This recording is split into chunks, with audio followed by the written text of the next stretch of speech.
Urgent message. Rising Stein, Porcupine. I guess you're not up and at 'em yet. This is me. You may call me with the message.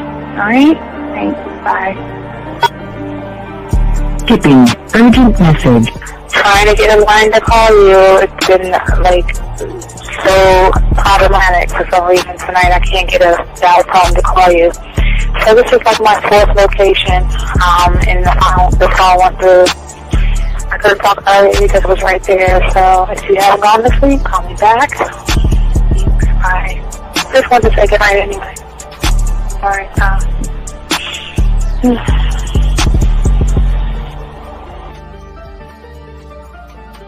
Urgent message. Hi. I hate that your phone keeps rejecting me. You must have a really bad connection. Anyway, I don't know. It's 11:42. It's not even late. So if you're not asleep, call me back. All right, bye.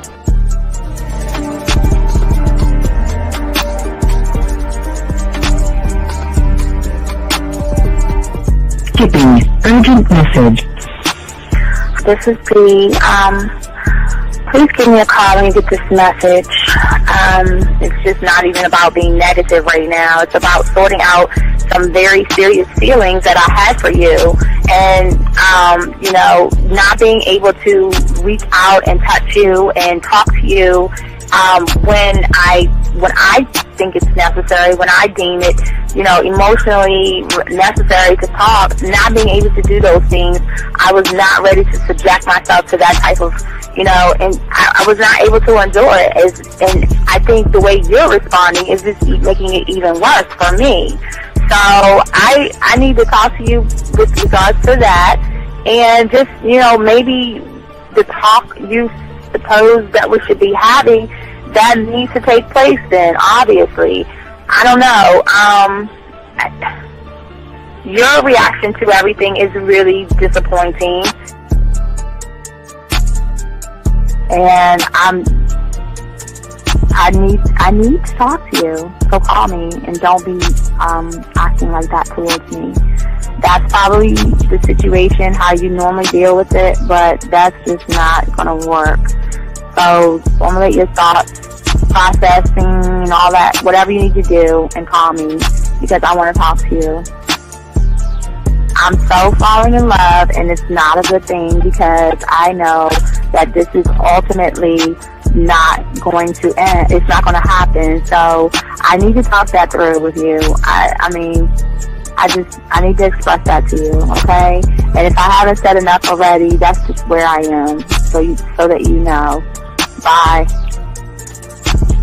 To say thank you for letting me have a couple of days to actually think about what freaking happened the other night. Anyway, it was so funny how I had my whole mind made up on, when you leave your ass alone, I just felt like you was trouble. And it's so interesting how vibe is, because I was right, I ain't gonna lie, I do have questions. I'm like, how do you do that? Who taught you that? Are you a goddamn professional? So on a real note, that was amazing. It was totally, perfect.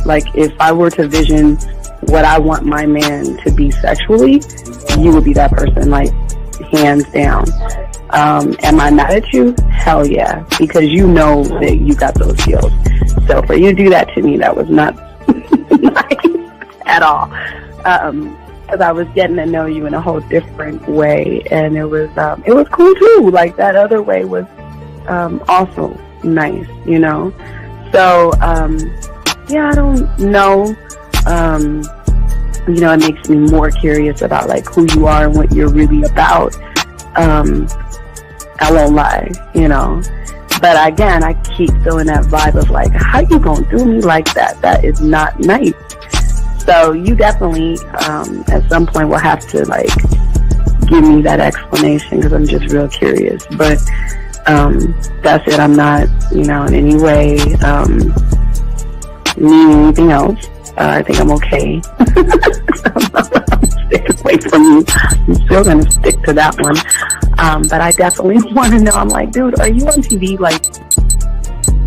Robert Frank, and you're listening to the manmindset.com dating help for men with your host, Dean Williams. I'm Tyrone, and you're listening to the manmindset.com dating help for men with your host, Steve Dean Williams. So get on board, long dick style. This is Debo. Steve, the Dean Williams, give me your chain, punk. Yeah, sleep with your lights on. I still got the bicycle. Much love, Steve. Do what you do. God bless. Yo, cupcakes. This is C.T. Fletcher, and you're listening to the Man Mindset Dating Show for men with your host, Steve the Dean Williams. The following program is rated MAN. It contains real game, learning your value as a man, original ways to have her face in the pillow and her ass up in the air. I'm talking her knees pushed so far back, it's touching her shoulders. Touching her without touching her. Having a woman respecting your every move. Buying you gifts. Cooking and cleaning with a smile. And knowing her place at the table. So, for all you human males, cupcakes, surface dwellers, and grass-eating lions, viewer discretion is advised. Meaning, if you don't like the truth, then go find a show that helps you cuddle, complain, and cry about women. Just get the fuck out of here. Yo, listen up, young player. Steve's got the remedy.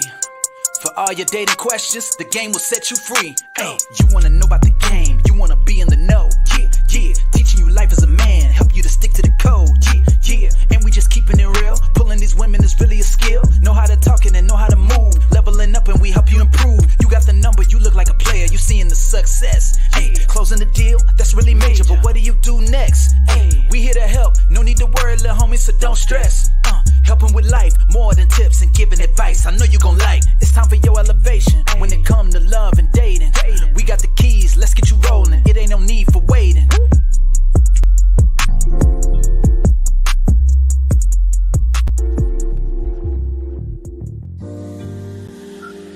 This motherfucker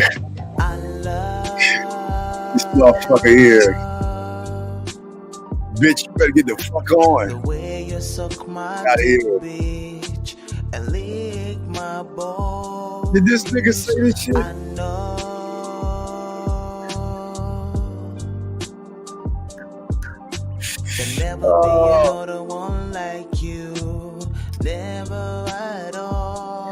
All right.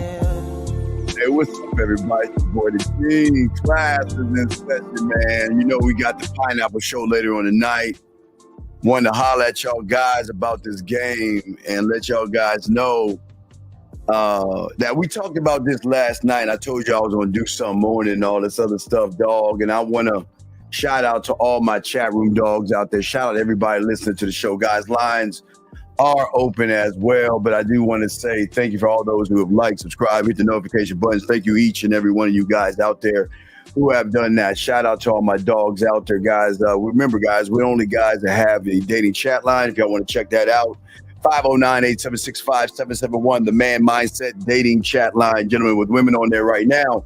But always, guys, know that song is a song on a track album that I haven't released yet, that I'm going to drop that sometime pretty soon, but we just chopping it up right now. But, I appreciate that, guys. Appreciate you guys. And again, this is going to sting a lot of people, upset a lot of people. But, the thing about y'all young men that we want to talk about and discuss for you young men out here is that there are a lot of suicides, a lot of depression, and there are a lot of things going on with young men today who, like you are today, at your age, used to follow the seduction community. And now, years later, as they're older adults, they don't know how to function in the world. They're having bad relationships and having all these problems. And all this stuff stems from what we're going to be talking about today. Because we're going to show you that all that red pill shit that y'all would listen to and follow and all this other stuff It's all fake. It's all lies. And I want to shout out 1950 first off, because 50 laid some information, and I'll be posting that. But we're going to be talking about that. We're going to talk about how culture created. We're going to talk about what happens to a lot of young men that get sucked in, like a lot of young men did in the seduction community. Okay, guys? And if y'all want to craft a question, put a Q in there. We got you covered. And the line's going to be open for you guys out there. But shout out to everybody. Appreciate each and every one of you guys. Let's get into it. So the thing that we got to look at right now real quick is to understand how cults work, okay? And again, I'm going to play little things and let y'all hear this, because what y'all have to understand is that all you young men right now, okay, y'all have to understand this. I seen this happen with my own eyes, man. I won't say I was there, but I was in the realm, because when the pickup and seduction community were going on, you still had people in the game, okay? You still had people in the game. And what I mean by people in the game, you had players and pimps, max ballers and hustlers. You had people that were actually teaching things in the 90s and 2000s. But again, y'all have to understand how things are, man. People are not going to follow you if you don't have the same complexion as them, because they're going to trust their complexion over the game that was being taught out there. And as I've always said for all you guys out there, that all throughout time, people have always been taken from melanin, but it's not just melanin. It's, people are taken from everybody. But when it comes to the game and all this other stuff, people take from the streets. They steal from max, pimps, players, ballers, hustlers, and then they come over and they whittle it down for book smart people to make them think that what they're teaching you is actually game itself. All right. So let me go ahead and play this real quick. And I want y'all, because we're going to play a lot of this, but I want you guys to hear this. It's very important. And we'll start it definitely with this right here. I thought I had it set up. Man, come on, Steven. The fuck is it at? Oh, you know what I did? Oh, here we go.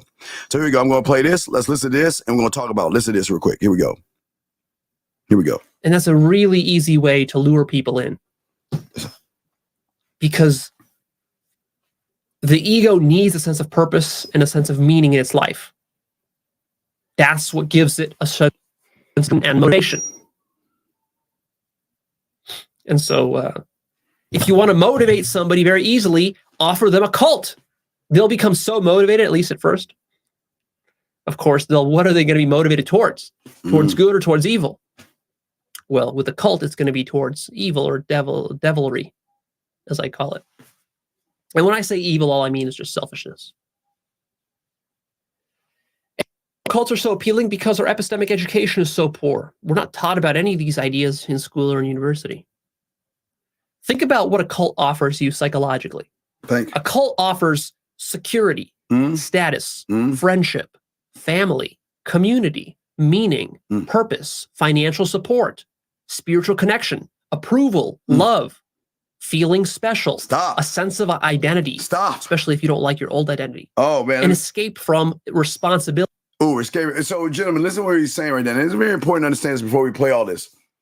So for a lot of young men in the seduction community back in the 90s and early 2000s, as well as a lot of you young men today, all these things, y'all are looking for a place of acceptance because in high school, you wasn't accepted by anybody. And women, you had a hard time with women. So you went on the internet looking for acceptance. You were looking for somebody to connect yourself with. Now, what I want to do right here is I do want to play this real quick, because I'm going to go back and forth and get on this. But I wanted to play this real quick because I want y'all to see, does that start first? I think I got it started first. All right, so let me make sure, because I got that. All right, so I got that.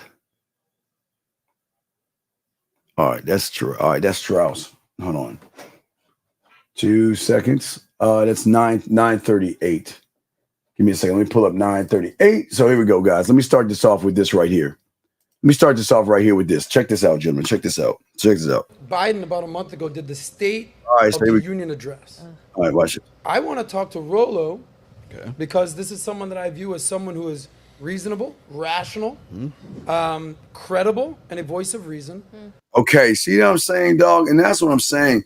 See, one thing you'll notice about shows like this is they never bring in real motherfuckers. They never bring in pimps, max, and play. They never bring in motherfuckers that actually have game. And it's all for a lot of you guys out here that lock into and understand it. Y'all got to understand, everything is set up, dog. Everything is set up for you young men. But let me get to the most important part of this right here. Hold on one second. Let me get to the 9-minute mark, because, all right, now this is very important. I need y'all to listen to this, okay? I need y'all to listen to this. Listen to this. Who want to what are these things called again? Women. Okay. Forum years when it was like mystery. All right, listen, hold on. It's a truth that is discovered, right? If you ever watch The Matrix, if you watch, it's a blue pill and the red pill, right? The blue pill is what you used to think was true, and the red pill is what's really true. And so what happens is that if you have some sort of pet ideology and you really are, convicted about your beliefs, that's red pill. So I was trying to explain this to them back then. I said, well, what's going to happen is people will come into this space, especially in the intersexual dynamic space, because when I talk red pill, the first instance of me using the term red pill was on the SoSwap forums in 2004. I've been doing. Who used the term red pill other than the Matrix? Well, no, the Matrix really is where it's from. But right after that, we're talking about the forum years when it was like Mystery Method and it was the alt fast seduction forums. What year did the game come out with Neil Strauss? It was published in 2005. All right, now remember this, guys. Y'all got to listen. This is very important, gentlemen. Let me presume to me. This is what he's about to say is very, very important. Now, remember. He's saying Godfather the red pill, but you got to look at where, remember I told you the first Andrew Tate. But I want y'all to listen now. This is very important, gentlemen. Listen to what he's saying. Listen to this. So all of the events that happened in that book took place in 2003, 2004, 2002, somewhere in there. And by the way, obviously you read that book. You read that book? I know Neil. Yeah. You know Neil? They know him. They read his book. Now I'm going to show you this shit, guys. I can't make this shit up. They're saying it. Gentlemen, listen. Can't be bashing if they're saying it, right? I'm just trying to show y'all. A lot of y'all ain't ready for this shit. But I want y'all to listen to what he's saying. Listen to what he's saying. They just had mystery on. I just had mystery on my show. I mean, a must read for young men. See what he's saying now. And again, this is where he's hurting. He's saying it's a must read. They're saying the book called The Game is a must read. So they're pushing propaganda. They're pushing propaganda. Hold on a second. How you come? Oh, because Sophia, because we're trying to get her to say hello to us. That's why. Is Sophia in the room? What's up, girl? We want to shout out to Sophia. But anyway, listen, they're pushing propaganda. Listen. Who want to what are these things called again? Women. Okay, yes. What the yes. fuck? Yeah, we actually call you women too. No, it's like, so what happens is you have to track through the history here, because if you go back to the seduction days, if you go to the now remember the seduction days, guys. I told you I'm not lying on this shit. The old pickup artists from the mid 2000s, like Mystery, Neil Strauss. I mean, VH1 had the pickup artist show and everything, and that evolved into what we now call the red pill. Now now remember, now listen. Now they just told you that the red pill was evolved from a false book by somebody. Guys, I can't make this shit up. Remember, the godfather of the red pill just told you guys. He just told you that the red pill itself, the thing that all you motherfuckers are following, all the hypergamy and all that red pill shit, let me find it. All that red pill shit stems from this book right here. Let me pull up the book right here. Let me find the book. Hold on, gentlemen. Let me find that book, because I know I got that bitch here. Hold on. Let me see. Where did I put it at, Steven? It's not on that. It's not there. Hold on. Let me see here. All right, here we go. Now, remember, guys, he said the red pill is founded from this book. This is the same book that other guy who started the show, Don't Know Any Game, said this is a important read for young men. Yeah, y'all know. I just want to make sure y'all see this, because I want to show you how propaganda works. And I'll say it again. Rolo says the red pill was founded off of this fucking book right here. Okay, just remember that, gentlemen. Remember what I'm saying. Okay, so y'all guys just remember what I'm saying. Just showing y'all some game right here. Here we go. Listen. So this, let me hone in on this because I asked you if the red pill was dying, and you said there's been. No, I don't think it's not dying. Okay. The red pill ain't dying because the code is not dying. So let's, okay. Now, before we get into the punch in your chest, we're going to play a little bit back and forth about cult control, gentlemen, because all this is important. Because remember, gentlemen, he admitted that he would follow Neil Strauss. And who is Neil Strauss? He was what we call the first Andrew Tate. This is the first. You see, y'all think Andrew Tate was the original. This is the first Andrew Tate. This guy on the right-hand side, shaved up, cleaned himself up, had a bald head, and everybody thought he was cool and that he could get women and he would do this. I just want y'all to see what I'm saying right here, okay? I want y'all to see that, okay? Very important. Let's talk about culture real quick. Here we go. Check this out. Oh, here we go. Hold on. Ability and work and legitimate wisdom. Think of how that appeals to the mind. That hits every button you have. That right there, that list of stuff is basically what you want, right? Isn't that why you're listening to me in the first place? You want some of that. You want some security in your life. You want some connection. You want some higher purpose. You want love. You want to feel special. You want a new identity because you're not happy with your old one. You want wisdom. Well, I can very easily exploit that if I want. Yes. To satisfy all of my personal needs. So now let's get to the master list of all the characteristics that define a cult. Listen, guys, listen. This is what you want to take notes on. The cult makes you totally dependent on them for financial and emotional support. Stop right there. So that's one of the let's stop right there. So think about the red pill. All the incels, the guys who are bad with women, they want to look towards this God. They can remember the Godfather Rollo Tomasi as the help guy. All right. They want to, he's the godfather of this. But remember, there was someone before he even became the godfather because he followed somebody else. But let's take a moment right now and let's look at that somebody else. Okay. Now, the guy that created the game, now you've got to understand marketing 101 to understand what this young man did. The first thing that he did, like I've always told you guys out there, is that what people would do, and they've always done this since, and it's the beginning of time. I've always showed you that, when it came to learning, a lot of people have always stole things from melanin people. As I told you, I've always talked about this even before YouTube. Everybody thought he was a king of rock and roll. He went across the street to the melanin people, saw them shake their hips and dance. He took that shit over and everybody thought he invented it, or they thought he was a king of rock and roll, but people don't even know about Rosetta Thorpe. I mean, you need to do your homework and your research on that, but see, people don't know that. And as I said before, for many people out there listening, y'all, this is the first woman who was white people thought that this woman invented rap because she was the first rapper on MTV. And she went to the black community with Fat Five Freddy, saw some guys rapping. She took some of that stuff, put it on a song called Rapture, went on MTV, and she was the first rapper. And everybody thought that she actually invented it.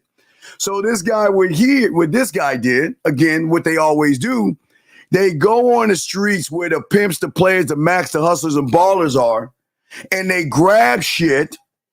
And then what he did to make it look like a Bible, because remember, religion, for all you religious aficionados, this is getting you on your subconscious level because you trust your Bible. So he created something in the form of a Bible to draw in people that called it the game. Okay? Call it a game. But in the game, that's where he taught cold approaching, negging, open field game, and all these words and stuff like that in there to change the mindset of so many young men who today are depressed, having problems, having bad marriages and all that stuff because they took advantage of their person. Now, remember the guy right here. Remember this guy right here. I want to show you this guy right here. Remember, this guy said you should read that book. They're still promoting you to read a book that the author himself is about to tell you. I don't even want to tell you what he's going to say. I want you to hear it for yourself because I know you ain't going to believe me if I told you. This is what happened. The Big Bang Theory may have learned a few tricks from author Neil Strauss. He taught what he calls average frustrated chumps to manipulate the women they want. In his controversial bestseller, The Game, Strauss infiltrated a group of pickup artists revealing the secrets of seduction. One technique is called negging. He writes, quote, "The purpose of a neg is to lower a woman's self-esteem while actively displaying a lack of interest in her by telling her she has lipstick on her teeth, for example, or offering her a piece of gum after she speaks." 10 years later, Strauss is out with The Truth, an uncomfortable book about relationships. He opens up about cheating, monogamy, and how he changed. Good morning. Now, please understand, gentlemen, this was their God. In the 90s and 2000, this was the guy that they thought had game. They thought this motherfucker could pick up and get pussy. And listen, guys, I can't make this up. They thought that this motherfucker could get pussy. Neil Strauss. Thank you. Speaking of uncomfortable, after that introduction, there's nothing I can be but you've done basically a complete reversal in this book. Yes, and The Game, I was reporting on a culture that was there, not kind of... Wait, let's go back on a culture that would, God damn it, y'all think I make this shit up. On a culture that was there already. Let's go back. Hold on, let me back. Y'all know my backup skills are bad. Hold on, let me back up a little bit. Here we go. In this book. Yes, and The Game, I was reporting on a culture that was there, not kind of coining these techniques that already existed. I was already there and I coined techniques of manipulation to lie to women. And this is what the red pill is. Remember, the red pill, Rollo Tomasi, was founded off of a book from a guy that stole from black people that is finally admitting that the shit is fake. Here we go. Existed, and I kind of popularized ideas, though it's kind of sad that your contribution to the culture is people wearing ridiculous clothes. So you've had a change of heart. I'm bigger than that. A complete transformation as to kind of who I was and what I thought was important to who I am now. And what brought that about? I guess sometimes you have to hit a real low. And for me, it was meeting someone I cared about, being really in love with this person, or so I thought. Then cheating on her, getting caught, and breaking the heart of someone who loves you and hurting her that much that I started to think, well, maybe I'm just completely wrong about everything. Yeah, I mean, you said there comes a time in a man's life where he looks around and realizes he has made a mess of everything. And for you, that was Ingrid. Because not only did you just cheat, you were a cheater, pumpkin eater of extraordinary proportions. You cheated with a friend of hers. And you even... But gentlemen, I see what y'all are saying. You have to understand, this is you. These were the kids that were thinking like most of you back then that believe in the red pill. These guys believed in this guy. They thought he and Mystery were the messiahs, and they were gamed up that they could get women and pussy. And they were blinded by the color of the skin and blinded by the fact that it was a community of guys who were broken, just like the red pill, that went to these cults for a place to feel like they can be something. Here we go. say, how could I have done that? Because you really did love this woman. Yeah, and exactly, and I thought I was I thought I was a good guy, and then how can a nice guy or good guy do this to himself and to somebody?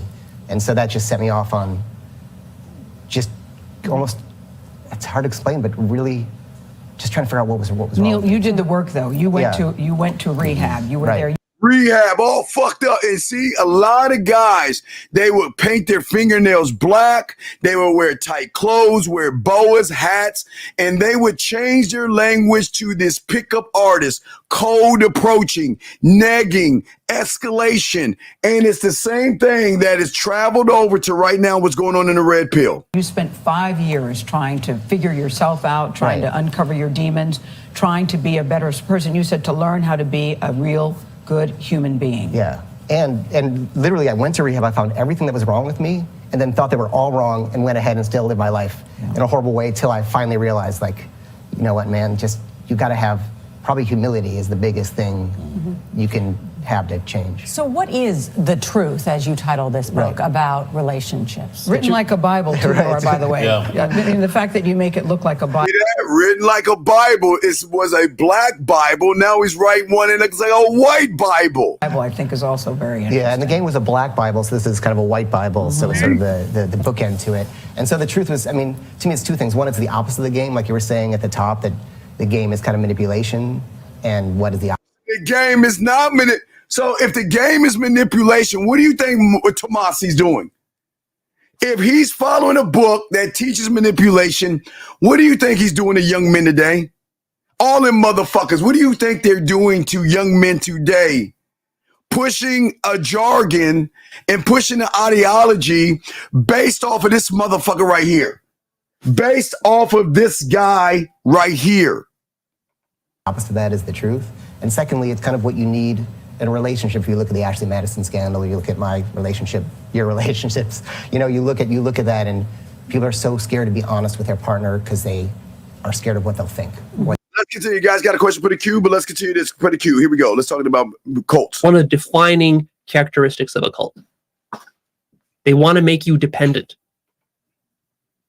They want you to join them and to quit your old job and cut off all your old friends. You don't need them anymore. You're part of this loving family now. It's your second family, the family you never had before.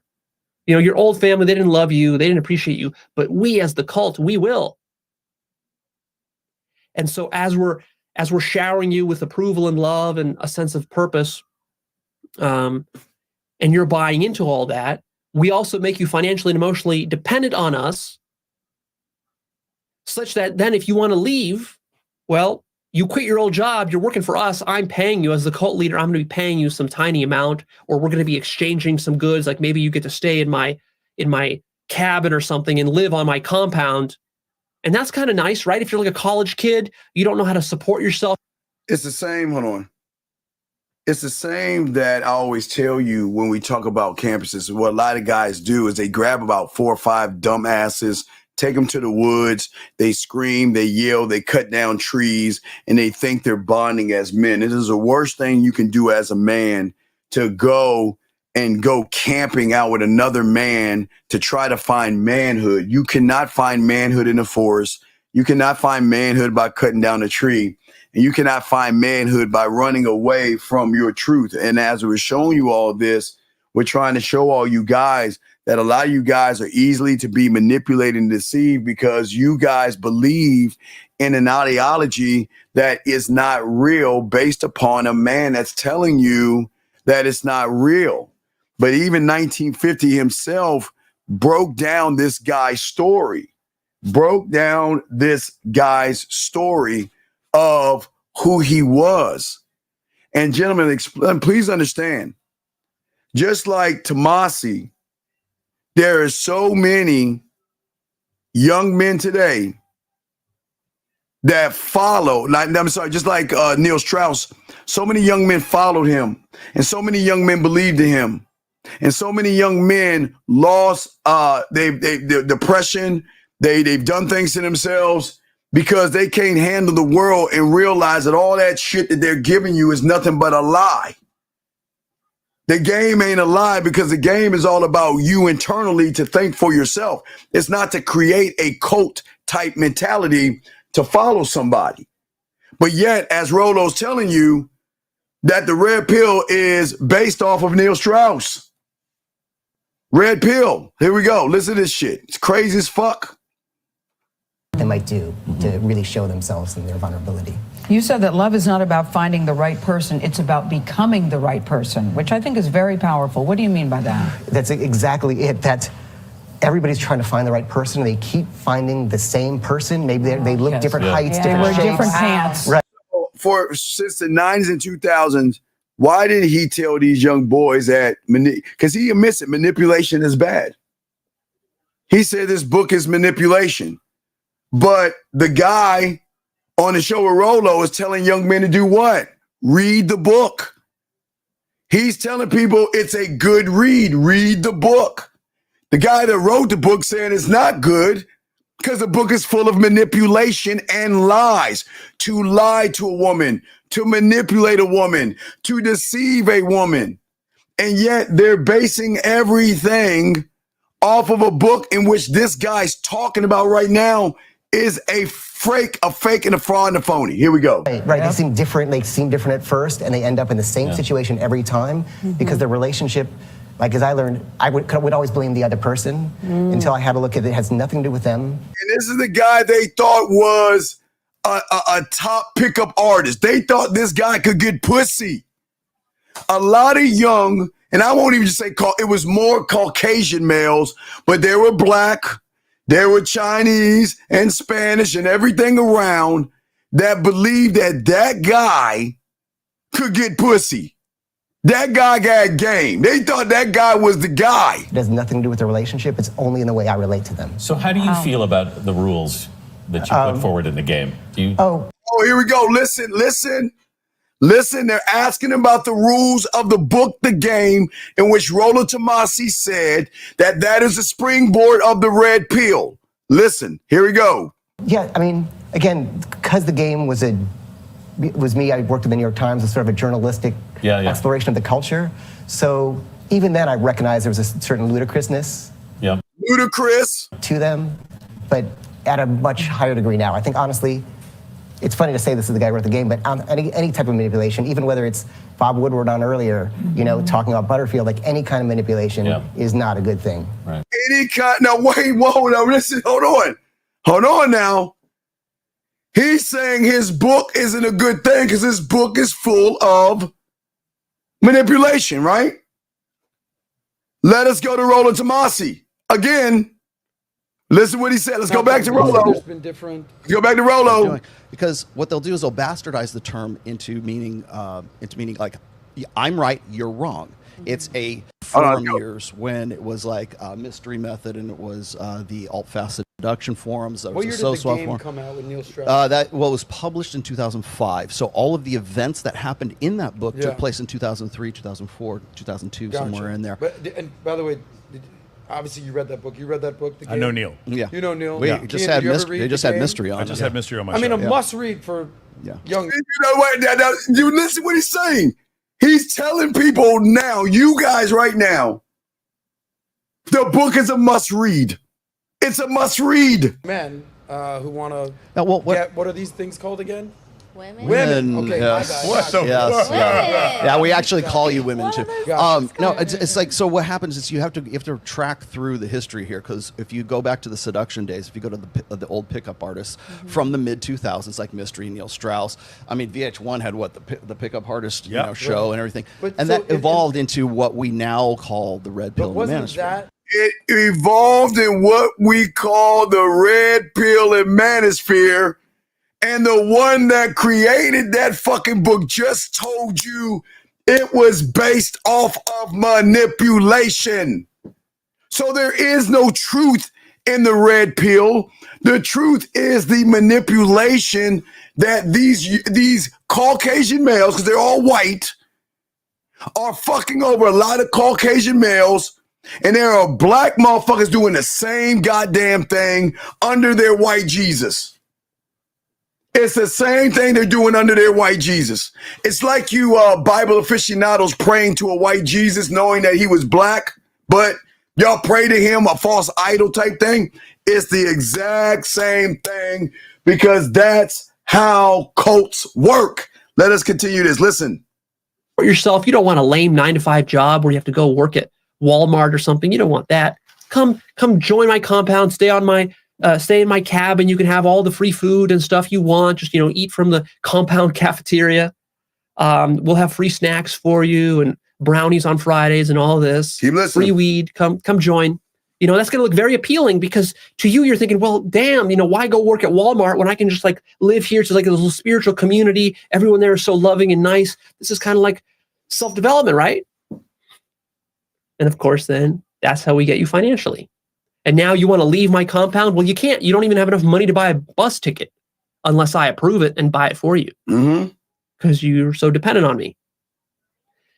And then you're also going to be psychologically dependent on me as well. Because now, as your new surrogate family and circle of friends, this cult will be giving you approval and opportunities for relationships and friendships and sex, all of that stuff that you want that you can't get usually. And so are you going to leave all that just on a whim? It's going to take something serious, a serious epiphany for you to be able to pull yourself out of that. We're going to try to addict you. A cult is going to undermine your ability to think independently. Oh, listen. Like hyper conformity. We're going to try to replace your authentic identity, the one you've had your whole life, with a new false identity. Oftentimes, this will be a spiritual identity or an identity of an awakened person. Yeah, so let's talk about that awakened person.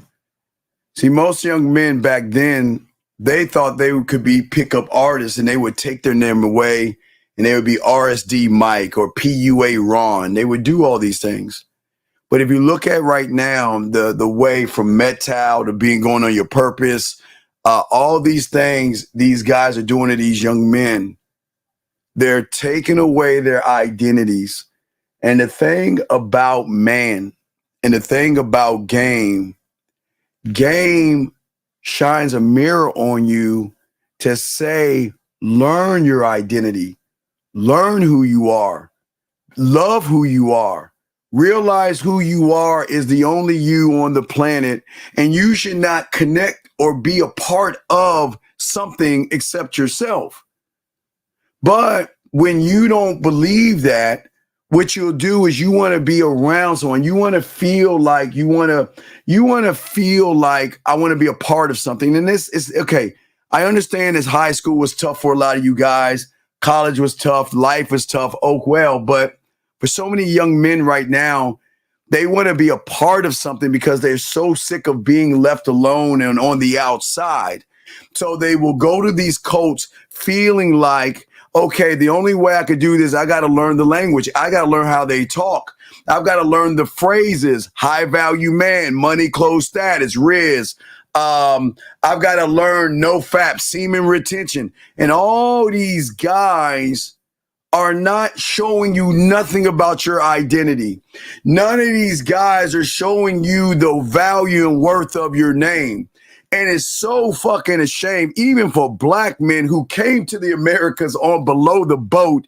Yeah, we got a name, but you would get rid of your ancestry and your name for someone on the internet telling you that what you need to do is go monk mode. We're going to get rid of your name. We're going to call you a pink pill or a red pill or a black pill to get you to talk like the cult and run away from your identity. And just like those young men who ran away from their identity, gentlemen, as adults, they lost their identity. And when they realized and woke up from the dream of, oh my God, I've been following these guys for so many years. Nowadays, you got men tell you don't have kids. You have men tell you don't get married. You have guys telling you don't mess with women. And what we tell you guys, you don't have to do those things. But you do those things because you don't want to do them. You don't listen to somebody else's story. You don't listen. See, guys, I told you, I always like to give y'all game. Guys, look it up. Go on your wiki and look it up. I think it was back in 1979. You had a bunch of knuckleheads that was always fucking up in school. So some guy came up with a program in 1979 because, guys, there's nothing new under the sun. And what he did was he brought a bunch of them knucklehead-ass kids to the jail and put them around prisoners and scared them motherfuckers straight to say that if you don't change who you are, this is going to be what you're going to become. And it started spawning these scared straight things. So why is that the red pill? Because the red pill is nothing but scared tactics for young men who don't have an identity and they believe the motherfucking Messiah that is telling them the motherfucker doesn't have game. Come on, we got it. Come on, can we keep it a buck here? Shout out to my dog Zag. If you want to come in, let me know. But let us continue. Here we go. Before we tell you more about Neil Strauss, here we go. And we will use various kinds of mind control techniques to program that into you. Of course, the identity that we will be programming into you is precisely the one that serves me as the authoritarian leader. All right. So everything you're going to be programmed. So let's stop. What does Rollo keep saying? I'm the Godfather. I'm the Godfather. I'm the Godfather. He even uses the word God in there. I am the God. I am the God. Worship me. I am the end all be all motherfucker. But yet he can't tell you how to talk to women. He can't tell you how to text women. He can't tell you how to put your bid in with a woman. He doesn't tell you how to date women. He doesn't tell you how to romance women. He doesn't tell you how to seduce women. He doesn't tell you how to get nasty with women. What does he do? Scare tactics. He does nothing. And none of these red pill motherfuckers they don't ever give you a solution. Because the his job is to make sure they isolate you to a point where you feel like you need whoever is above you. You guys, all the MTR motherfucker with the glasses, we call him One Nut, that motherfucker. Did you not see him around Melly, Morocco? You remember? He was next to the bitch a few times. Pew, pew, pew, pew, pew. Y'all remember that shit? Pew, pew, pew, pew, pew. Pew, pew, pew, pew, pew, pew, pew, pew, pew. I ain't making it up. Y'all remember that shit? How the fuck can he teach you game? How the fuck can he talk about man issues when that bitch ass motherfucker showed you live that he couldn't even do anything? He said, does red pill come from a position of hate? It comes from a position of control, young man. The seduction community was controlling young men who were looking for ways to get pussy by giving them a false narrative by someone that went on the street and stole game from black people, took it over, mixed it down to book smart people, put it in the form of a Bible, and called it game. So it wasn't about love or hate. It was about control. It's the same thing the red pill is based off of. Controlling these young men to think that women are actually bad. Because let me ask y'all guys this question.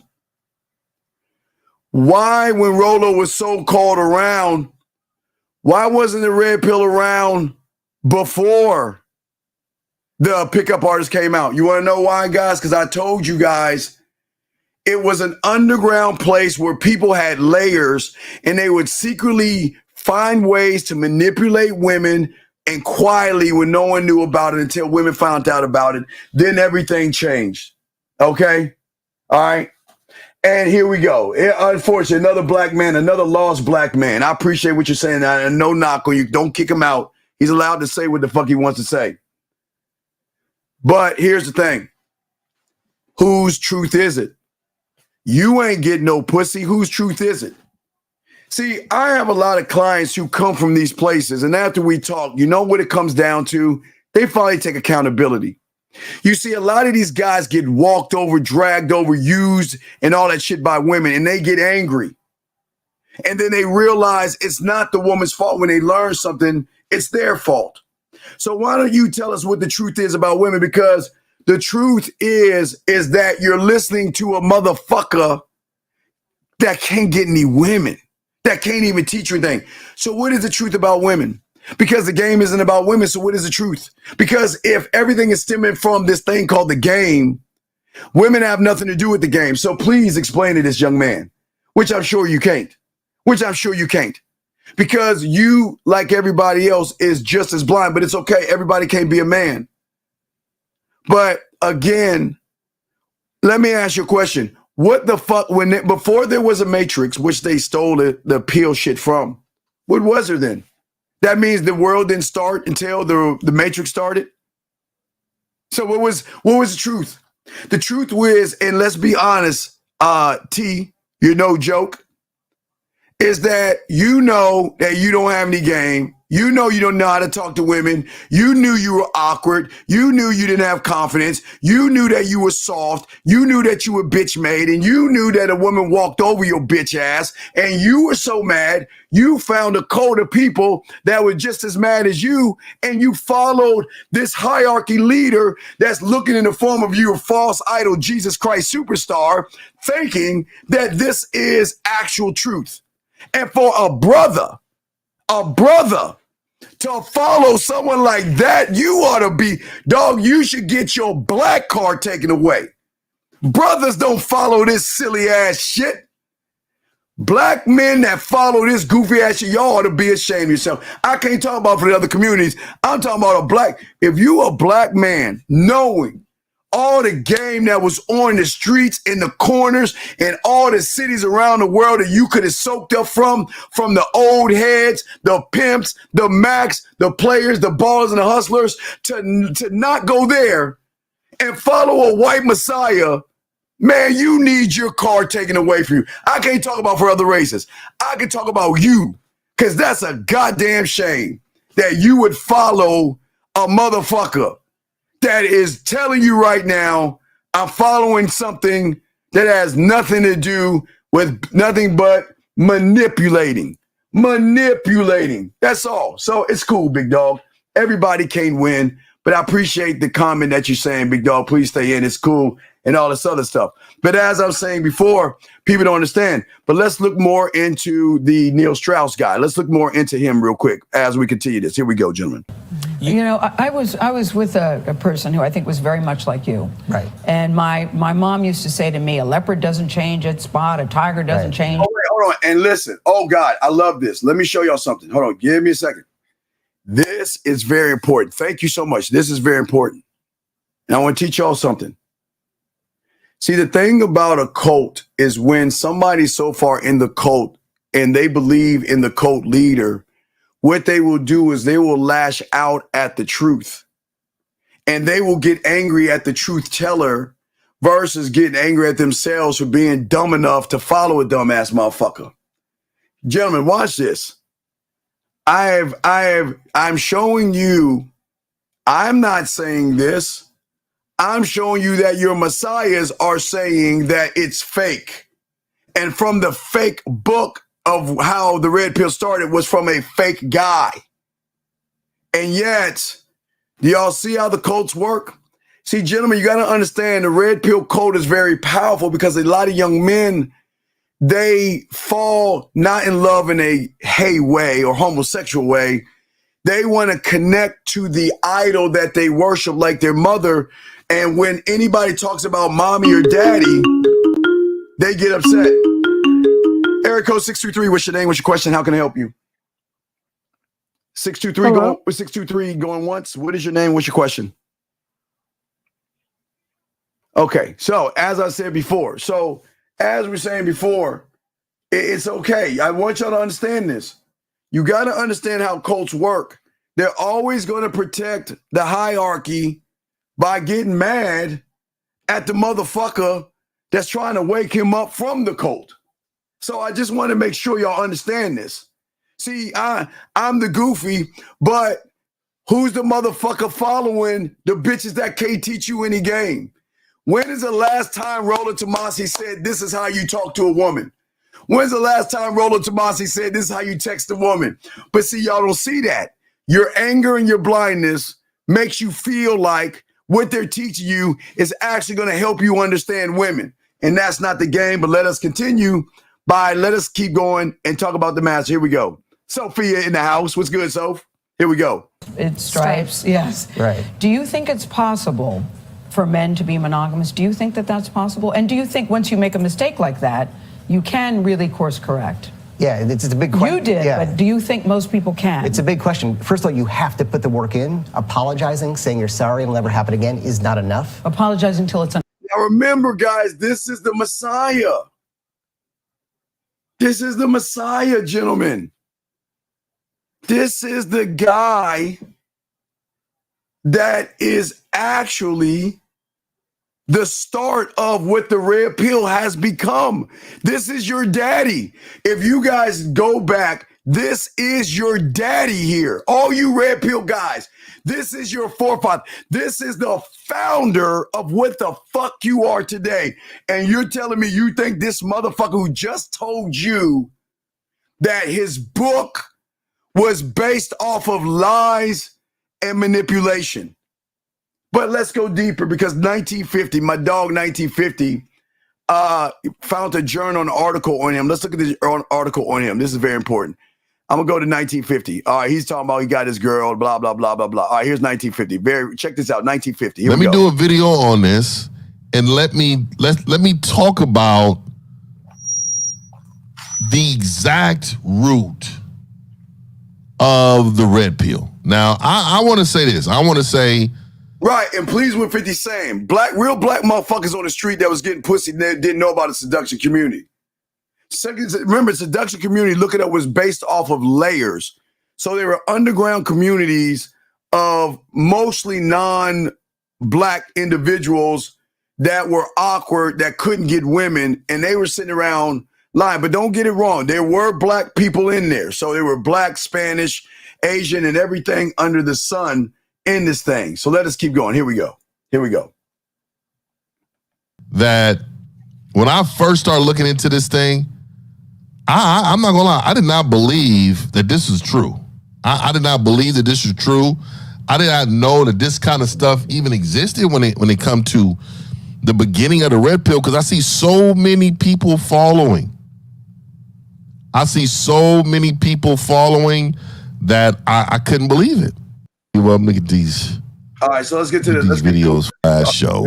Let's put it. Hey, so this is the guy. This is one of the guys. This is one of the pickup artist guys.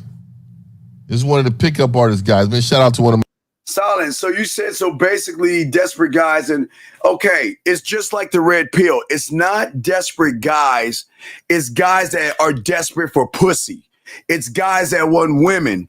It's guys that are awkward. It's guys that feel left out. It's guys that feel like they're bullied. It's guys that feel like they're losers. It's guys that feel like they're virgins. So it is a bunch of individuals that are looking for some place to call home, and they're looking for communities. So it's not just desperation. It is a bunch of assortment of things. But this, what 50 is about to read from the mouth of the guy that created the book, we want you to understand where he came from, to understand where the manipulation started from. Listen what 50 says in the book. He's going to read it. Guys, town business out here, man. What's happening? What you in? What's happening, man? So my guy, man, what's up, man? Cali's finest, homie. All right, here we go. So let's talk about this guy a little bit. Let's break this down a little bit. So the last show I talked about the regrets of the pickup artists. And the reason why this makes sense, because I'm going to show you another video. So this guy's come in. He wanted to show men how to talk to women. Show me. Remember, hey, gentlemen, listen. You have to understand. I say this to all you guys. Let me blow you up. Okay.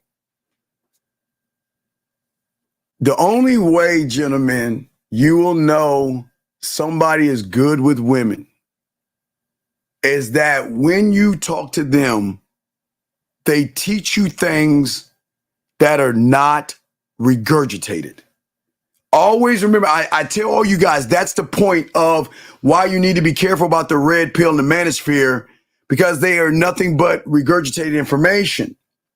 But when you talk to guys who actually get pussy, they're going to share stories and they're going to teach you things that you've never heard before. That's how you know. So I want you to understand, in order to understand the life of a motherfucker that has game, who gets pussy, that teaches you new things, versus the life of a motherfucker.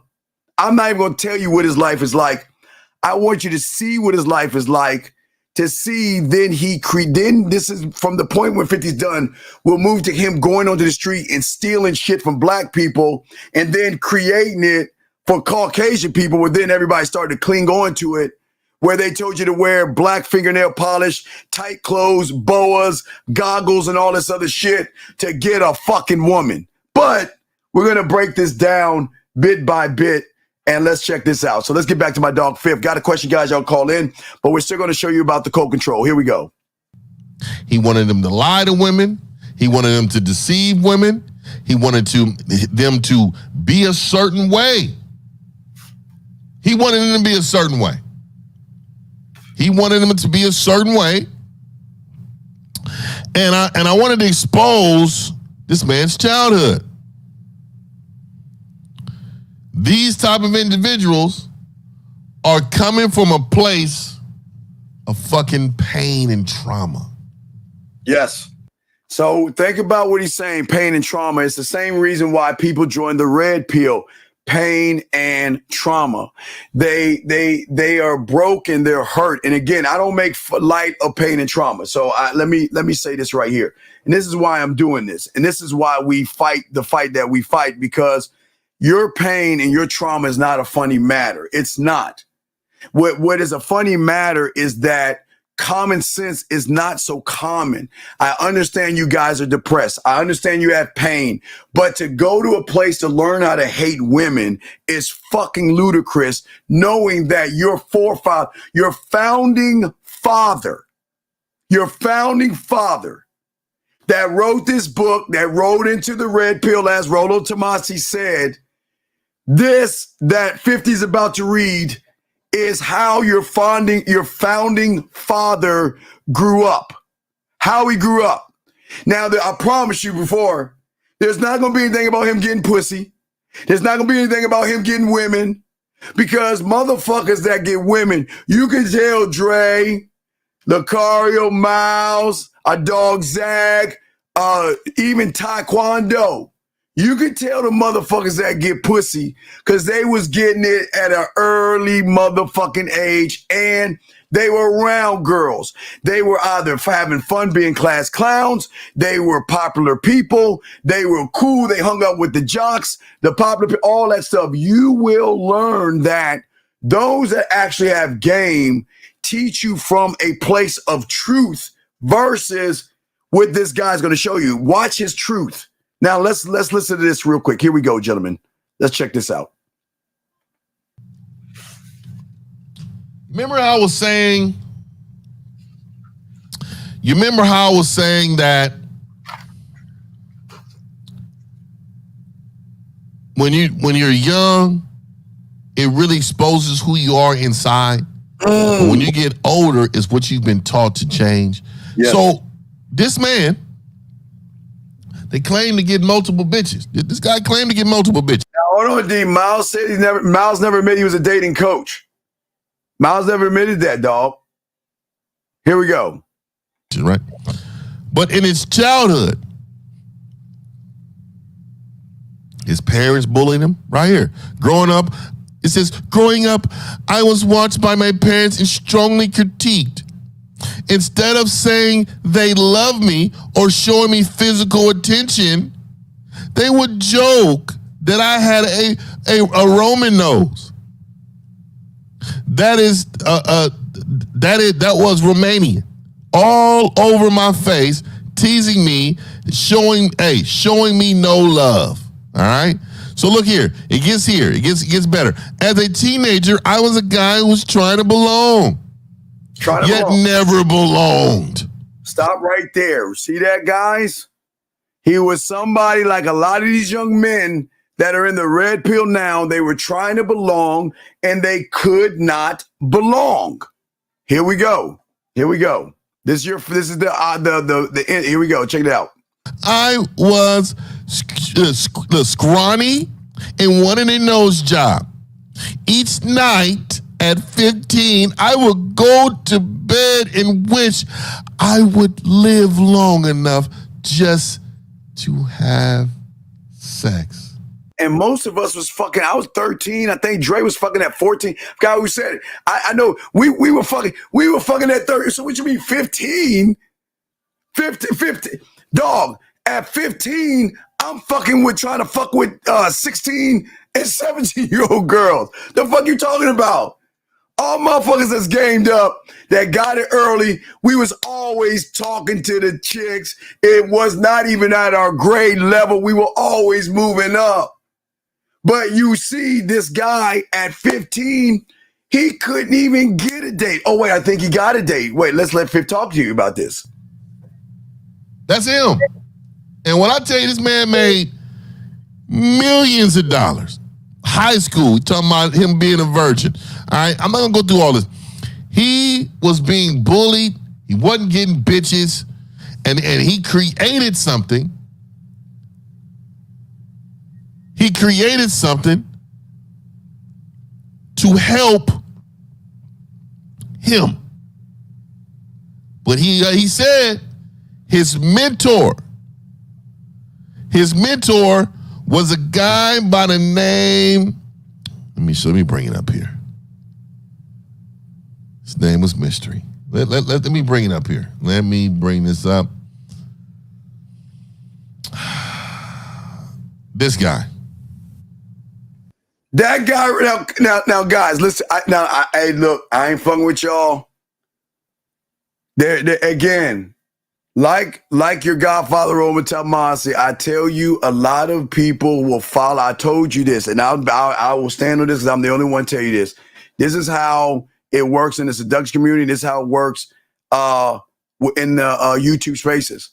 White guys will follow white guys. That's just how they are, because a lot of white guys are awkward. They see other white guys that are awkward. They makes that connection. So believe me. Then the other ones that come in, they follow based upon subscriber counts, because they think, because they have a high, big community, that I want to be a part of that community. So just remember that. We got a little bit more, but I want to get to the cult thing real quick for you guys, because we can continue this and breaking down this game and all this other stuff. Let us continue. Here we go. Listen, check this out. To be programmed with will subtly try to reinforce that authoritarian pyramid scheme that I want to build. Listen. A cult is usually focused on acquiring power to top leaders. Most cult members are true believers. Mm-hmm. First, they delude themselves into believing in the mission of the cult, and then they delude you. And then you delude others. You bring and others so in that sense, it really is a pyramid scheme. And because the cult is always losing members, because people are getting disillusioned with the cult and leaving after wasting a few years in it and losing a bunch of money and being abused emotionally and physically and sexually and all this, eventually they leave. So the cult is always losing people, so it always needs to recruit more people. Recruitment. Which is why cults place a strong emphasis on recruitment. Mm-hmm. Because without recruitment, they would basically lose their members and the entire pyramid would collapse, just like any other pyramid scheme.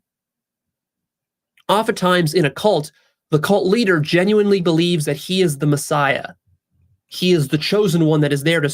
All right, the Messiah, as we always say, the Godfather of the manosphere. He thinks he's the end-all, be-all, the one, when he's following a guy who at 15 was in the bedroom hoping he can get some pussy before he died. Let us continue, dog. Look at this shit. This shit gets worse. Look at this shit. What's up, Moonlight? Hey, my first crush was on a girl called Jessica. All right, we're about to talk about Jessica. When I was in 6th grade, but I was made fun of for the following. Well, I was made fun of for following her wherever she went in school. Years later at the school reunion, the first thing she did was make fun of my hairline. This is your leader. This is your seduction red pill grandfather.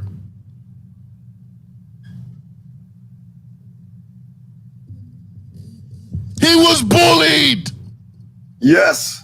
He couldn't get bitches. No. So what did I do? Let me show the world how to manipulate the bitches. Just say this. Say that.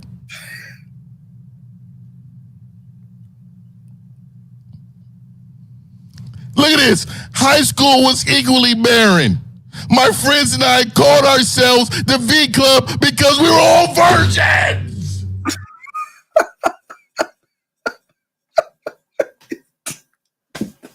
I can't stop laughing. They were all his friends called themselves the V Club because they were all virgins. Remember, this is your guide. Hey, all you red pill guys, if you want your history lesson, this is your God. This is your beginning. This is your alpha guy right here. This is his story that he's telling everybody. His story.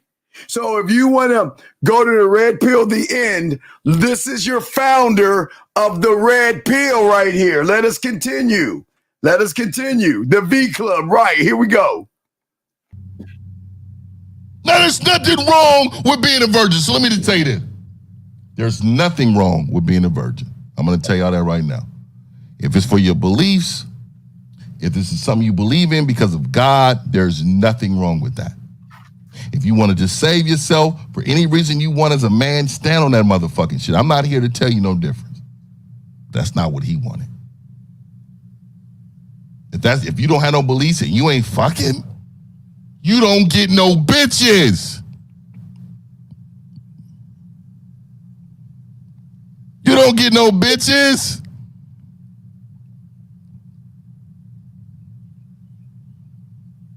All right, here comes the worst part. It was like a bad movie. We would sacrifice any amount of dignity to lose our virginity, and yet it never happened. The girl I took to the prom ended up leaving me with another guy.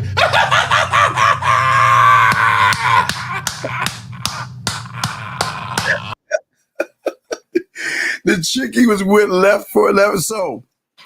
So what this guy did. Okay, so as I said before, there are two types of smarts. There's book smarts and then there's street smarts. So what happened was the book smart guy, marketing, you got to give him credit. The book smart guy decided on, you know what? Let me go around like Blondie did, like I told you, Blondie and what Elvis did. Let me go onto the motherfucking streets where the colored motherfuckers, the black motherfuckers, the pimps, the ballers, the max, the hustlers and everything. Let me hang out with them for a little while, like Blondie and Elvis did. Yeah, and there's so many others. And then let me steal some of the shit that they have. And then what I'll do is I'll take it and I'll form it to where those who are book smart can understand it and form it with words and acronyms and all this other stuff. So taking from the street, bringing it over to the book smart people, and then what I'll do is I'll make it look like a Bible, and I will call it the game. And from that moment, gentlemen, even today, young men are still using the words cold approaching. Y'all see why that pisses me off? Cold approaching, infield, negging, escalation. All of these root words come from the motherfucking thing. You see what I'm saying? They all come from that, okay? But what I'm saying to all you young men out here, this is why we're doing this, because we don't want any of you young men to fall astray, and it's time that you've got to wake up. Because listen, it's one thing to watch this shit for entertainment. I don't even know why you're watching people bashing women or being mad at women or the truth about women. How can you learn the truth about women from motherfuckers who can't get women? Wait. Let me ask you again. I'm sorry, that just kind of broke my brain. How can you learn about women from guys who can't get women from guys that complain about women. How did that even work? How does that work? How does that even work? And yes, that's the phone number. If you want to call in, call the fuck in. The line's open. Yes. If you want to call in, go ahead. Call in. Here we go. Let's play this. Here we go. Check this out. There to save mankind. That he is special. He is the anointed one. And a lot of times this can come from legitimate mystical experiences. Maybe he did see vision on a vision of Jesus on the mountain. And Jesus told him that he is like some reincarnation of Jesus or whatever, something like this. But a lot of times what's happening there is that the ego, because the ego is not fully purified, because it's still at a relatively low level of development. And it's not aware of the self-deception mechanisms. What it does is it misinterprets. A narcissistic ego with the big shadow will misinterpret mystical insights and visions and then use them towards egotistical purposes. This is the modus operandi of the devil. So, of course, the devil will always think of himself as an angel, as the savior of mankind. That's what allows him to be so effective and so confident in his Zach, what do you say, Zach? Almost always the lieutenants that serve the leader of the cult I'm sorry. are themselves I'm sorry. Zach says, so essentially, okay, let's see here. Sophia, what the fuck are you talking about? What the fuck are you talking about? Nobody gives a fuck about your truth, Sophia. Sophia, please understand we are nice here, but nobody gives a fuck what you think as a woman. What the fuck you think and how the fuck you feel, please wake the fuck up.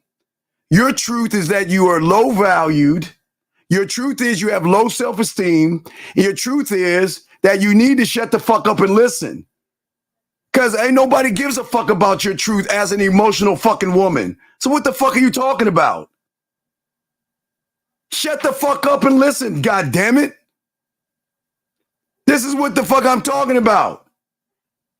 The fuck are you talking about? Anyway, getting back to Zag here. So the movement stemmed from Zag, the pickup artist, sir. From the pickup artist. You see what I'm saying? The artist.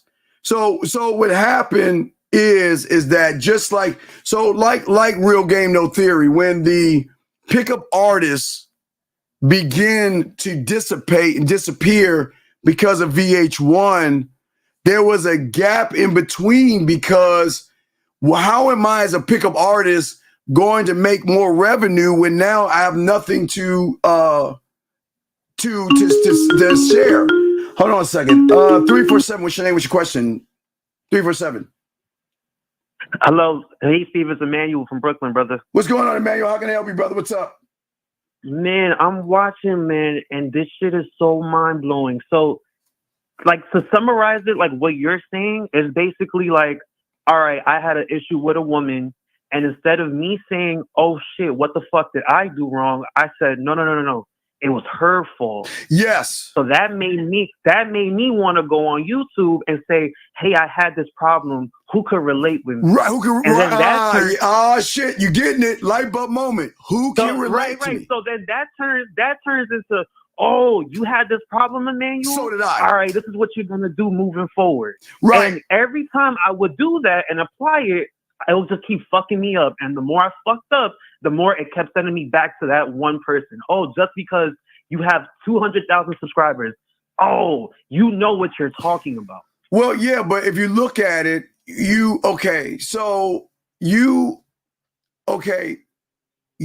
didn't know you. You didn't know how to talk to women. So when you got a piece of pussy or a woman, you were so excited, you didn't want to fuck it up. So either you were being nice and you were being friendly like y'all suckers do to all these motherfucking women. And then these women see y'all and walk all over you, which is fucked up. But, you know, it's one thing mom doesn't teach you about the outside world. It's a bad place if you're weak. And then you were so frustrated, you were so mad, and you feel so ignorant, that built up a rage and anger in you. And then that rage and anger was like, wait a second, I don't understand what's going on. But the only way I can find out is let me type in YouTube, you know, when a woman does this to you, a woman does that, and then bling, right then you hit this algorithm to say, okay, look, don't worry about it. It's okay. It's not your fault. We love you. We care about you. Right. You know what? You're fine the way you are. It's not you, it's women. Women are fucked up, and everything that has happened to you is her fault. The reason why you lost your job was her fault. The reason why you have no gas in your gas tank was her fault. And whatever they told you, you begin to believe because you felt a sense of community and you felt a sense of brotherhood amongst a bunch of fucking losers at the top of the pyramid that didn't teach you anything about that. You see what I'm saying? They didn't teach you anything, if that makes any sense. Yeah, because that's why I kept going. I kept going back because I'm like, when are they going to talk about the information that I actually want to know? Well, let me just keep giving it more and more. Well, and more, no, but I'm everything saying, was so is surface okay. level. All right, listen, young man. I understand you were mad at the woman and you blamed her. Right. That comes from a father not being around or was around to teach you as a man, you are accountable for who you are. And as a man, you train everybody on how to treat you. So if a woman is disrespecting you, that's not her fault. That's how you trained her.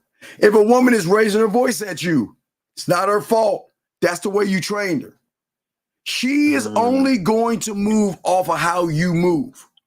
But you wasn't trained or taught that from your father. No, not. I'm just being honest. And because, it's true. That's true. Right. And because you didn't do that, you blame. It feels so, trust me. I don't, because I don't understand what it means, but I knew for you, I'm sure it feels so good to take the blame and point the finger at the woman. And it feels so good for you to say that, look, man, it's her fucking fault. She did me wrong. She walked all over me, right? And you're feeling that way. Right. And then you run into the manosphere of the red pill that sits there and says, you know, you're absolutely right. It's because of women. Everything that's wrong in your life is because of a woman. Everything that you're not doing is because of a woman. Follow me and let's get rid of your fucking name. Let's get rid of your ancestry. Let's get rid of all those who came before you, and I want you to follow me. And what I'm going to do is I'm going to give you a pill, and we're going to make it a color. And based off that color, you get to choose what your behavior is. If you're red, if you're green, if you're black, if you're red, and all these things that they are doing to you. Do you see what I'm saying? Yes. You see what I'm saying? And the worst part about it is then you go deeper into the rabbit hole because you're like, wow. Because maybe you talk to someone and say, wait, man, if you listen to this guy, you got to check out this guy. I mean, this guy right here is telling you start off, right? You need to start going your own way. Man, hey, forget about these women. Start going your own way. Where the fuck are you going? But it sounded cool. It sounded cool. It sounded shiny. It sounded brand new. Wow. Man, you know what?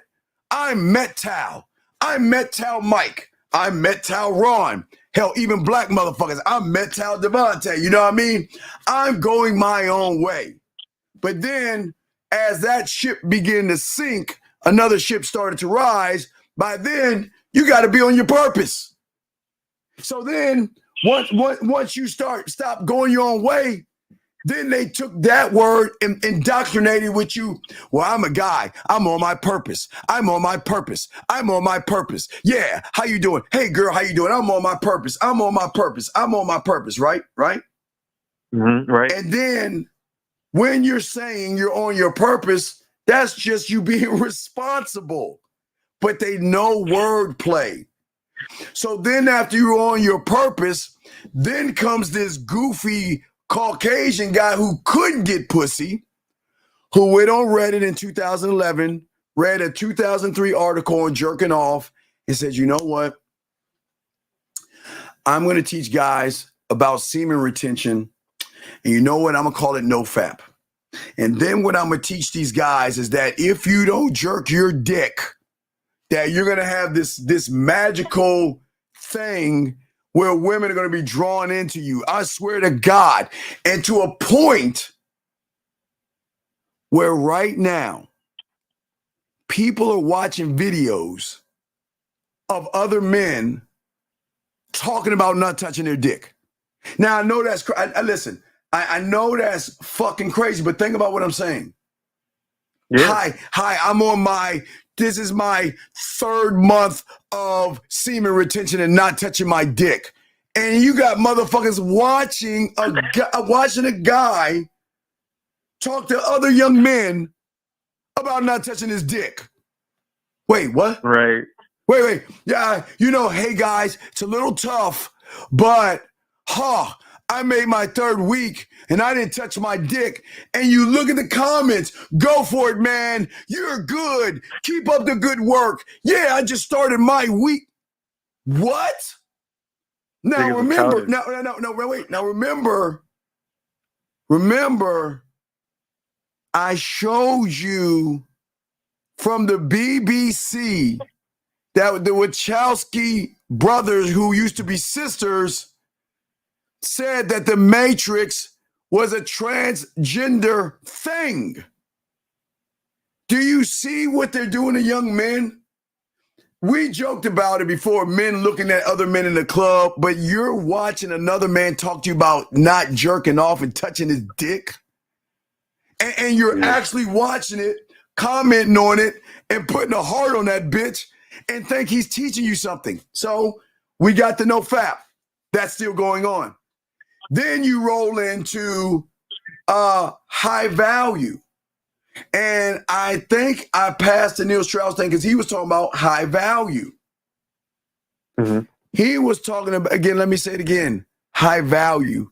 He was talking about high value when he released that fucking book.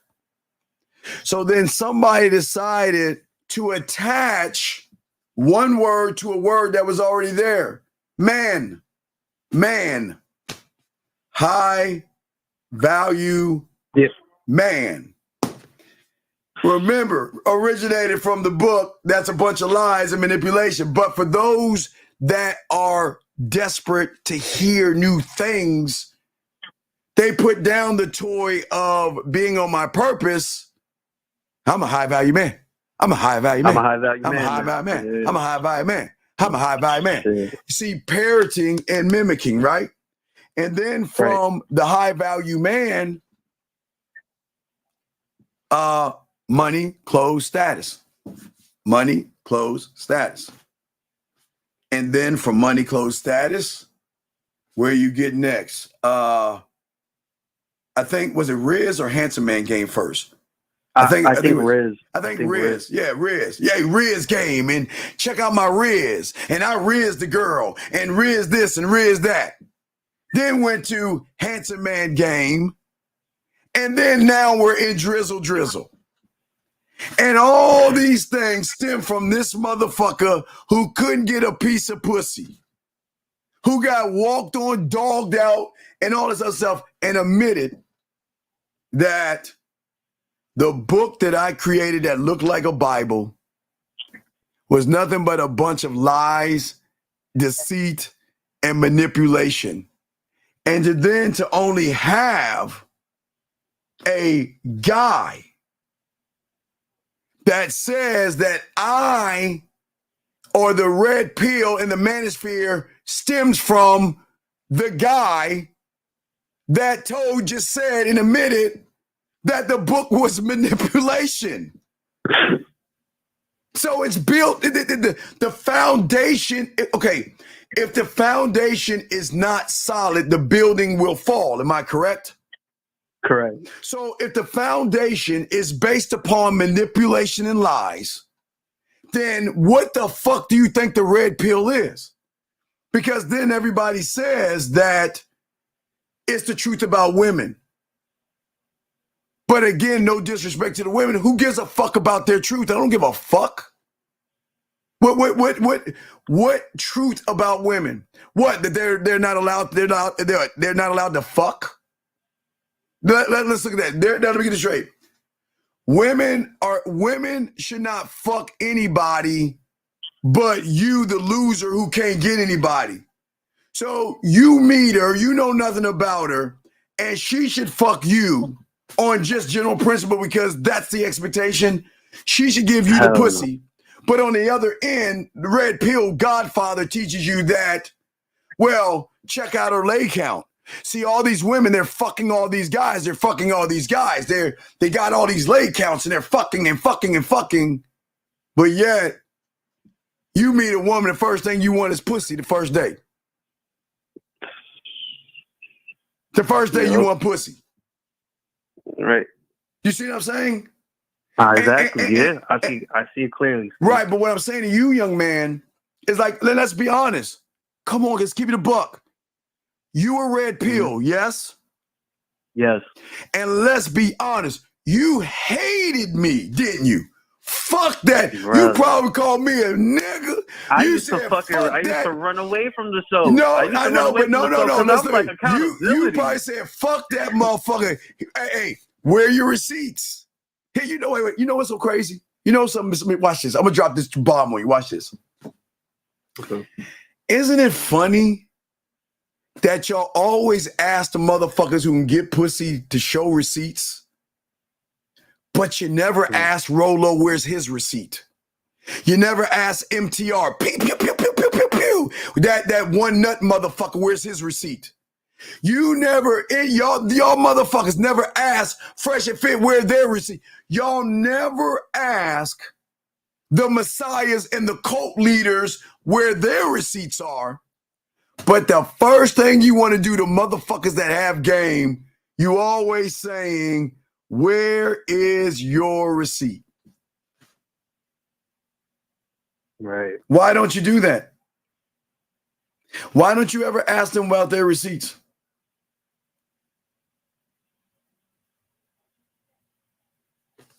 Why? Nothing. Right. But wait. But you want to know my receipt? Come on, let's be honest.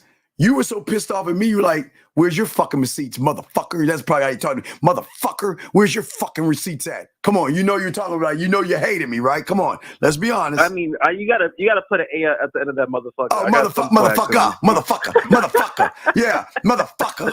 Hey, where are your receipts, motherfucker? Come on, let's be honest. You wanted to know my receipts, right? Right? Let's be honest. Yes. Right. But you never asked Rolo about his receipts, did you? No. Why? Why did you want to know my receipts? Because I am the receipt, but you see that the shit I teach ain't no motherfucking none of Nair, Manosphere, or Red Pill motherfucker is talking about anything I'm talking about. Because remember, I was before all that shit. So, so why didn't you ask them their receipts?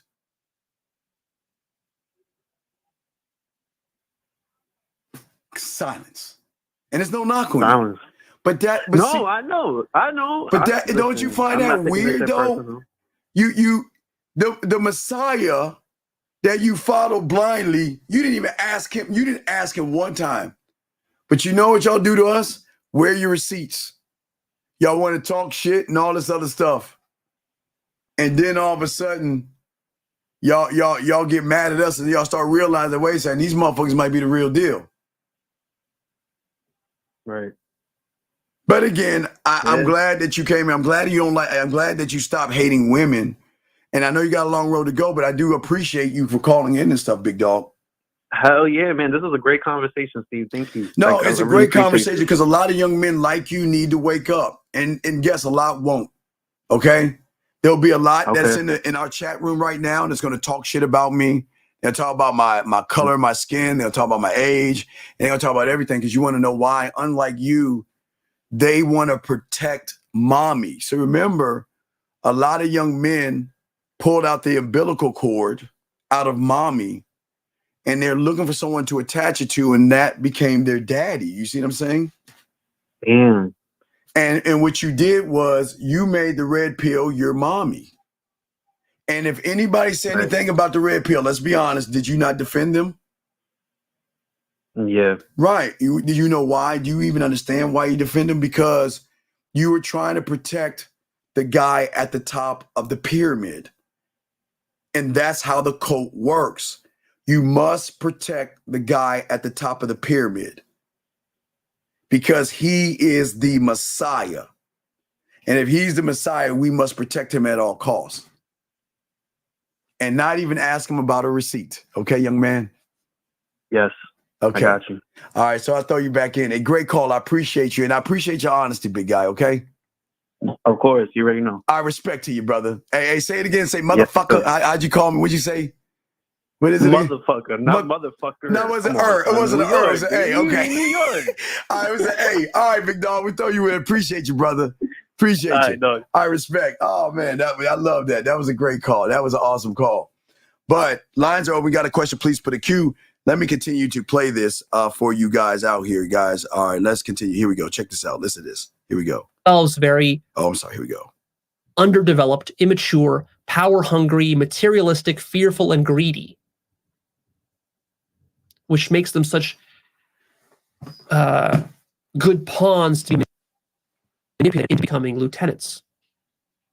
And they become very loyal because they're also leeching and benefiting from this pyramid structure. Right. So let me pause. The benefit is understanding, but all understanding is not good understanding. Like the guy that said earlier, wow, you're teaching me the truth about women. So if you are teaching me something, then I am going to be loyal to you based off of that something. Area code 347. What's your name? What's your question, sir? 347 going once. 347 going twice. Hello? What is your name, Hello? sir, and what's your question? Don, can you hear me correctly? What is your name, sir, and what's your question? My name is Don, and Steve, my question is how is the red pill hurting young men when they pretty much talk about the same things that you and the rest of the guys talk about in the game show? No, they don't, caller. They don't. We don't talk about hypergamy, do we? Do we talk about modern women, hypergamy, money, clothes, status, purpose, jerking off? So we don't. So tell us. Go ahead. I got you. And I appreciate your call. We don't talk about that because remember, I was before the red pill. Tell me what red pill talking points do I have? Okay, I don't want to say red pill talking points, but like, for example, they talk about how. Okay, wait, I want to tell you one thing at a time, young man, because I want to make sure you understand this. We're gonna have dialogue. I appreciate the call, but here's the thing about the game: when you make a statement, you got to back that shit up, dog. So try not to make false statements that you can't back up, okay? Because I know right now you're like, I'm just trying to calm you down a little bit, and we're gonna talk, but their basis of everything is woman. At the core of everything is pussy. At its core, pussy. Okay? But please tell me because I am not red pill, I'm not manosphere. I was before that shit, teaching this shit in the 80s. So please tell me, how do I take from them when I was before them? So we agree that I don't take from them, do I? No. I didn't say you take from them. I said that there's things that you say that they say, but okay, wait. Yeah, go ahead. Okay, no, we got dialogue. No, please don't hang up. We're gonna talk. I appreciate this. I'll give you an example with AMS. I'll give you AMS. So AMS's story was that he would go on my chat room, comment section, Lucario's comment section, and Alan Roger Curry's comment section, just trying to get his foot in the door. It wasn't until he and I had an argument on O'Shea Dew Jackson's show where he blew up. And at that point, he was saying lie to women, manipulate women, and fuck them to sleep. Am I correct about that? Yes or no? Yes, sir. You are absolutely correct. Then isn't it odd that he made a 360 change by saying now you shouldn't lie to women and you should be honest with women? You want to know why he did that like most guys do? Because just like a lot of white motherfuckers that steal from black people, content creators take from the game and try to form it to try to teach something new, and they can't stand on what they did before. Do you see what I'm saying? Right. So the thing is when the content creator is saying lie to women, then does a 360 and say, oh no, you shouldn't lie to women. Shouldn't you be scratching your head and saying, wait a second, something's wrong right here? But I'm listening to you. But you're saying that they're saying things, but where do you think they get the stuff from? Remember, a content. I'm gonna be honest. Yes. I'm gonna be honest, because you, like, prime example, you, what's the guy name? Like Lucario. Yes. K-Zag. You guys are obviously older, been teaching game for a while now, and what I realize is certain things that they say, you guys are most likely originally said. Like they say, oh, don't pander to women, don't kiss their ass. Like you guys say that. Right, but okay, but think about the switch. Before it was women fault, women bad. And now that the content is dying out, they've got to move the goalposts. Think about that, young man. Right. So if they're moving the goalposts from women being all this stuff and taking our words, they're taking all our stuff. They're stealing their pimps that are on YouTube. They're stealing from Max and players and ballers and hustlers and men. That content creators gotta what? Grab content. But they cannot stand on the content because all they're doing is regurgitating. Remember, red pill and manosphere is nothing but mimicking and regurgitating what's already there. And then those who are new are automatically going to say, we're stealing from them. You see what I'm saying, caller? They're going to say, no, motherfuckers, they said it for bitch. Are you serious? But no, sorry, but please continue what you're saying because we're having a good conversation. Please continue what you're saying. Yes, because like what I realized, Steve, right? Like, yes. A few of my friends from the past that I cut off. Yes, sir. When I was dealing with them, they was like, yo, why you like so upfront, so direct? She's not gonna give it up easy. You should just, take your time with it. Act like you want to be in a relationship with her, then you can probably get it. I'm like, wait, what the fuck? Why not just like, if you want to get laid with a chick, why not just be upfront and let her know that? You understand what I'm saying? Okay. Like, why like tell lies starting out, try to manipulate her, because soft lies. Like, what the hell? Because soft lies are better than hard truths. See, you have to understand that a lot of these young men, like your friends and a little bit of you yourself, are terrible with women. And a lot of young men, they don't want to ever admit that they have problems with women. So instead of admitting it, they try to secretly find places and things that they think can teach them about women. Because all in high school or wherever in college, they felt like shit, or outside they couldn't get women. So instead of looking in the mirror to realize it's your fault, you don't have any game, you don't have a mouthpiece, you're not that guy. It's easy to say it's the woman's fault. It's not, it's not your fault for learning you. It's her fault. She's the problem. She's going to leave you and watch this. Okay, let me explain something to you. Watch this, young man. This should be a light bulb moment because I've always talked about this even when I was battling the sex seduction community before YouTube. So, do you know what the news does? No. Okay, so you kids don't remember this because I'm old. Y'all really don't watch the news. The news is something that's very rarely seen. I'm talking about local news. Yes. You talked about this. So I'm gonna break it down to those who didn't hear this, but I'm talking about local news, so y'all can learn this. Yeah. So local news has an agenda, and this is the agenda. Right. We're gonna start off with the most heinous, hideous shit known to man. Because the either the fear factor or the scariness of what we're going to show you is going to make you watch the program. It's either a death, a murder, car accident, zombie apocalypse, whatever the fuck it is. You see what I'm saying? Just, you know what I mean? We're going to start it off with the worst thing in the world. And then from that, we'll go to a commercial.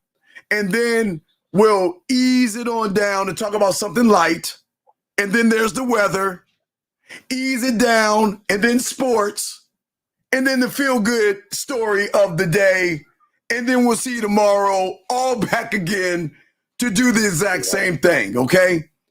So what the Red Pill did is they do the same format. Now, remember, I want you to listen to this. Think about the news. Even CNN and fucking Fox News, all these motherfuckers do this shit. What they do, okay, so if there was someone that shot a movie theater in Wyoming, it happened in Wyoming. It was a guy that went to a theater and shot up the theater, right? By the time it gets to the news, by the time you start watching it, you're gonna think it's in your neighborhood. You're actually gonna be like, you know what? I don't know if I'm gonna go to the movie this week. Fuck that. Ain't nobody gonna shoot up on me, man. You see what I'm saying? That's the manipulation. So the manipulation gets even deeper. Now watch this. Hi, my name is Steve and I'm a Pisces. And this bitch on Mars, this blue bitch on Mars, dogged me out. See, be careful, guys. You got to be careful about that one. See that blue bitch dogged me out. So you better be careful about all women because she dogged me out. They'll do the same thing to you, just like the news. So what these guys do is use scary tactics to scare these guys and to keep watching. All these reactions. Her hypergamous nature. See, I told you about these bad women. See, these bad women are terrible. Fuck Earth, go to Venus and fuck with a green bitch because all the Earth women are terrible. Because apparently I fucked every Earth woman and I know that I can't get every Earth woman's pussy, but hey, they're so terrible. Go to Venus. But do you see how crazy that is? And all they're using, they make it feel like you can't find yes. They make it feel submissive women anywhere in the States, but you got to go abroad to find them when they're here in the States. Like, you don't necessarily got to go all the way to fucking, Philippines to find that. You can get that here. And on top of that, if you're somebody who's like gamed up, I'm not gamed up yet, but I'm on my way. No doubt. You can get that here. Yeah, but young man, think about this. Here's the billion-dollar question. What the fuck does what you do have to do with me? Unless you and I from conception have done the same thing up to the point I met you. So how can I use a green bitch on Venus to prove a point to you that all women in the galaxy are bad because one green woman dogged me out. But think about gullible and naive young men. Like the news, everybody wants to look at the last domino. Isn't that what they taught you? That you want to look at the worst thing that happened.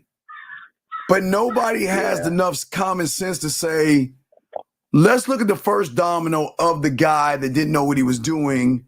The guy that kissed a woman's ass when she said, I don't want to date you. The guy that was begging for pussy. The guy that was begging to take her on a date. The guy that went on a date, didn't know how to communicate himself. The woman said, you know what? I still want to be friends with you. That's all I want to be. And he said, no. I want to be more. Can I help you pay a bill? No, you shouldn't. No, here's the money. Take the money. Let me do this and let me do that for you. And then he finds out that she's fucking somebody else. And all of a sudden, what? Oh, this ain't shit bitch. How dare her? Look what she did to me. See that? She dogged me out. She cheated on me. She manipulated me. And look at this. They got these motherfuckers thinking, well, if you meet her, she gonna take you to family court. They already thinking family court. Yeah. So what I'm saying to you, I understand that when you're listening to them, you think that we're taking their points. A man doesn't teach you to be like him. See, the difference between game and red pill and manosphere is that the honesty that one must have is with himself. They don't teach you that shit. But I ask you, I'm sure like the other guy, you hated me, right? You fucking hated me, did you not? Come on. Wait, that again? I'm saying I'm sure you hated me when you first heard me. Am I correct? No. Okay, I'm gonna be honest with you, Steve. When I first heard you, it was I forgot the platform you was on. But you said something like, when somebody asks you how you doing, gentlemen, speak the fuck up.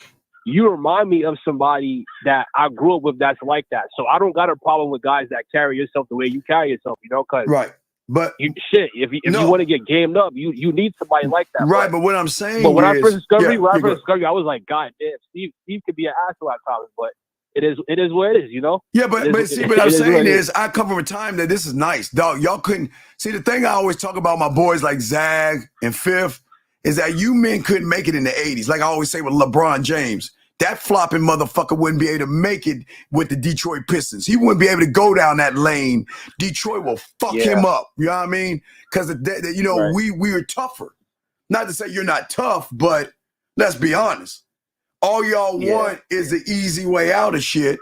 Not you, but again, you had a reason probably watching Red Pill or all the other stuff and why you're calling me about Red Pill. But what I'm saying is at the end of the day, is that those young men, how can you talk about something you can't have access to?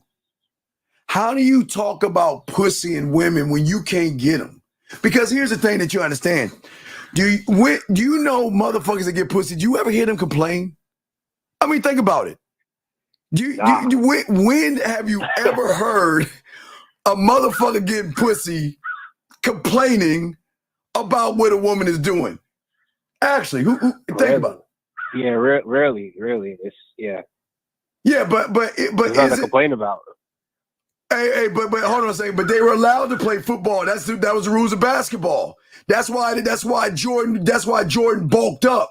All right, but anyway, but I'm saying to you, so back to you. But what I'm saying is that again, but I mean, you watch Red Pill, right? You've seen some Red Pill stuff, right? I've seen Red Pill content before, but when I moved on to you guys, like you, Lakari, and all that, I learned more, and my mind grew more. You understand what I'm saying? Red Pill, I don't know. Like I'm gonna be honest, I would say they give some type of good advice. Well, all right, stop. Tell me one fucking thing of advice that they give you. Okay. The not pandering to women, the advising men to not simp, advising men to... Wait, where do you think they got it? Whoa. Where do you think they got that shit from? That's not their advice. They get it from y'all. They get it from y'all. Wait. We're talking, come on, dog. Come on, man. Y'all gotta wake up. Yeah. We're talking about I would be honest, they get it from y'all. Thank you. We're talking about a group of people that used to tell you women ain't shit. Hypergamous, monkey branching, lying, fuck, they're terrible and all this. And now they're telling you to do what? Say it again, caller. What do they tell you to do? All right, so everybody that's tuning in right now, pretty much what they saying is, don't simp to women, don't panic to them, don't take their ass, whatever. Provide leadership skills, which Steve talks about on a regular basis. You know what I mean? So where do you think they stealing it from, dog? I keep telling you, man. It's the Elvis Presley, it's the Blondie, it's the Neil Strauss. They need content, so they're gonna steal it from the real ones. Yeah. I keep telling you, they can't. That was a great comparison, Steve. The Elvis with the hound dog shit and the that's a great comparison. As I say, listen, because this is not, and I'll show everybody. This is not me being racist. I'm not bringing up. I'm not here. Right. This is not like a racist thing where we're saying all of this. I'm just telling you what the world is like. I'm not at no thing am I saying that you being white is bad or anything like that. I'm not saying that. I'm not blaming you for what your forefathers did to my ancestors type shit. I'm not saying that. Right. Well, all I'm trying to educate these young men on who don't know anything, that the root of how things started, because people, again, think about it. When you hear King of Rock and Roll, this is the name that you pop up in your head. But nobody does the history to realize the motherfucker went across the street and saw black people moving in a way, shaking their fucking hips. And just like the red pill, he went on TV, started shaking his hips, and everybody thought he invented it. But even with rock and roll, they don't even know about her. They don't know about this woman right here. You want to know why? Yeah. Because the books didn't do it. And you know what Zach told myself at 50? That they're finally incorporating the Negro leagues into the baseball with all the stats and shit. So it's good that they're doing that. But again, rap. All you rappers, yeah, they thought she was the one who invented rap. Because on MTV, it used to be white television. The first two people that got on it that were black were Michael Jackson and Prince. So before Michael and Prince on MTV, music television, guys, before there was reality on MTV, it was all music. And she was the first rapper on that white show where they thought she invented it. And what did she say? I'm with Fab Five Freddy. That's what she did. She went to the hood with a brother named Fab Five Freddy and was watching the black men rap. Now, remember, black men have been rapping since the 20s and 40s. They've got footage of them rapping and shit. I mean, it's crazy, but. Oh, wow. Oh, yeah. I'll pull that up. I'll see if I'll pull up and show you. Yeah, they were rapping way before you think this. People don't even know about Dolomite. See, if you watch Dolomite, see, they don't know about Dolomite. Dolomite was smooth with his words. See, okay, you ever heard of a group called the Bee Gees? What'd you think they did? See, in the 90s and the 70s when disco was going around, these Caucasians learned this thing in the hood called jive talk, right? And what do you think the song they wrote? Jive talking. You see what I'm saying? See, people, they will always come in and take. And this is not right. This is the truth. They would always take. Yes, the Bee Gees. Look it up. Look up the Bee Gees. In the 70s, they came, I think it was early 80s or late 70s, when disco was going around. They learned about a vernacular of how black men would talk to each other. That rooted from slavery, where black people were slaves who had a way of communicating with either music or voice. But that's I'm not trying to give you those history lessons. But what I'm saying is that they learned that what they were doing on the streets was called jive talk. Jive talk. Right. So what the Bee Gees did was they created a song based off the shit that they learned on the street. Jive talking. And they would sing that song. And they were like, oh yeah, jive talking. I'm jive talking now. Ooh, look at me, right? Yeah. So what I'm saying is like you're saying, you can't tell me anything that they teach people because they're stealing from people that are actually trying to help people. They're stealing that shit. But I'm listening to you. What you got? What else you got for me, brother? Yeah, that's about it, man. Like, once again, to all the young guys like myself that's listening right now, yeah, I know. You feel me? So if you hear anything about don't beat around the bush, don't pander to women, you know where they get that shit from. Dog, you know they get it. And please understand, I'm not saying they get it from me. You got Rosebud. You got Dre. You got Pimp. You got motherfucker. Listen, and gentlemen, they're white pimps. They're white. Listen, I will say this. Please understand. Game is not color. So please don't understand that. Right. Because emperors had game. There were Asian guys have game. There are Spanish guys that have game. So please understand, it's not a black cultural thing. It's just that what people were doing was taking from a culture. They were taking from a culture. Right. And then they would take it, and because you're book smart and you're a nerd, all you know is phrases and little numbers and equations and shit. So they took what was from the street and watered it down into equations for a lot of people. And just like you're saying, the red pill, now what are they trying to teach? They're trying to teach you how to be a man now? When all this time they're blaming women? Stand up for yourself? Why did they tell you to stand up for yourself in the beginning?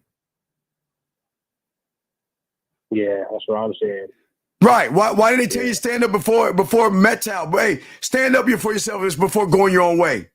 Why did they tell you to stand up before being on your purpose? Stand up before money, clothes, and status. Stand up before jerking off. Stand up before Riz, handsome man. Do you see how they fucking these guys over? Yeah. Like at one point, Steve, you probably heard of it. They was doing this fucking I don't want to say it was necessarily the red pill guys that we're familiar with, but these young guys, they was doing this this dopamine detox shit where you take like 6 months off, you stop talking to chicks for a while. Oh, they call that monk mode. They call that monk mode. Yeah. So monk mode, again, monk mode like no fap. And here's the crazy thing about it. Why take time off from women when you can't get any pussy? So you're already taking time off. So that doesn't make any sense. How do you take time off from women when you don't even get any women? So what the fuck are you taking time off from? True. You see what I'm saying? Right. All right, well, caller, look, I appreciate it. Do you have any other questions and everything? Listen. Nah, that's about it. Yeah, just understand, this is no knock. It's just to educate these young men because as I said before, there are young men your age back in the 90s and 2000s who used to be your age, who are grown men now who have midlife crises, depression, anxiety, and they're going through a lot of things. Do you want to know why? Because they followed this guy who looked like Andrew. See, they get mad at me when I show them the first Andrew Tate. They think Andrew Tate was the originator. No, I'm gonna be honest with you, Steve. I understand where you come from, but I don't see how they're the same. No, look. Let me show you. I'm gonna show you. Look. Right. Hold on. I'm gonna show you how they're the same. Why don't you go back to Andrew Tate when he had hair? Because he used to have hair. Right. Andrew Tate used to have hair. Hold on a second. Let me find him. Where is he at? So Andrew Tate. Okay, look at the similarities, except the fucking earring. Right. Mm-hmm. Cut your hair off and look cool. Look cool. Look bald-headed, cool, yell, and hold a cigar in your hand, and everybody's gonna fuck with you because you look cool. Yeah, I get what you're saying. They follow mystery because they thought he looked cool with a boa and goggles and all that shit and black fingernail polish. You looked the part. Elvis looked the part, played the part. He looked cool by shaking his hips. It's the same thing, young man. There's nothing new under the sun. But they think Andrew Tate is the originator of shaving his. No, Neil Strauss did that shit first. He did it first. Quick question. Is like Andrew Tate, is that somebody that is considered to have game or like what? No, listen, you see the gold shift he did? Didn't he? Now, isn't he talking about how the red pill's fake? Okay, dog, listen to me. I don't think you understand these motherfuckers, dog. They know y'all are gullible, dog. And they know they can manipulate you easily.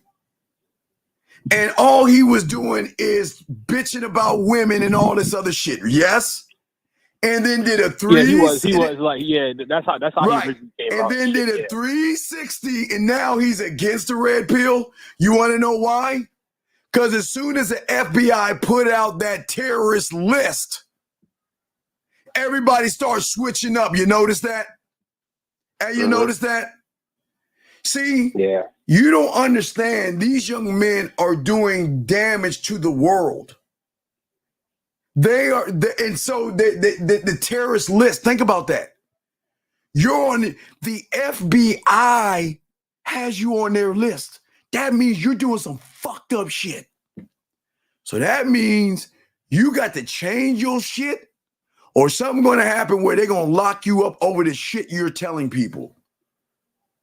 You can't go. Like, You can't go around telling people. Look, you can't tell an angry young boy, a young man who is angry and bitter and frustrated and an incel that women are fucked up.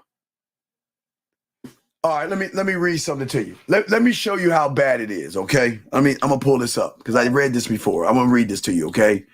Hold on, let me see it. I'm gonna read this to you, okay? Okay. I'm gonna pull it up. I'm gonna read this, okay? All right. So let me see if this is the list. Okay, let me pull up the list. Now, please understand this, okay?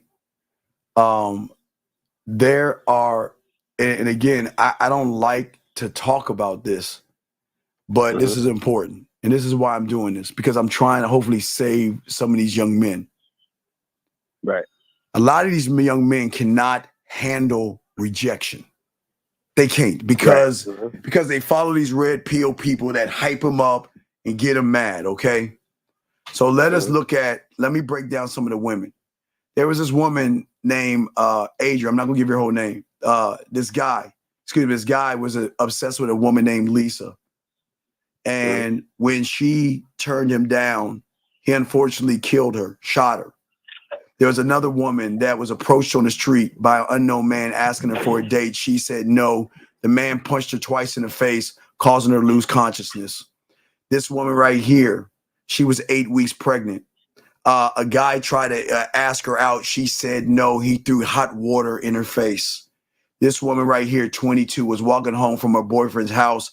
Had a guy try to talk to her. She rejected him. He killed her. Do you see what I'm saying?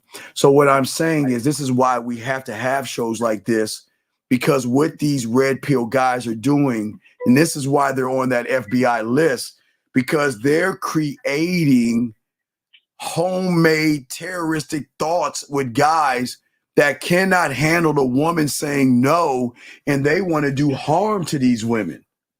They want to do harm to these women. I get what you're saying. You see what I'm saying? Yeah. They're saying that you're allowed to be angry. And you're allowed to act out. And that woman deserves it. And women don't deserve to get hit. They don't deserve to get treated bad. What the fuck did they do wrong?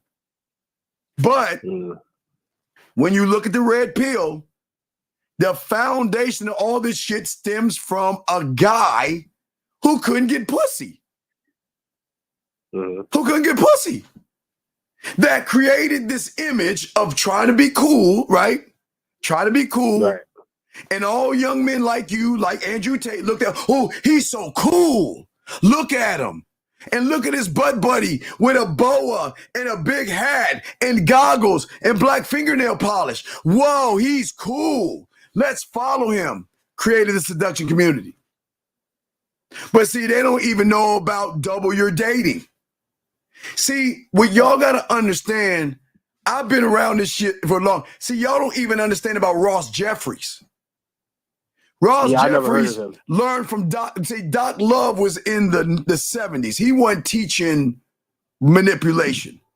He was just teaching guys how to talk to women. He had an apprentice named Ross Jeffries.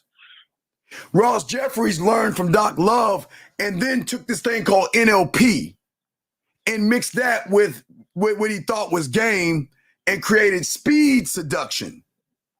Now, Ross Jeffries had a marketer. I forgot his name was Eben something. He then created Double Your Dating by telling guys to be cocky and funny. See, stealing game, teaching them to be something and fake something, right? So then what he did was he created an affiliate. Now this is where they get the young men. Affiliate marketing. You know what affiliate marketing is? Yeah. Affiliate marketing, for y'all to understand, is that I've got this thing of, this is a candle. I've got this candle.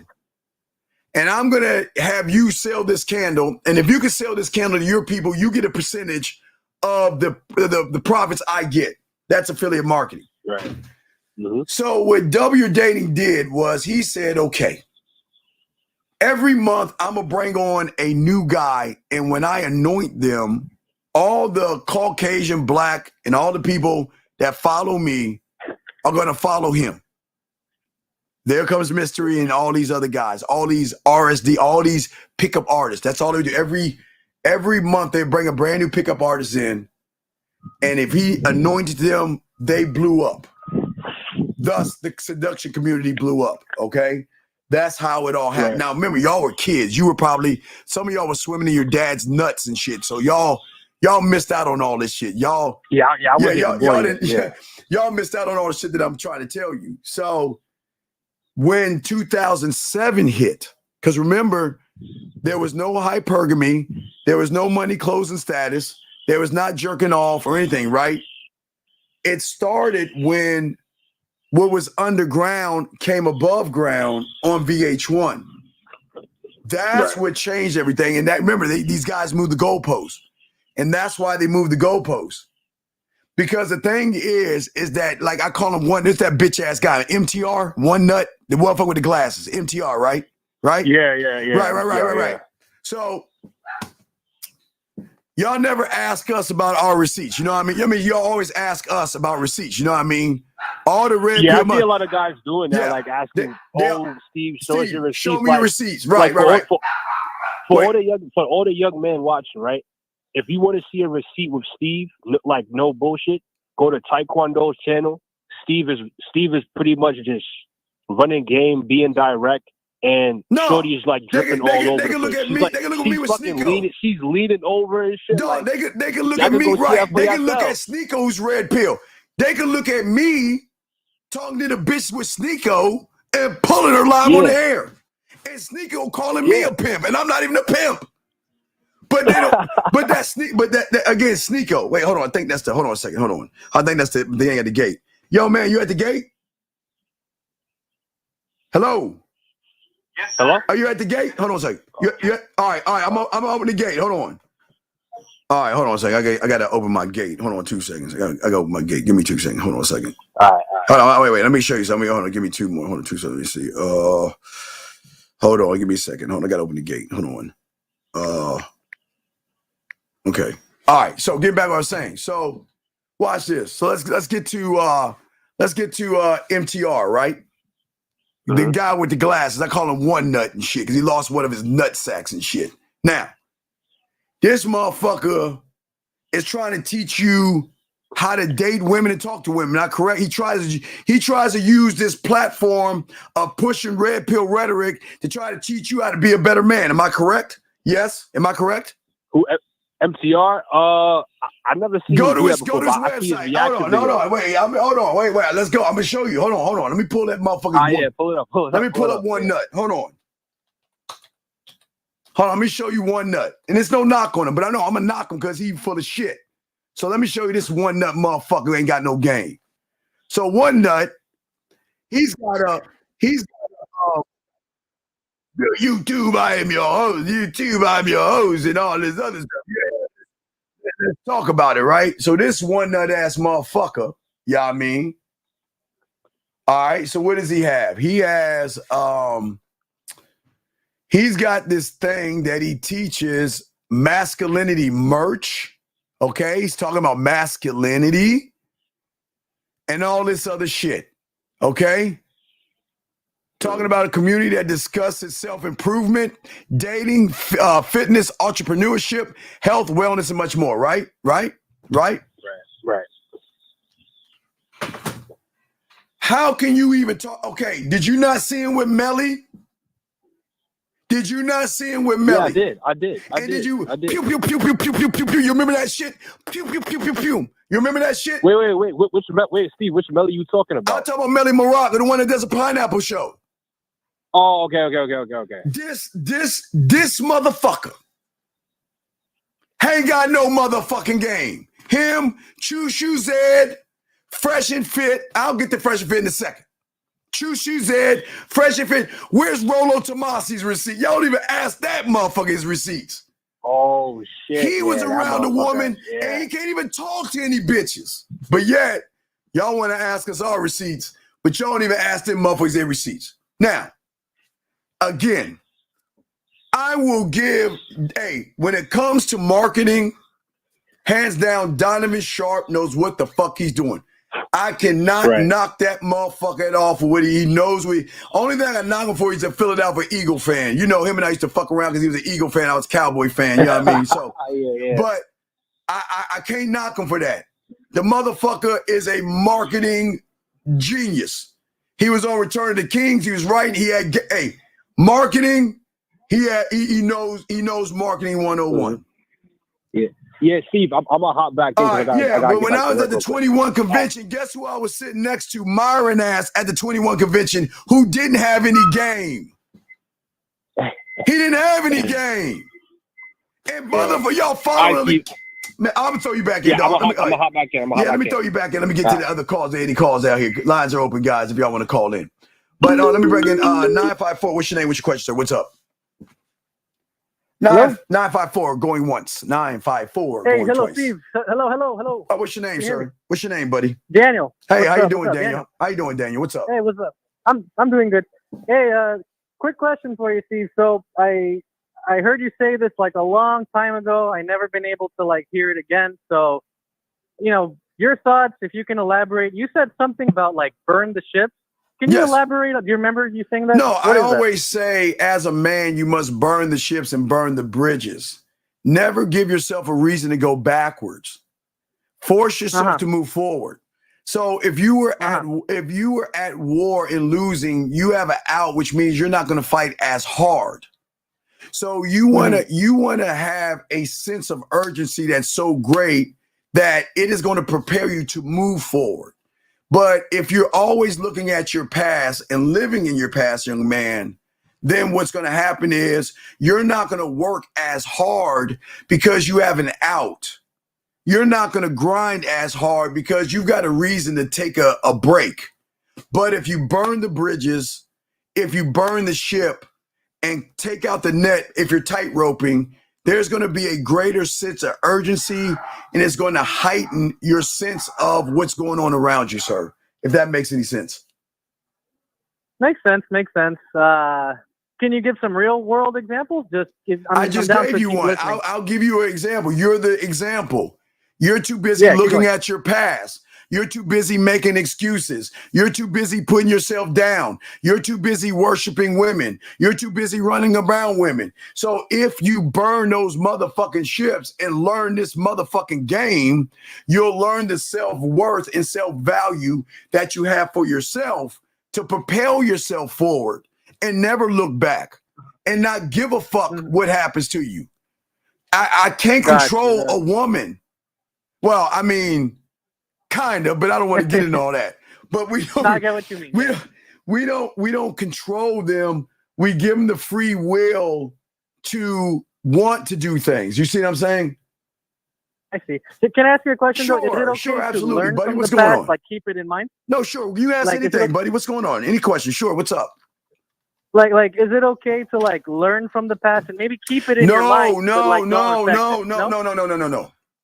If you're gonna learn, you're learning from the wrong past.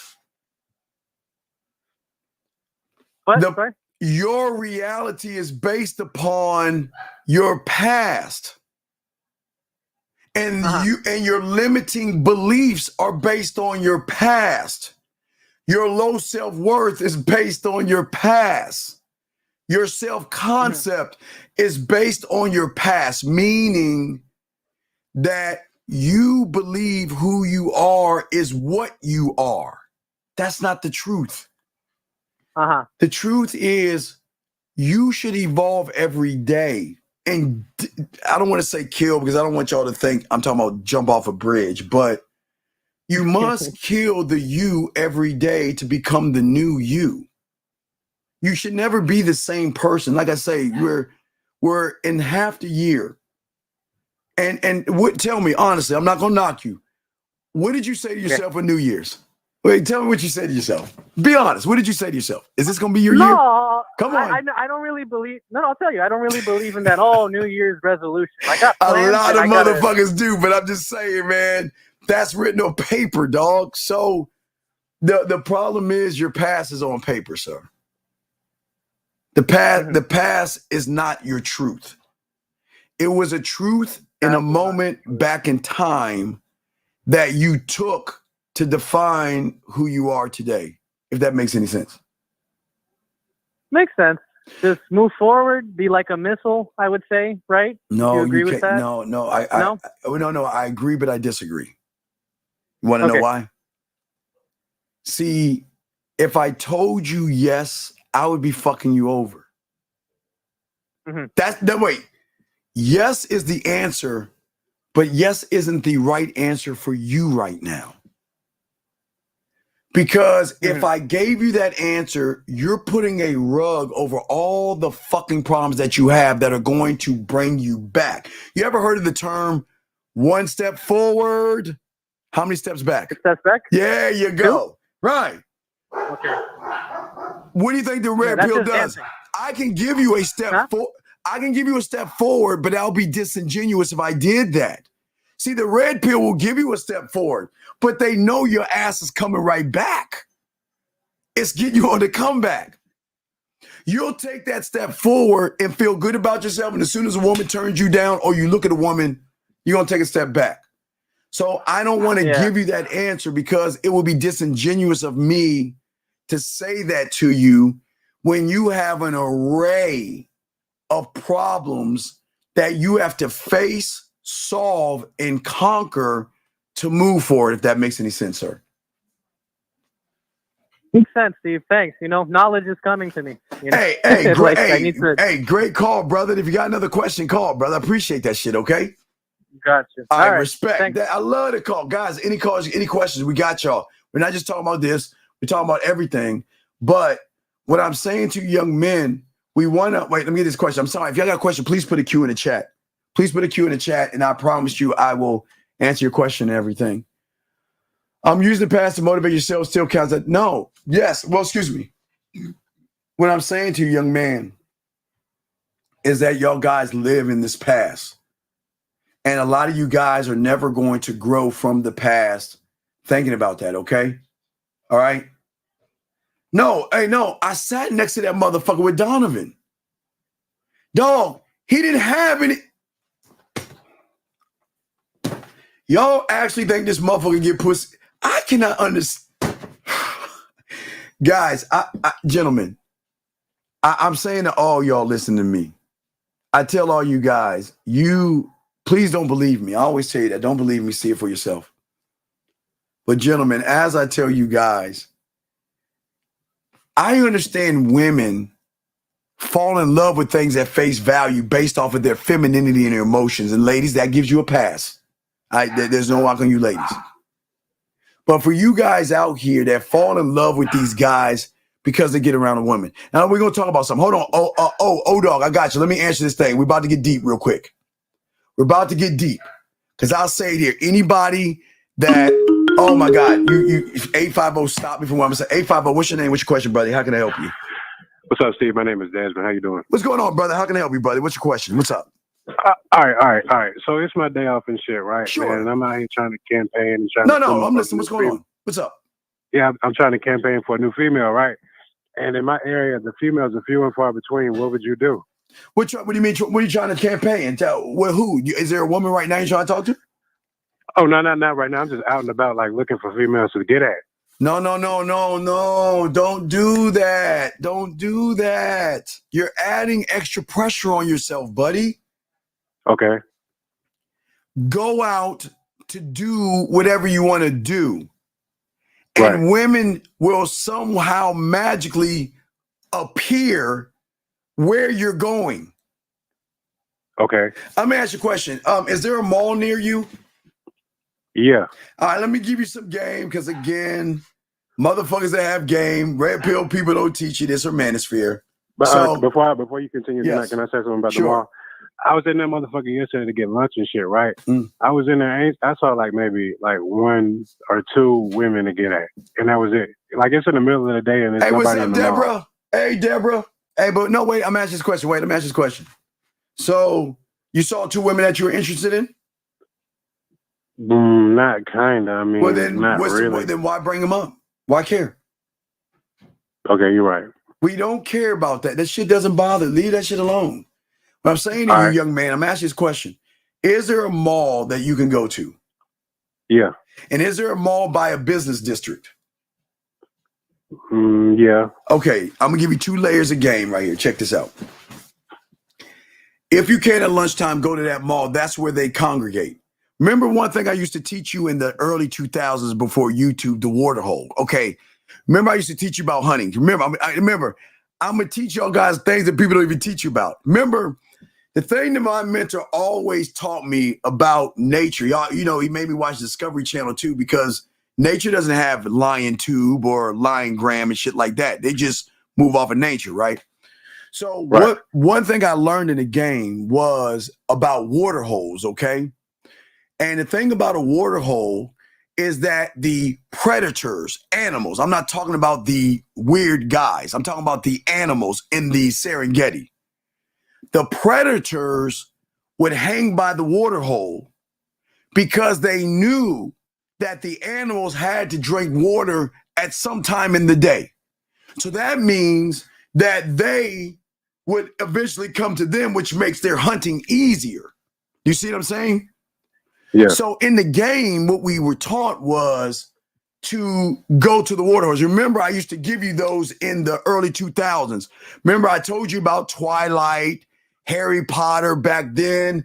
We told you about the Christian Grey movie, the 50 Shades of Grey. We used to give you water holes and shit to get women. We used to give you those all the time. You know, we always give y'all game. Now, what I'm saying to you is I'm gonna give you 2 water holes that you can go to right now. Go to the mall at lunchtime. That's a water hole, because some women are gonna eat lunch in the office. Some women gonna go to Fridays or Chili's or something. And a lot of women gonna hit that mall food court. A lot of women gonna hit that food court. So what you need to do is hit the mall around lunchtime. That's number 1. Number 2, happy hour. You've got to find the clubs that are around your area that have happy hour, because there are women that want to kick back, have a drink after work, and meet some men. That doesn't actually give them a club environment, but it's more of a relaxed environment. So what you want to do is find a happy hour place and go there. So that happy hour is every day. They got happy hour every day. So I've given you 2 water holes that you can hit, and then start going out and just meeting women. Dog, women are going to run into you. You'll be fine. You see what I'm saying? So basically, all right, other than the 2 water holes, you're telling me that don't go outside with the purpose of trying to find a woman to talk to. Just go out and again, I always told you my bitch ass moment. I'm never ashamed of my bitch ass moment. I told you, dog, my pussified moment. So I was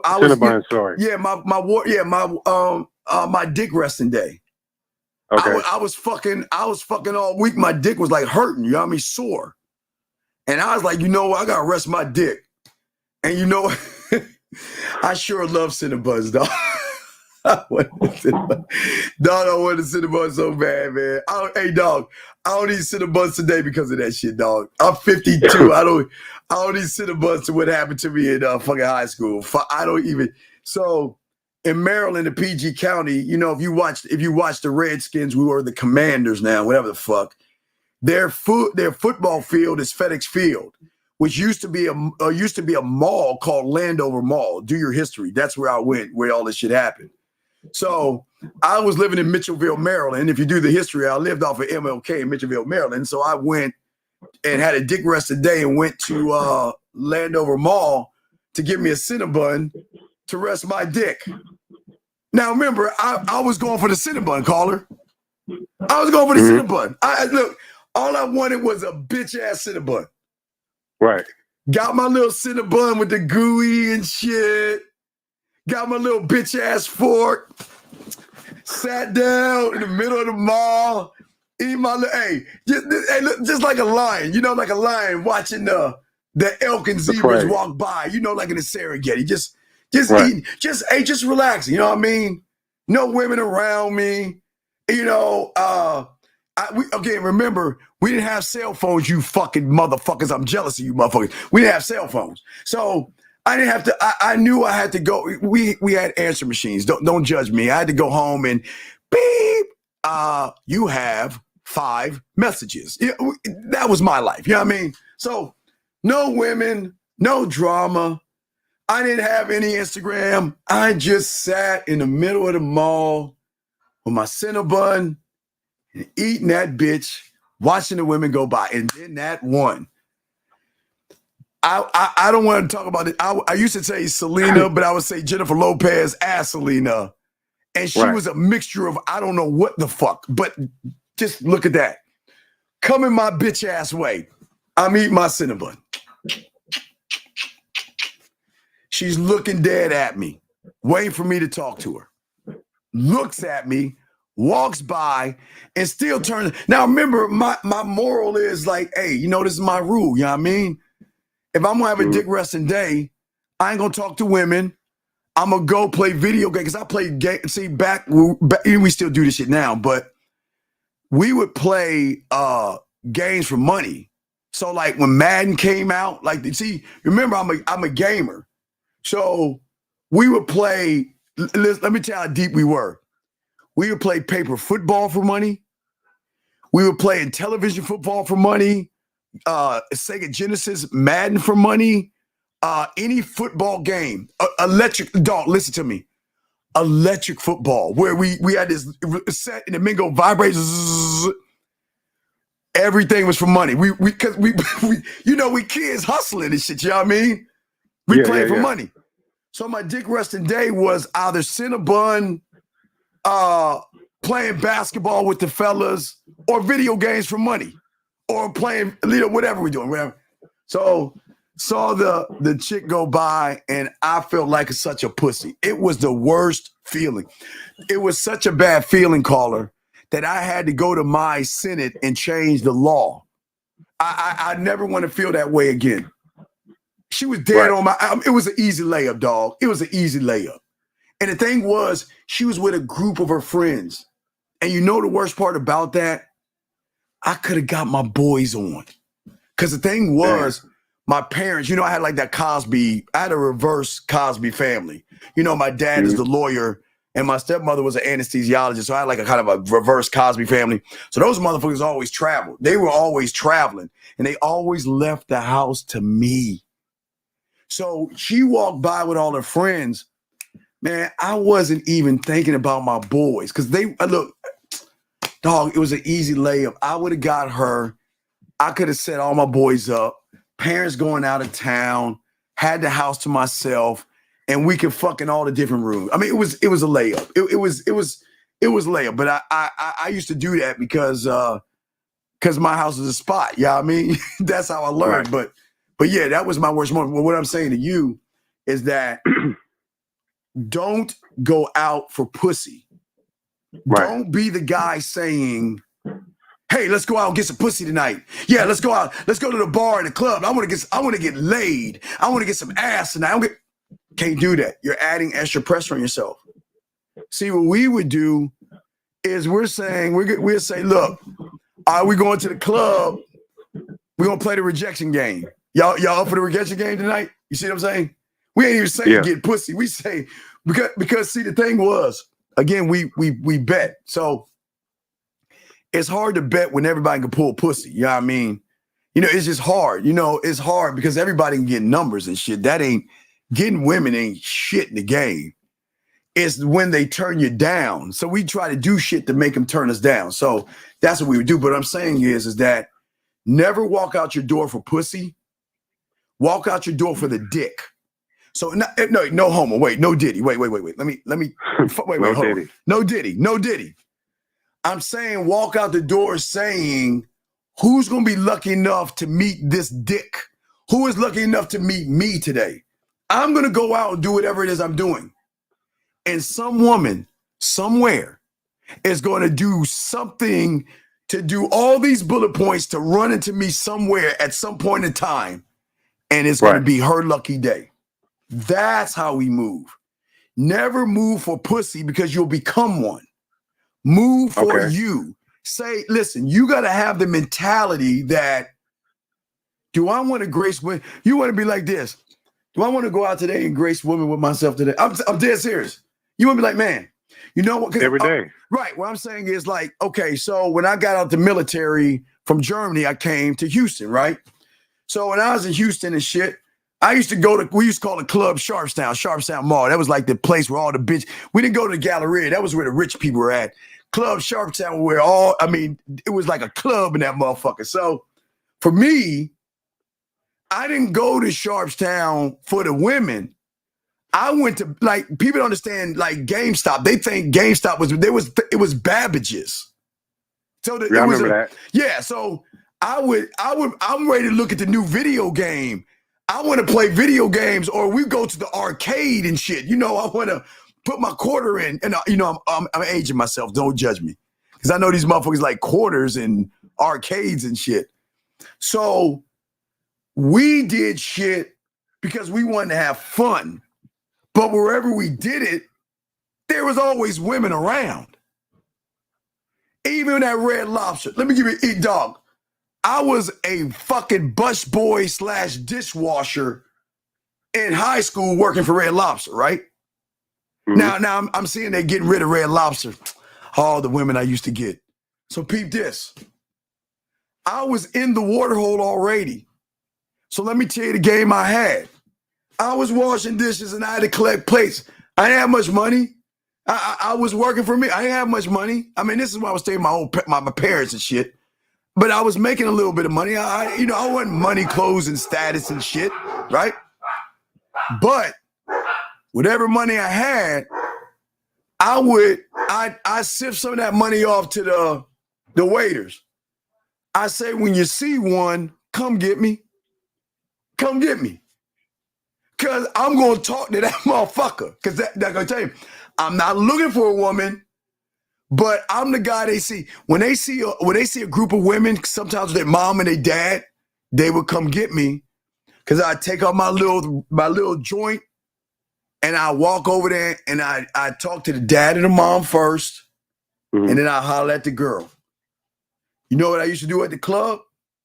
Now this was flipping money. So I'm gonna just say this real quick to show you how it works. So what I would do is I would invest $60 to flip my money to get about 1,000 to 1,500 for selling my body to women doing some gigolo shit. Yeah. But in order to do it, because I learned how it worked with women and you know, them fucking and paying guys for sex. But there was another way I invented and figured out. So I want you to look at the end game. The end game was, at the end of the day, I needed to be able to rub elbows with the owner of the club. Because behind the door of the owner of the club was a part. See, people thought when the clubs ended, that was the first party, but there was an after party of that after party. Right. And that after party happened in behind those closed gates and stuff like that, where they had swingers and all that other stuff. So I'm thinking, okay, this is the game. How do I get to the club owner? It's a process, right? So I figure I'm going to use $60 to get to the club owner. So what I would do every time I go to the club, I wasn't going for the women. I would get them, but I wasn't going for the women. My goal was rubbing elbows with the club owner. Do you see what I'm saying? Does that make sense? Now there's no homosexual. Absolutely. Yeah, okay. So when I saw the bouncer, what's up? Slide him 20. When I got at the bar, now I don't drink. You know what my drink is? It's a bitch ass drink. It's orange juice, Sprite, and pineapple. I swear, I'm not bullshitting you. I don't drink. I laugh at them. They said that was my bitch ass drink. You laugh at me, but every time I got my little bitch ass drink, I gave the bartender a 20.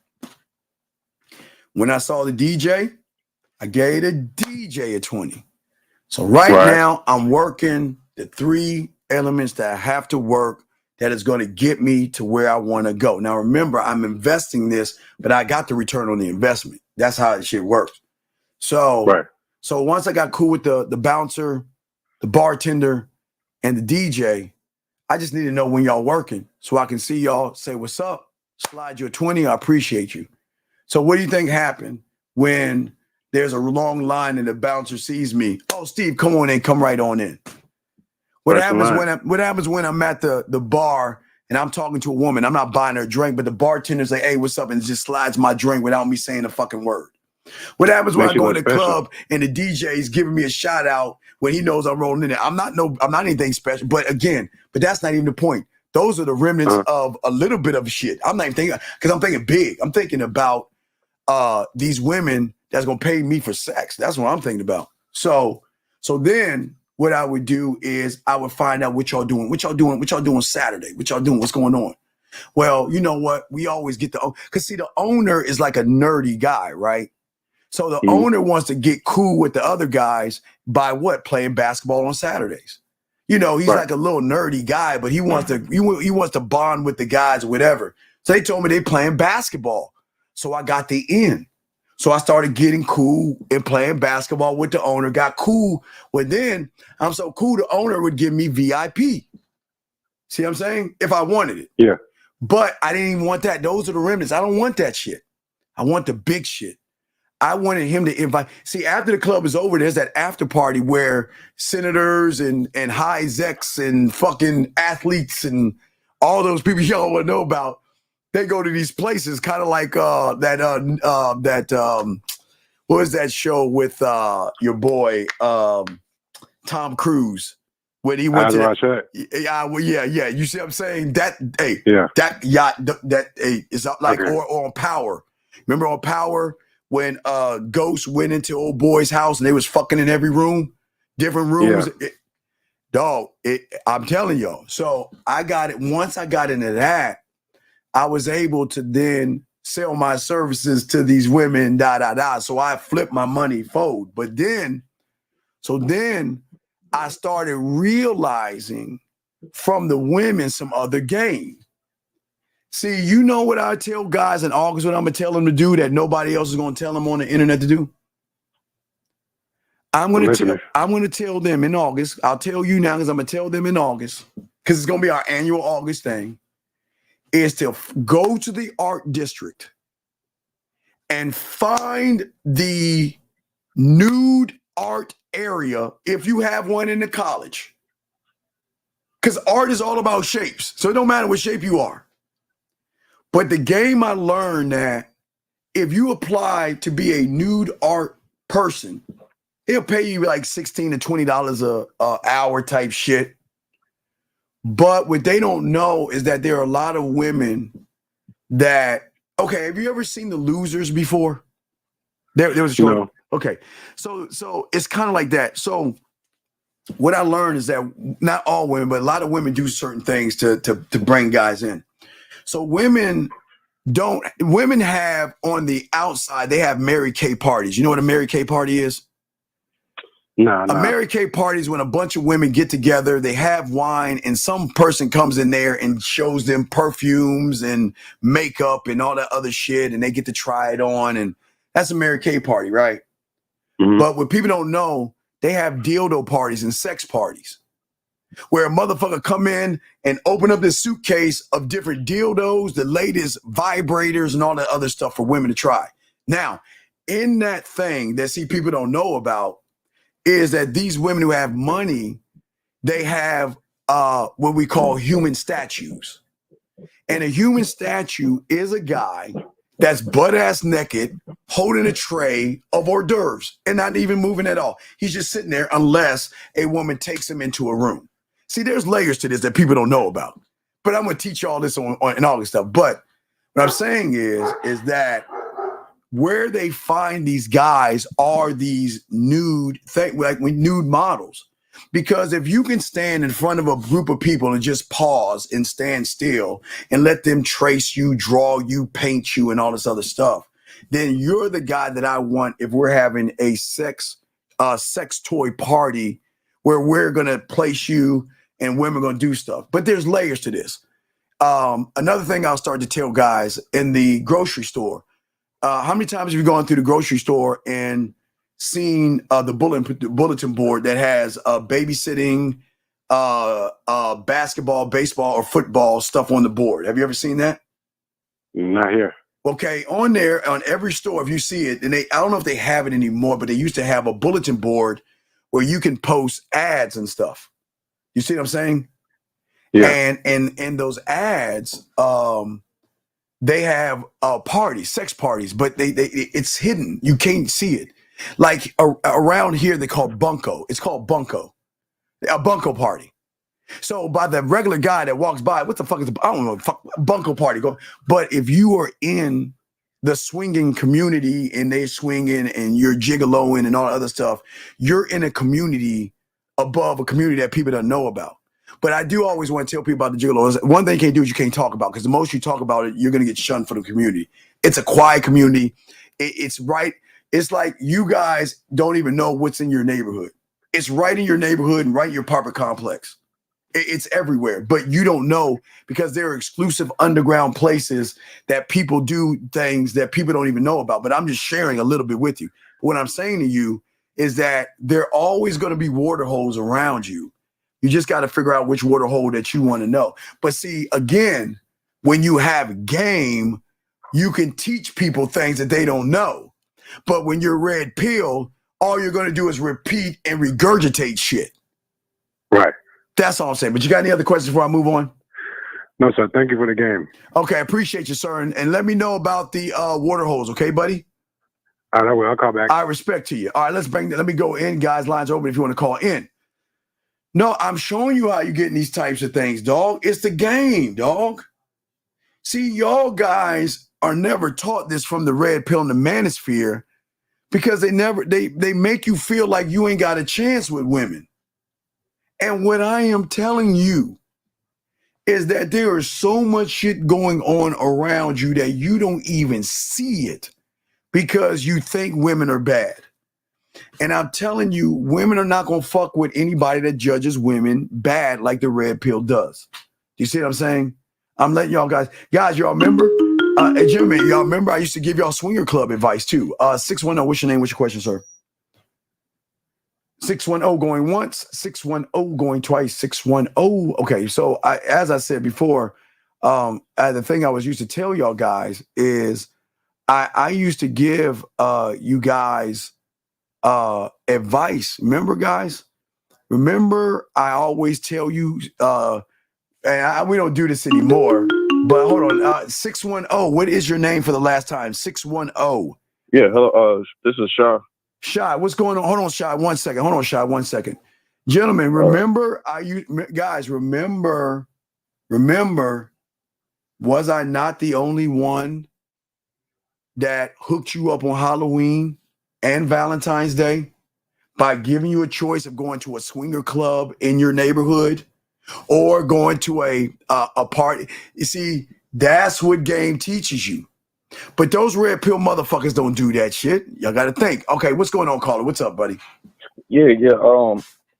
When you was trying to be a student in the game, how did you manage your time working on like your mouthpiece, working on the showering the curtains and all that? How was because I had okay. Your mind is okay. I'm going to teach you that. I got something I'm working on for you guys, but you don't understand. Your mind is moving with thoughts like all the time. You don't even realize it. But what I'm going to do is I'm going to pull out and help you find the creative side of you again. Because because I told you I started off with poetry. And I told you I had to watch Bob Ross on Channel 8 in Maryland. I think it was PBS on Channel 8. I forgot. I think it was Channel 8. Or 32 or 2. I forgot the channel. But I had to watch that and study Bob and realize that it wasn't the painting that it was about. It was that you had a bald-headed man with a white dude with an afro take a blank canvas, and by the time it was over, he painted a masterpiece. Thus, meaning that whenever I got around a woman that's a blank canvas, I can be able to paint me onto that canvas that would draw her in to want to fuck with me. But if there are rules to this, see, you can't go into this game making it about pussy. You can't go in this game making it about women. You can't go in this game not having confidence and being arrogant. So the problem is, young man, is you got to get rid of these things before you can actually start to learn. You can't learn how to talk to a woman, be her dildo, turn her on, and create the things I'm teaching you if you worry about a woman turning you down or rejecting you or fear and all these things. Do you see what I'm saying? Does that make any sense? Yeah, because the last question the caller asked really hit home when you said don't go outside for. Oh yeah, you can't. Oh my God, don't listen.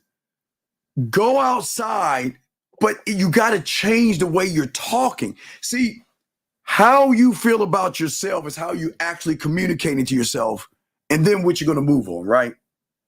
So if you don't believe in yourself, you believe more in pussy. And what you're saying, yeah, man, let's go out and get that pussy tonight. Yeah, man, let's go drive. Hey, let's go cruising for some pussy. Or let's go to for us, it was, it's skating rink. And, I'm old and shit. But what I'm saying is that game is going to teach you that I ain't going out for pussy.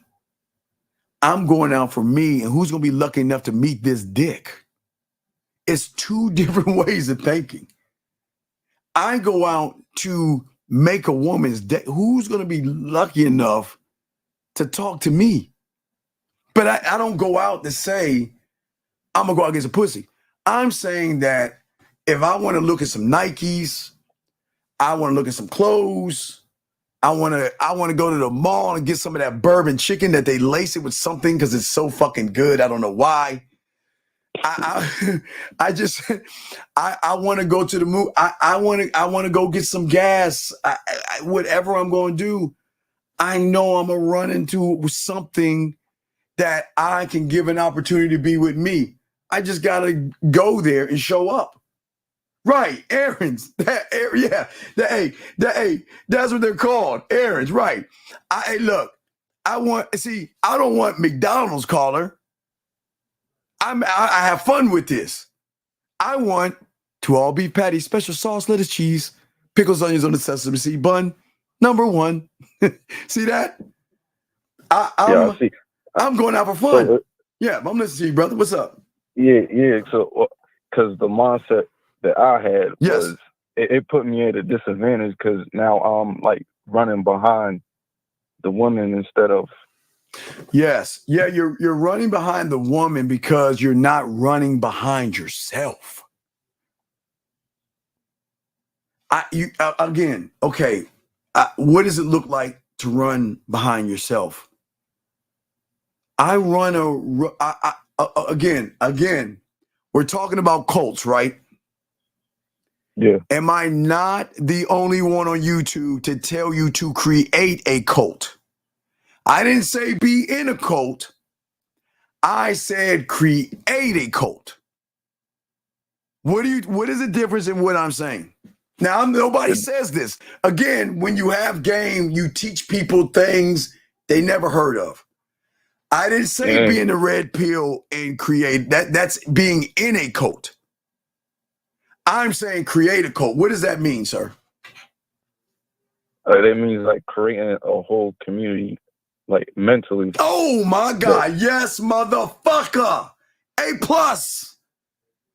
Creating a mental cult that has one purpose and one purpose only, and that is to serve you, work for you, protect you, guide you, create a standard for you. Do you see what I'm saying? But see, caller, remember, caller, nobody teaches this shit. Yeah, when you have game, what you teach. So what I'm saying is that you have not created your cult yet to give you a guidance system. And that's why you're looking at, listen, please understand, I know it's okay to look at pussy and want women. That's not the problem. The problem is what you do after you look at that ass and titties is the problem. You and I do the same exact thing. The difference is that I'm saying I'm going to make her day. You're saying, what can I say to get some pussy from her? Do you see? There's two moves of thought. See, my mental cult tells me that I already created the amusement park. I created the sex. I created the seduction. I've created the romance. I've created the flavor. And the question is, do I want to give her the weed of me, the heroin of me, or the fentanyl of me? Because it's all my drug anyway. What do I want to give her? But see, listen what I'm saying. I, me, my. You're saying she, her. She, her. You see what I'm saying? Yeah, you're doing everything for yourself. I'm doing everything for myself. I am never doing no fucking thing for a woman, ever. And that's not a knock on women. You see what I'm saying? Everything I'm doing, everything I'm teaching you is for yourself. But see, the problem is that I gotta break you.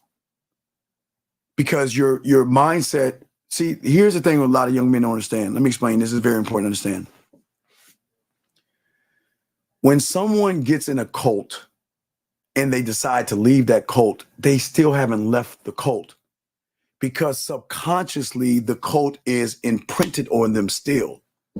And just because a lot of you left the red pill, you still have remnants of the red pill in your system still.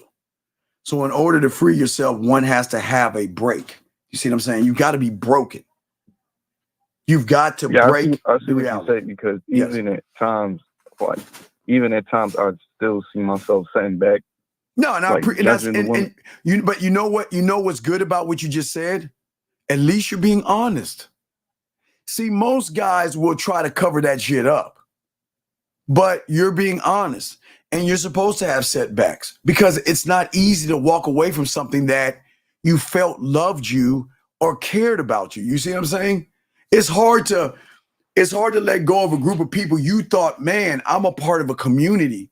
And wow, it's perfect here. And everybody, it cares for everybody. And everybody wants the best for everybody. And we all have this idea. It's us versus the world.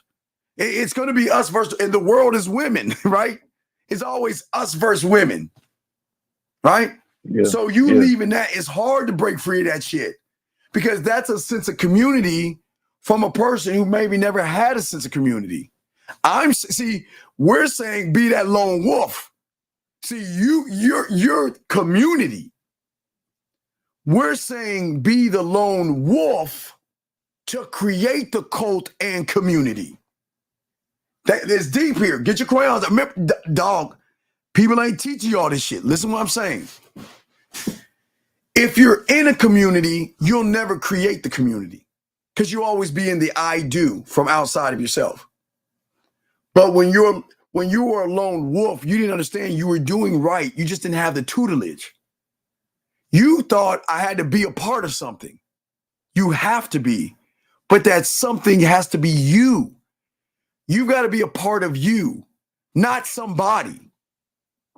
Okay, what is the one thing that I teach you that nobody in the red pill teaches you again to show you have game?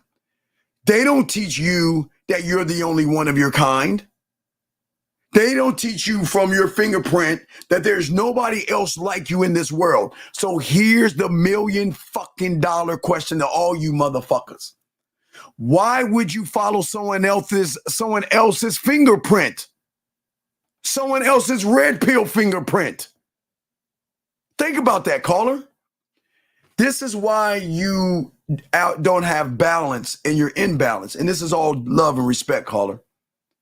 Is because you're following someone else's story and you can't follow another man's story when you are your own story. You see what I'm saying, young man? See, because I'll have to live the exact life. Yes, exactly. What? Okay, I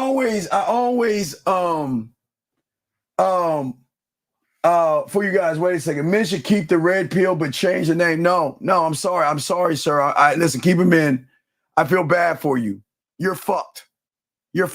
I'm sorry for you. But anyway, but what I'm saying to you is that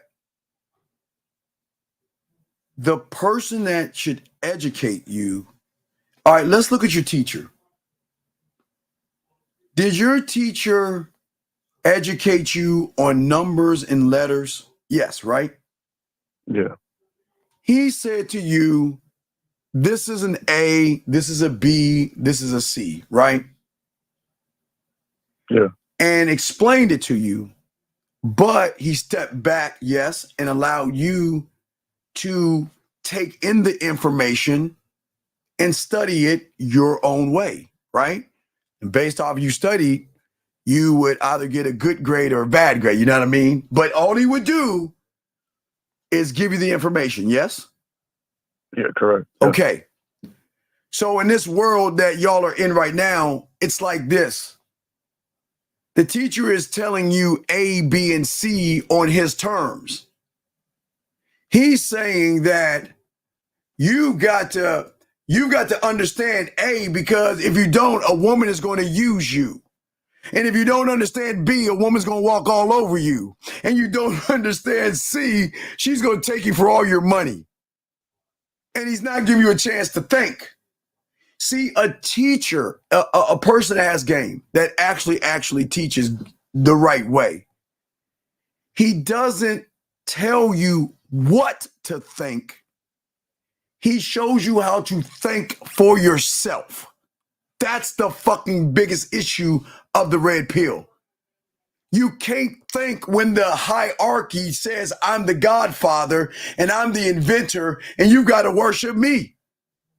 Y'all don't even ask him for receipts, which is weird. But does that make any sense? Yeah, that's why you said No. Wait, time out. I didn't say no. Whoa.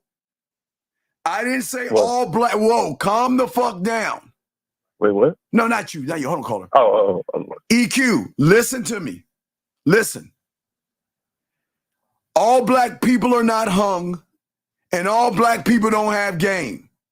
Please understand it. Just because you're black doesn't mean you're smooth, doesn't mean you know how to rap or anything like that. So don't understand that.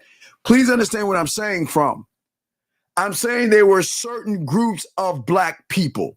I didn't say all, because everybody ain't gamed up. And I did say white. I did say Chinese, Spanish, and things like that. But what I'm saying to you is that just because you're black doesn't mean you're cool. So please understand that. That's not the truth. We're not going to generalize that. I just want to make sure that just because a person is black means no. There's a certain group of motherfuckers that's on the street that learn the game from the streets and they prosper in life because they can take what's from the street and use that to get jobs and everything in between. But I'm sorry, caller. What's your question? I didn't mean to interrupt you, sir. What's up? Yeah, I was saying that that's why you said that we're putting chains on ourselves, because instead of us learning the ABCs. Yeah, but you guess who your slave master is? The Godfather himself. It's your slave master. And listen to him. I'll play it again. Y'all don't believe me. I'll listen, caller. Listen, ready? Listen to this shit. I'll play it again. Let me hone in. Listen. Obviously, you read that book. I know Neil. Yeah. You know Neil. They just had mystery on. I just had mystery on my show. I mean, a show. must read for young men who want to what are these things called again? Women. Okay, yes. What the yes. fuck? Yeah, we actually call you women too. Gotcha. No, it's like, so what happens is you have to track through the history here, because if you go back to the seduction days, if you go to the old pickup artists from the mid 2000s, like Mystery, Neil Strauss. I mean, VH1 had the pickup artist show and everything, and so that evolved into what we now call the red pill. But wasn't that? So this, let me hone in on this, because I asked you if the red pill was dying, and you said there's been. No, I don't think it's not dying. Okay. It's not but see what I'm saying? He's the godfather of that. So if he's the godfather of it, then he's your fucking Jesus and he's your slave master. And you're on his weak ass, bitch ass mental plantation.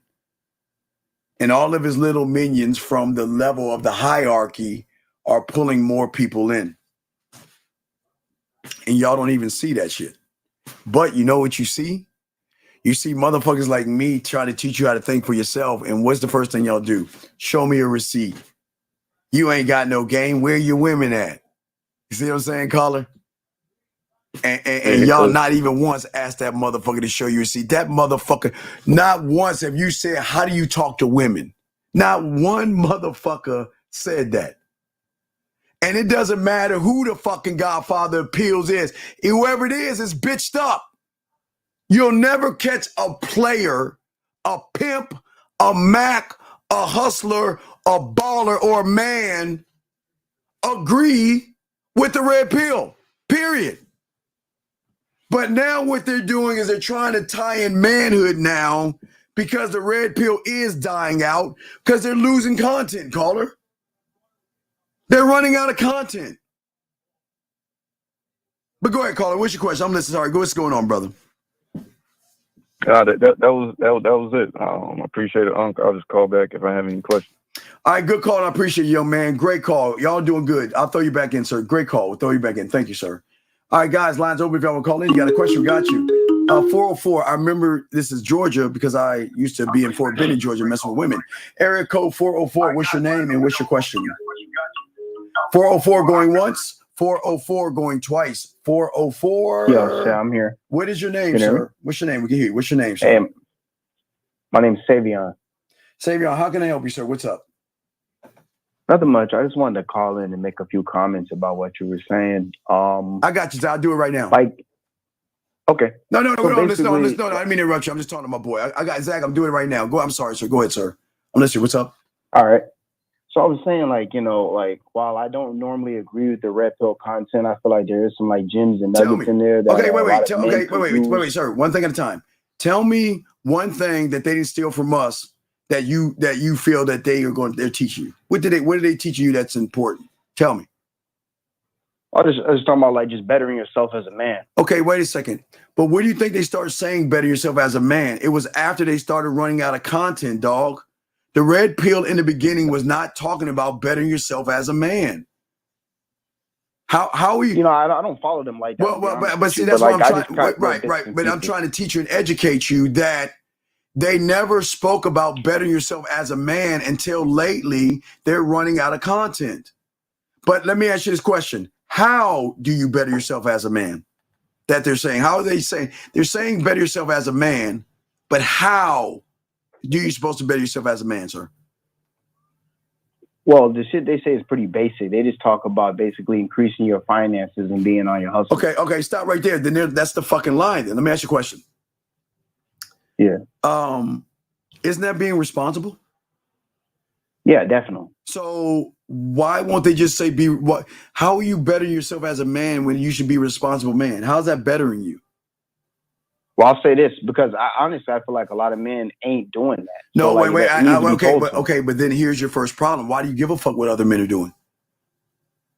I don't. But you just made it. But you just made it's good that they need to hear that. No, they don't. But you listen to the statement that you made. You're making it about other men, which is also a fail. But shouldn't that be the role of his mother and his father? To sit there and say, go to school so you can get a better education, so you can get a job, so you can live a better life. Shouldn't that be the role of mom and dad? 100%. But don't you think that the parents are failing there at a certain degree? Well, but so many young men are looking at this content. Okay, but sir, we're talking about grown ass men. I'm not talking about children. We're talking about grown ass men who have thought, who are gullible. You mean to tell me a grown ass man doesn't have enough common sense to know that the more education he may have, the better he chance to get more money to better his life? You're telling me that first initial statement, I was speaking towards young men. But young men. Well, I only talk to 18. I only talk to 18 and older, so I can't go young 17 and below. That's what I mean. 18. 18. You're a 19, fucking man. 20. You're a man. 100%. So there's no young man in this. 17 and below, maybe I'll give that a light pass. But 18, you're a grown fucking man who has not common sense, but should be able to decipher between ignorance and help. I agree, but I'll say this: that's if they had the right guidance while growing up, which a lot of them don't, and your brain is not even fully fucking developed. Okay, until you're 24. but what else have they taught you? I've just debunked that. So what else have they taught you that's good? I mean, I'm just saying it's the stuff that's developing yourself as a man. No, I but agree tell with me, everything okay, you're saying young man, because you shouldn't make this. No, but young man, listen to me. This is why this is why I'm teaching this. I'm gonna teach you a lesson as a man. As a man, when you make a statement, and I don't know if anyone's told you, there's no knock on you, but this is very important that you must understand when you're talking to real motherfuckers, because they're gonna challenge you this way. Make sure you know what you are saying and don't make general broad statements without being able to back up what you're saying. You said You that gotta they let me taught get you. a full thought completed. Well, I'm gonna give you the next full thought. So tell me the next thing then. But don't go around and just tell me what's the next thing that they said that they educated you on. My thing is, I gotta expand upon that first question that you said you debunked. You gotta let me expand on that. All right. Please hurry up and expand so we can move on to the next point, because whatever you say, it doesn't really matter. But go ahead and you got your floor. Go ahead, sir. Basically, I'm not saying, like, number one, the red pill community is full of losers. Like, let's start there. They're full of losers. I agree with you there. Like, especially them fresh and fit cats. Look at Fresh. This dude, he never had anything until he got a little bit of money. That's the only reason these women even fuck with him. But the message that are underlining messages that you say are just common sense responsibility things, these things that they're saying in there, those things are good for the 18, 19s, and 20-year-olds who aren't doing it. And they're getting online looking for this. Why are they looking for this? Because their mom and dad's not teaching it that you said they're supposed to be teaching it. They're not getting it from this. Right, young man. Right. Okay, but wait, what is you're talking about this message thing, sir. But here's the thing, if you were listening to what I was saying, from the beginning, I showed you that the message came from a guy that came with a book that is based upon nothing but manipulation that created and spawned the red pill. The spawn of the red pill stems from lies and manipulation. So anything you're teaching has an attachment of being disingenuous. Do you understand cults make you feel good or tell you something you want to hear or rub your head or rub your back to make you think that they are actually trying to help you? All right. So do you think that, okay, they're telling you to work on yourself, which they kind of stole from us because they weren't doing that shit before, but you're saying the money, the clothes, the status. But they're using that to say that will get you pussy. You forgot that little part as well, sir. They're not telling these guys to get your shit together, They're saying women only like guys that have money, clothes, and status. So get your shit together for some pussy, meaning that they're teaching you how to trick your money. Does that make any sense, sir? It does make sense, and that's the wrong way to go about it. You do it for yourself, but that's how they're and doing it, come though. around for you. But I'm just saying, I know, I hear what you're saying, but that's how they're doing it, sir. I'm just dog. Like me and you are on the same page there. Okay, but let's go to the next. I know, Tag, you, if you want to say something, let us know. But let's go to the next thing that you feel that the red pill is helping young men out with. That was it, because outside of that, I don't really much agree with. Okay. All they do is complain about women. All right, and stuff it's all, young man, it's all respect. But what I'm saying is that the thing about a cult, it draws you in by pretending that it's your best friend, and it turns around and indoctrinates you with a mindset. See, they're saying that women are bad. You're not the problem. But the only way to get a problem is stack up your cash, wear an outfit, and get a nice vehicle. So when can money, clothes, and a car talk for you when you're in front of a woman? It's not. You got to have yourself as who you are as a man. You got to understand who you are and be able to reflect that. Right, but okay. It has nothing to do with just the money is only the small piece. But what happens when they take who you are away from you and say, you got to think like me? See, and then that's on the man's ownness already, because if you already gotten to that point with a woman, you done lost. No, it's not the laws. It's a lot of young men believe the Messiah. You have to understand, all over the world, people believe people that they feel connected to on an emotional level. And they will men protect. Are looking for role models. Yeah, right. But the game teaches you to be your own fucking role model. And that's what they don't understand. You need to stop looking for false idols and role models and become your own. That's what the game teaches you. Red Pill doesn't do that. That's where they get these young men and fuck them over, because these young men are looking for someone to connect to when they should be connecting to themselves. Does that make any sense? Agreed. Zach, do you want to say anything? Yeah, I want to point out, and I've said this about the MGTOW ideology, the red pill, all of that, right? I want guys to understand a lot of that is propaganda. Let me just read you the definition of propaganda. Information, especially of a biased or misleading nature, used to promote or publicize a particular political cause or point of view, right? So if you think about, like, even if you go back to 9/11, when we invaded Iraq, right? One of the reasons that they gave was weapons of mass destruction, which no weapons were ever found, right? So basically they use fear, or they got weapons of mass destruction.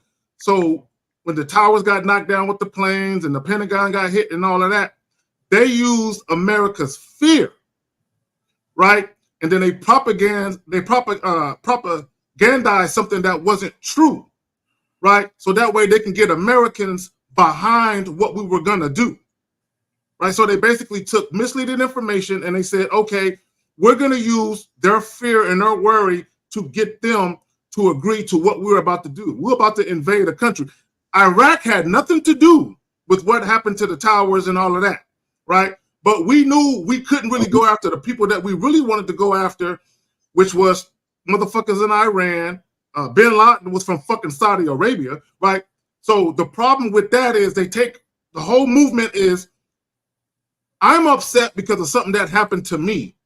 So I'm going to start a movement and get other people behind me who can relate to my concerns, my fears, my worries, right? And then I'm going to weaponize this misinformation. And that's what they did, right? And the whole red pill movement was about exposing the true nature of women. In my opinion, all the red pill ideology really exposed was the true nature of men and how naive and gullible men were, because they wanted to believe in the angelic nature of women. Oh, I can find a woman who is this all-American girl next door and she'll never cheat on me, and all I got to do is take care of her and shower her with love and affection, and then I'll have her with me forever. Then when guys got cheated on or they got divorced and all of that, now all of a sudden, bitches ain't shit. And what it is, let me just say this, Stephen, I'll pass it back to you. A lot of the shit that the red pill guys talk about, I saw in high school.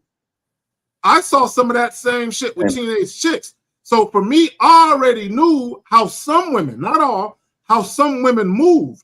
So I wasn't naive and gullible to believe that all women are fucking everything sweet and all that. And it's not to say that there aren't good women out there. There are.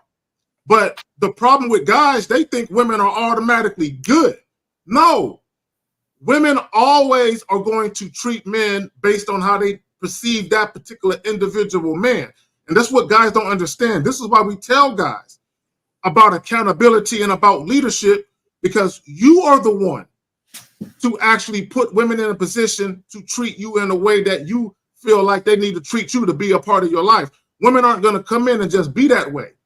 Right. So, but you know, men were taught that growing up. Men are taught women are princesses and no, it doesn't matter what they were taught. Men, what they who gives. See, okay, again, what I'm saying is, young man, okay, it doesn't matter what we were taught, because we were all taught about Santa Claus too, right? Yes, we were all taught that a white motherfucker goes down the chimney and drops us presents until we woke up and realized Santa Claus is fake. We realized it, right? We woke up. We all did, right? So when are we gonna wake up and do it? Did you wake up hearing that from your friends, right? Your other male friends, your classmates, right? That's when you woke up, right? But all friends aren't winners. No. All your friends are not winners. Steve, can I say something real quick? No one had to teach me anything.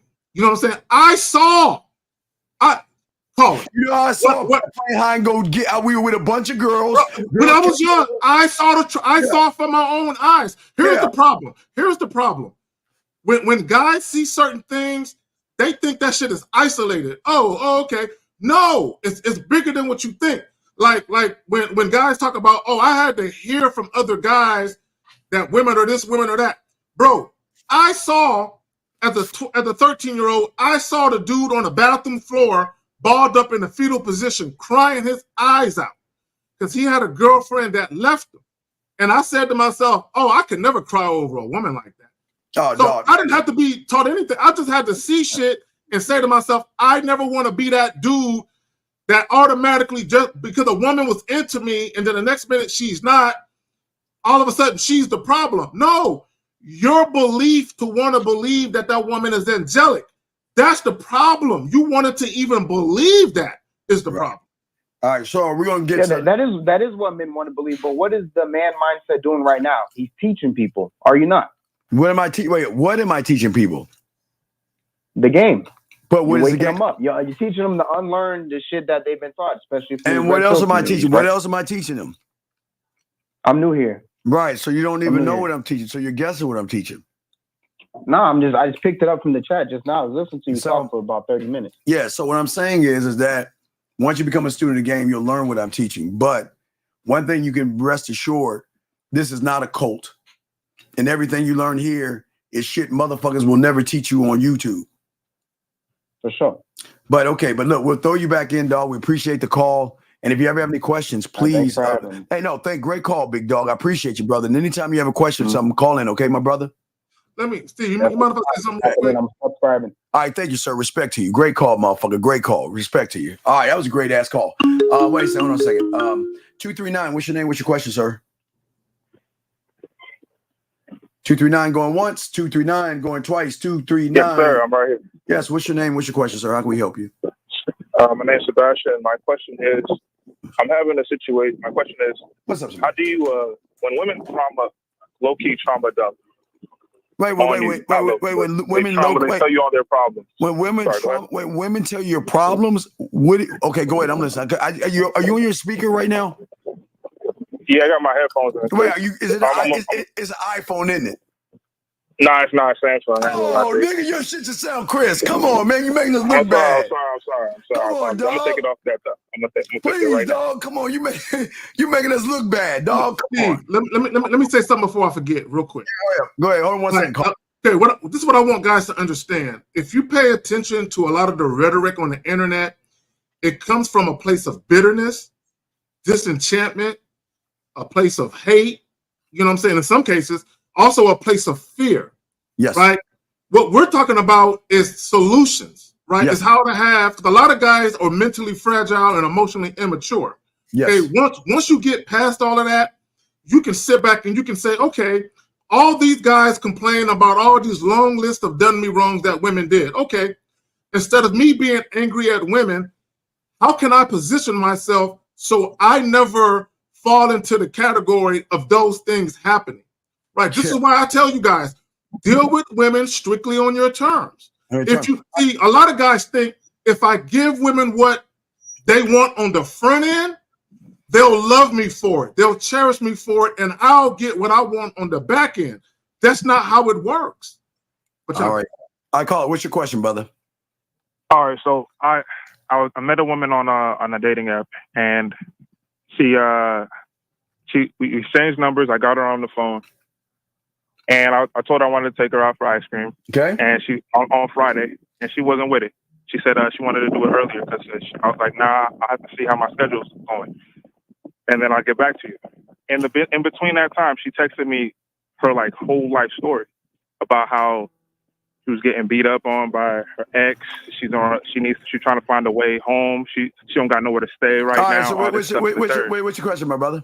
And my question is, when I decided, I sent her like a shelter, picture. I sent her a thing for a shelter. She got upset. But, why you send me that? Don't. Okay, call all that stuff. Call her. You fucked up. And that's what I'm calling for. Stop trying to put on a cape and say these fucked up ass women. Mm-hmm.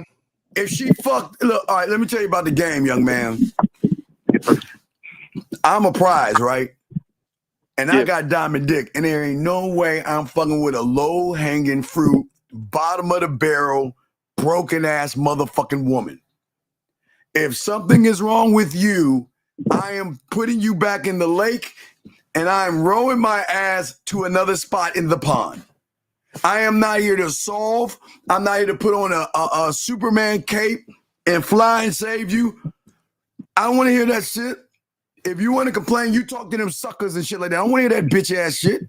So where you fucked up, you try to help an ain't shit motherfucker who knew she won shit. You try to provide a solution to a woman that wasn't worthy of that information. She wasn't even worthy of the information, motherfucker. You should have let her, do her a favor and let that motherfucker go. So, Steve, let me say this real quick. Caller, and I want all guys to think about this. If you don't have an agenda, the woman is going to interject her agenda for you to follow. So one way to circumvent that is to always lead from the beginning and set the tone for what it is you're trying to do and have the woman follow that. Now, that doesn't guarantee that a woman won't try and trauma dump, but if a woman is trying to trauma dump, all you got to do is redirect her back to your agenda. See, caller, what you could have did when she said all of that shit, you could have been like, damn, this kind of fucked up. You know, I hope things get better for you and I hope things work out. But anyway, I got some availability this Friday. Are you free? Or Zach. Redirect her. Caller. I'm listening. Caller, since you have like the greatest phone in the world, you don't have an iPhone. You could have went like, damn, and just scroll to hit her number, press block and delete, put your phone down and go about your way. or that, ignored it. Don't respond at all. Don't respond at all. You men, we're trying to teach you value and worth. Every woman is not worth your time, your attention, or your dick. So if I agree.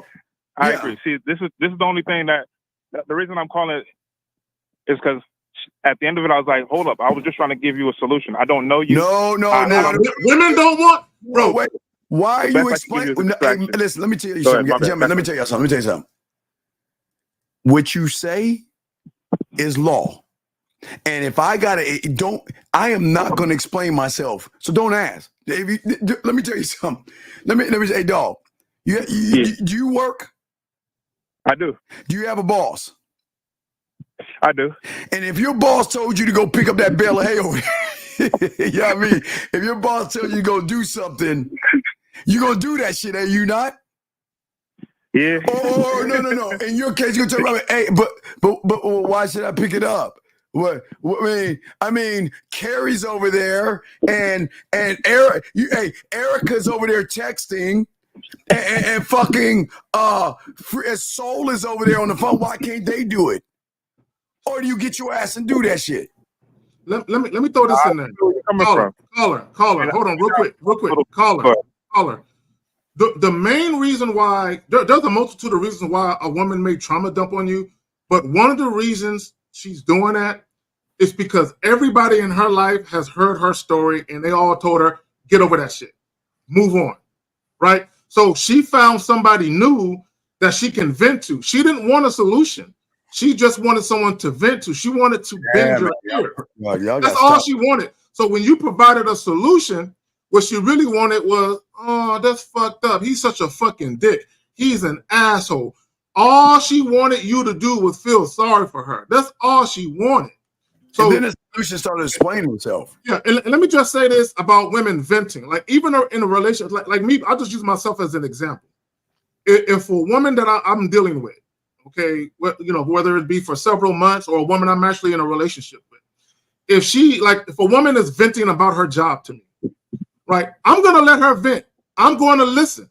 I'm gonna give her my ear. Now, if she's earned it, I'll let her vent to me. I won't provide any solutions. And once she's done venting, I'll pat her on the ass and then we'll move on. If she comes to me again and she vents to me about the same issue, at that point, I'll provide a solution. She has a choice. She can either take my advice or not. If she does not take my advice, she can never, ever vent to me about the same thing ever again. All right, caller. So we'll throw you back in, dog. You can't get. I just got one last question. All right, what's your question? So I told her like I don't know her and all that stuff, and she was like, "Well, if you still want to hang out after all that, would it be good experience?" right, dog, to see how she how operates, or old just are let you, that dog? alone. How old are you, dog? 32. Okay. All right. What did we just tell your motherfucking ass, dog? Respect yourself. I understand. Okay, that's all I needed. No, you don't know. You don't. This is what. The last caller. This is what the fuck I'm talking about. We just gave you nothing but laced game, and you want that pussy so bad, you still don't want to listen to this shit we trying to teach you. Nah, I'm not even like that. Hey, caller. I'm gonna hit you with something. See, real quick, a lot of guys, they complain about loyalty, right? And anytime they complain about loyalty as it relates to women, it's always about sex and fidelity. Another part of loyalty is women not sharing information about the goings-ons of you and them. So if a woman will come to you and talk shit about another dude, she'll talk shit about you to another dude. And Carl, let me tell you something. And this is, you know what bothers me. What bothers me is these motherfucking women can see what the fuck we talking about and you can't. If that, excuse me, if that bitch ain't shit, why the fuck are you still entertaining going out with her? If she's bottom of the barrel, low-hanging fruit, all fucked up, why are you still trying to go? You know why? Because you want some pussy, dog. Let's be honest. And she knows you do. Yeah, I ain't gonna lie. No, you want pussy so bad that Not that bad, though. No, you do, dog. Well, see, this is why. See, gentlemen, when I tell guys why do they hate themselves, I'm unfucking defeated. Why would you, after what we told you, she ain't shit?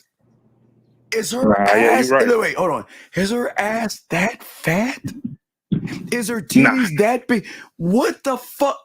It does something. What, bro? Is she bad? Is she bad on a scale of 1 to 10? What is she? Tell the truth. She look good. That's all. Wait. Excuse me. Hey, guys. I rarely say the word nigga. You really got to push me to say this word. Nigga. I ain't trying to. Nigga. Hold on, nigga. Hold on. Wait. Let me just dog. Yeah, go ahead. Brother. We just told you she's bad for the brand. She's bad for your company. She's bad for your name. She's bad for you.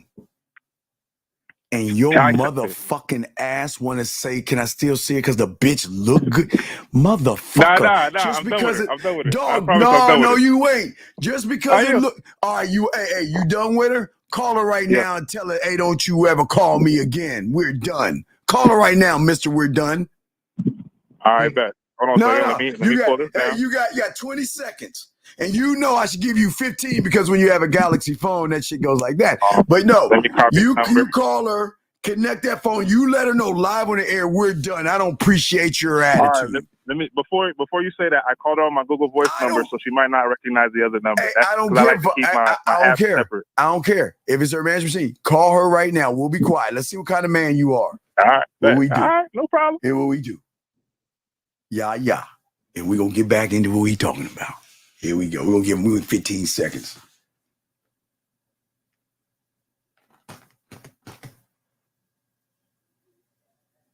Don't worry, he's got an iPhone. Hey. You have one of these.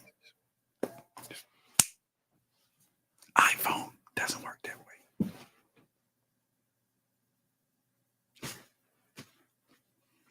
I'm hanging up on him.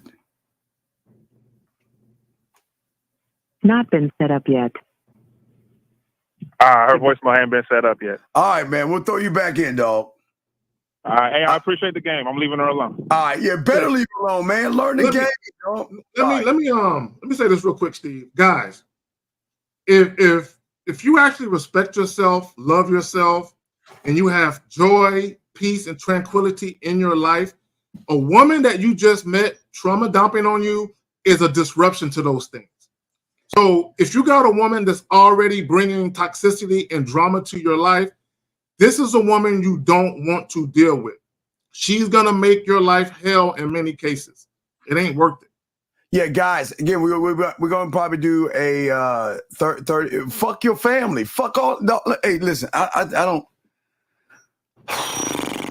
Fuck everybody, bro. Fuck everybody, bro. Even Even if you got a teenage daughter that's complaining about her girlfriends, fuck them. All you got to do is tell her, get new friends. Yeah, man. Y'all got to learn how to be men and learn this game, dog. Y'all too, like, y'all feeling it. But anyway, so. Hey, well, shout out Boss Mac Topsoil. He said, do you have the heart to be ruthless? Do you have the heart? That's what the game is all about. But gentlemen, so getting back to the quote real quick, guys, we're going to do 30 more minutes and then we got a show at 7. But what we're saying to you guys, so this is what I wanted to say. Now I want y'all to quote me.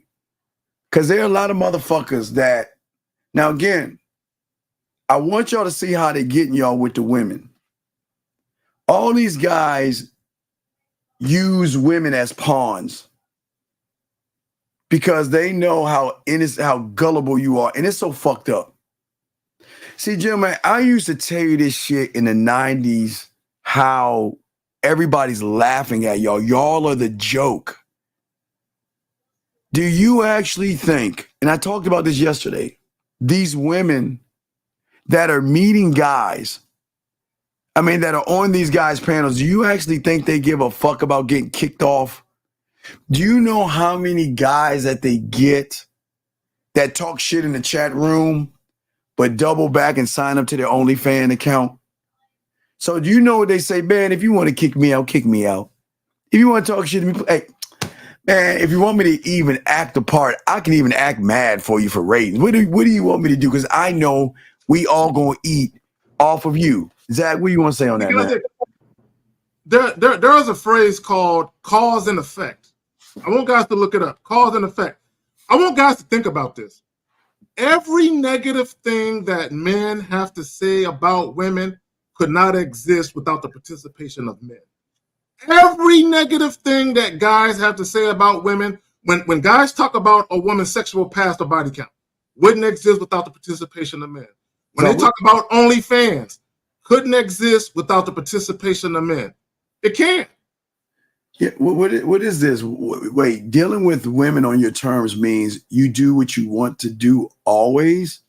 No. It's not about guys. When we talk about dealing with women on your terms, it's basically you having a structured life. You having standards and principles as a man. And when you deal with women, they must adhere to those same standards you adhere to. They must, guys, see, a lot of guys don't have standards. And a lot of guys, they want women to have standards they themselves don't possess. Where they do that at? All right, sir, you need somebody to help you on that. That's like a kindergartner going into saying, fuck school, I can learn numbers and alphabets myself. You gotta be a student of the game, dog.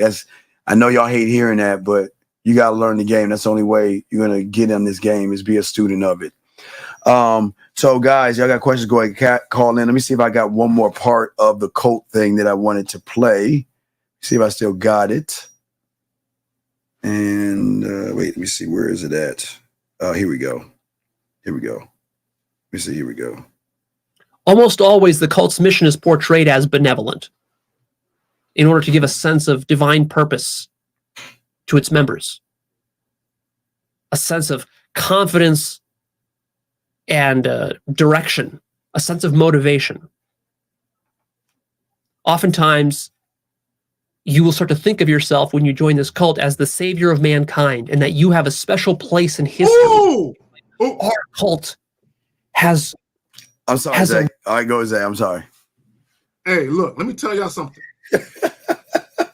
These guys on YouTube, and there are some women, I'm not going to name no names, just probably things. I'm not going to name no names. I'm just saying what they do is they act like they're the savior.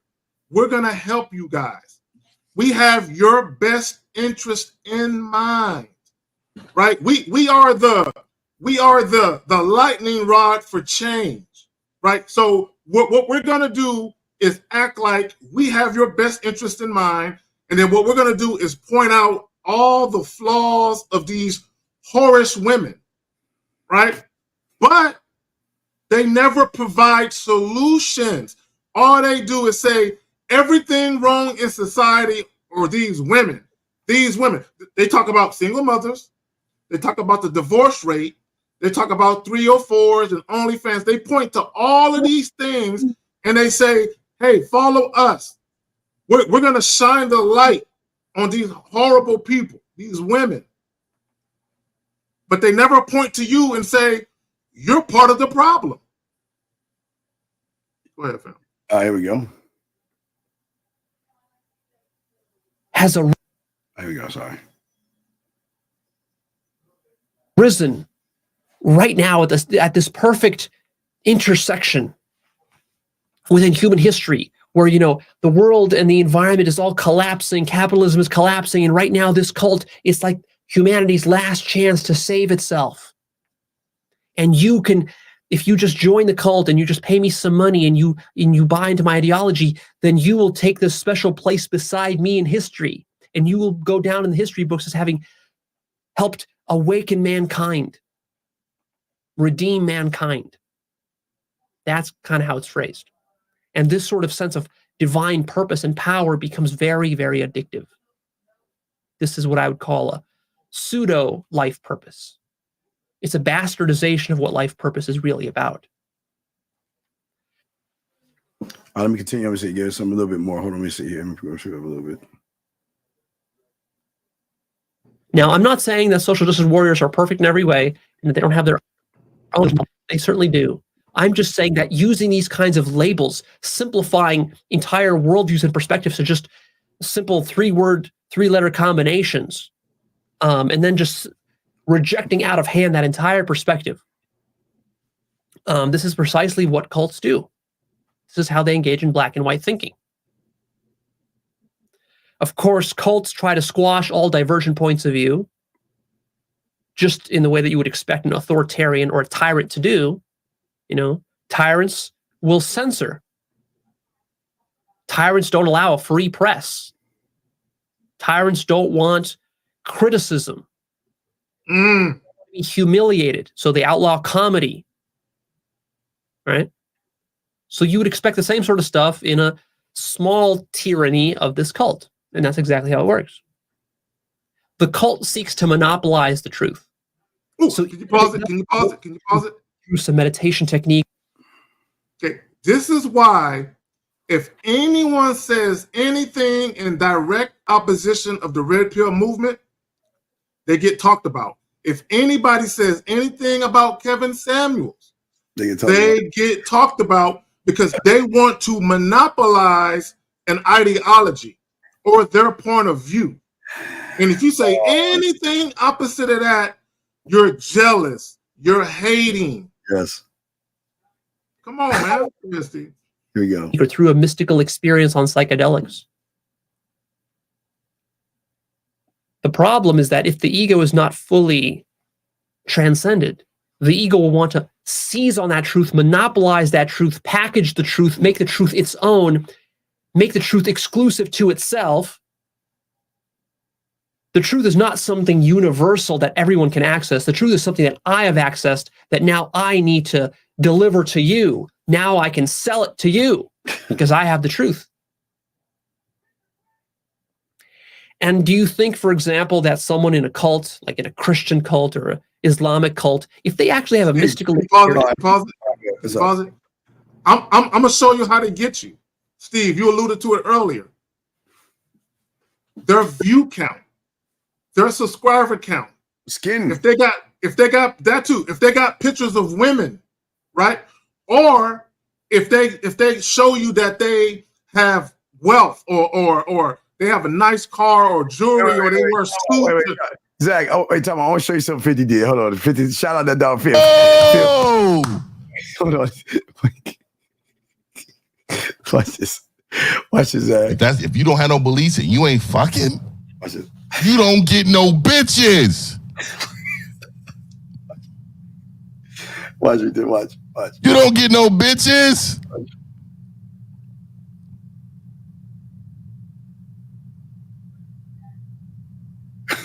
Watch me.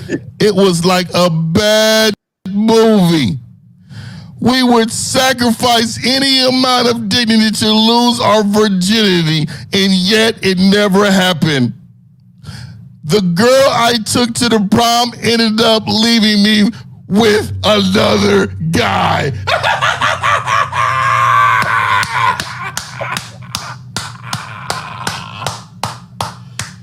Yo, hey, shout out to the homie Fifth. I see him in the chat too. Yeah. Look, and Fifth, what are guys doing today? They're still sacrificing their dignity for pussy, aka passport bros. They're still sacrificing their dignity for female companionship and affection. They're still doing it to this day. Yeah, just like that guy we just talked to a second ago.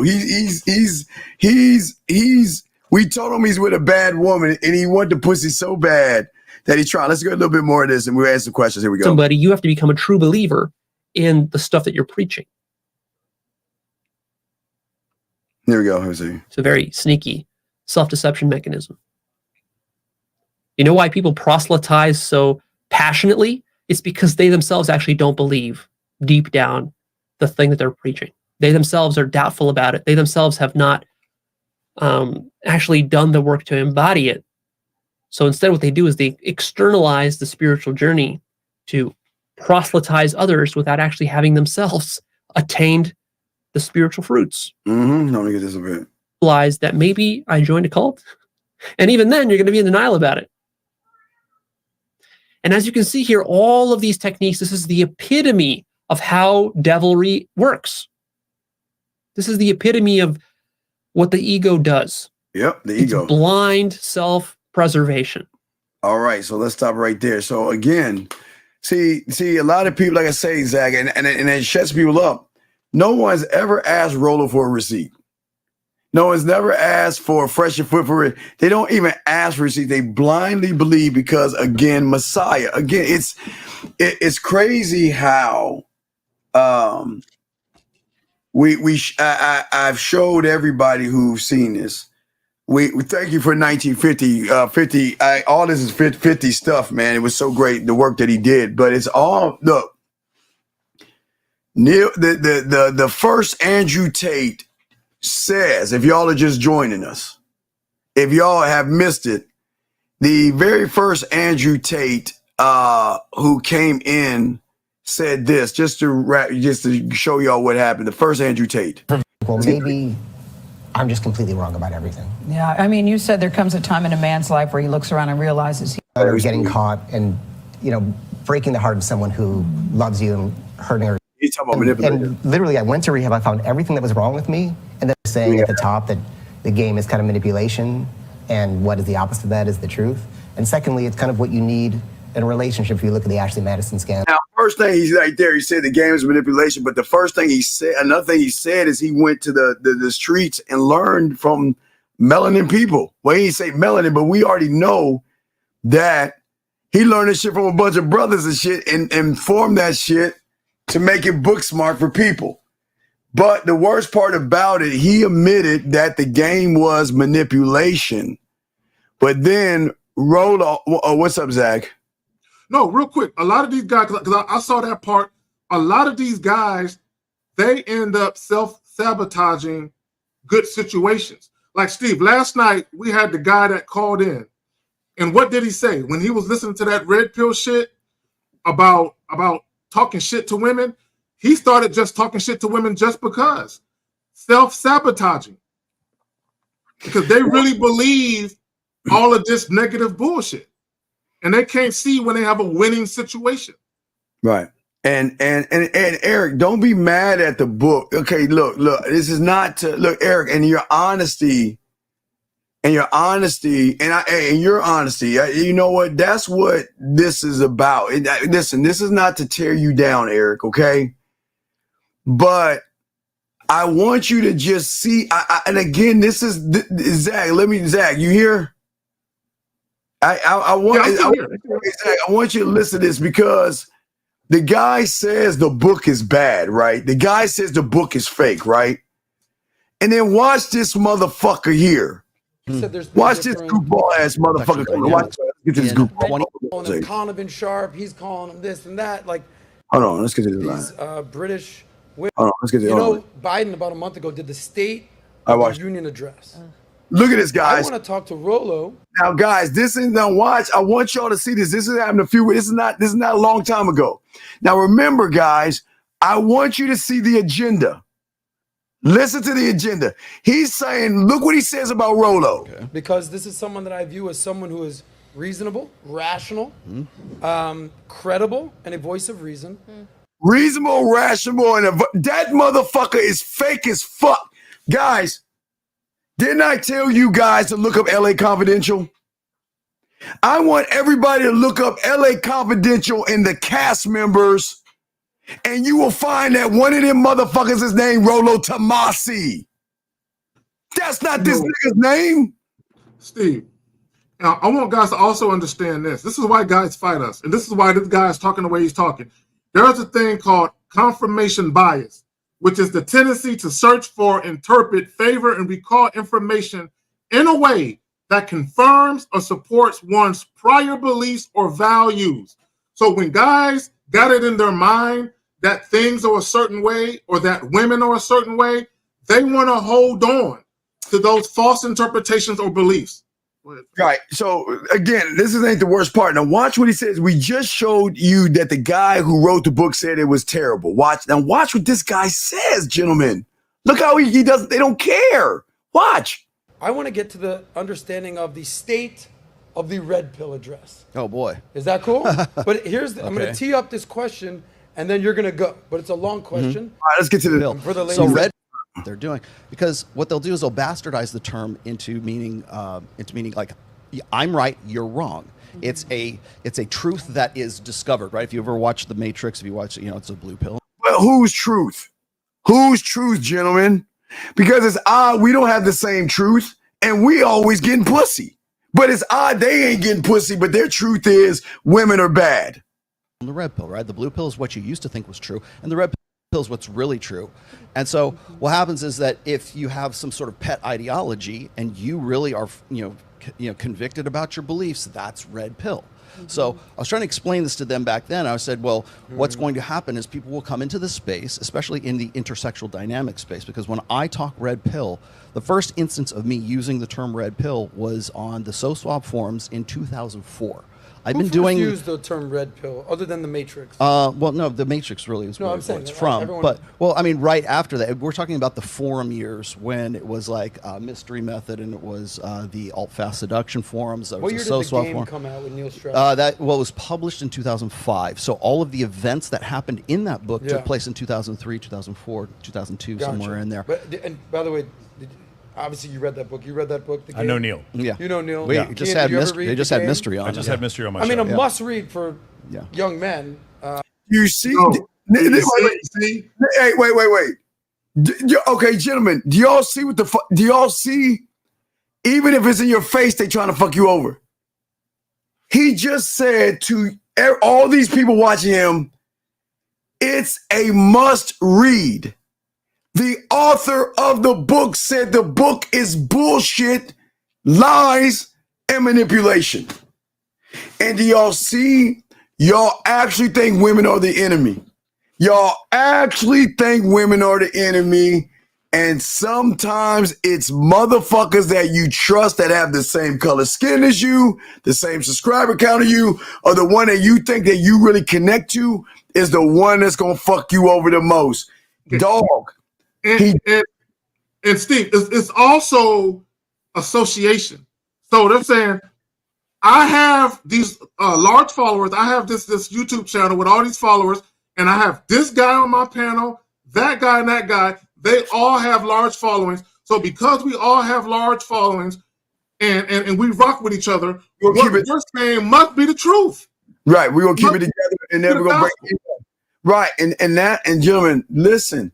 He just said it, and this wasn't long ago. He said it's a must read. So what do you think young kids are going to do? They're going to go buy that book and start using those code approach. So now y'all see. Now y'all see when y'all hear code approach and all that other shit, why I get mad, because it's not fair for you young kids. It's not fair for you young kids at all, okay? And what we're saying to all you guys out here is that we're not the enemy. The thing that you have to understand about real men is that they don't give a fuck what you think or what you do.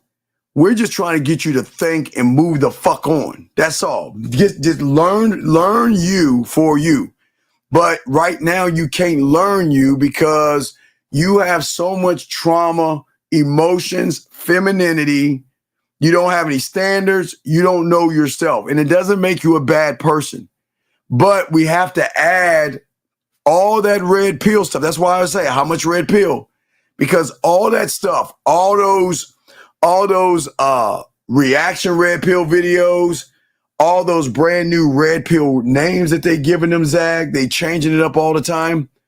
They wait. Let me show you. Most important thing here that Andre, Zach, you talk real quick. Let me just pull up. Yeah, I just want to say that a lot of dudes, there are a lot of influences out there for young men who have no sense of direction, who have no sense of their own personal identity. This is why if you pay, even hip hop music, as much as I love hip hop music did a number on young men and women. So what happens is when you look at how materialistic, there is no other genre of music that's more materialistic than hip hop music. None, right? So even with that has bastardized a lot of young men and a lot of young women to believe that your value is predicated on money, jewelry, name brand clothes, and certain type of cars, right? So a lot of guys believe the only way I can get women is if I look like that, or if I have a lifestyle that mimics that. And then my value is going to be based on what I look like when I leave the house and what type of things I have access to when it comes to my resources. So what happens is when we tell guys, hey man, don't worry about all that money shit. Don't worry about trying to get all of these things to try and use that as adornments or bait to get women. Because yes, can you influence women to fuck with you? But they're not fucking with you because of who you are as a man.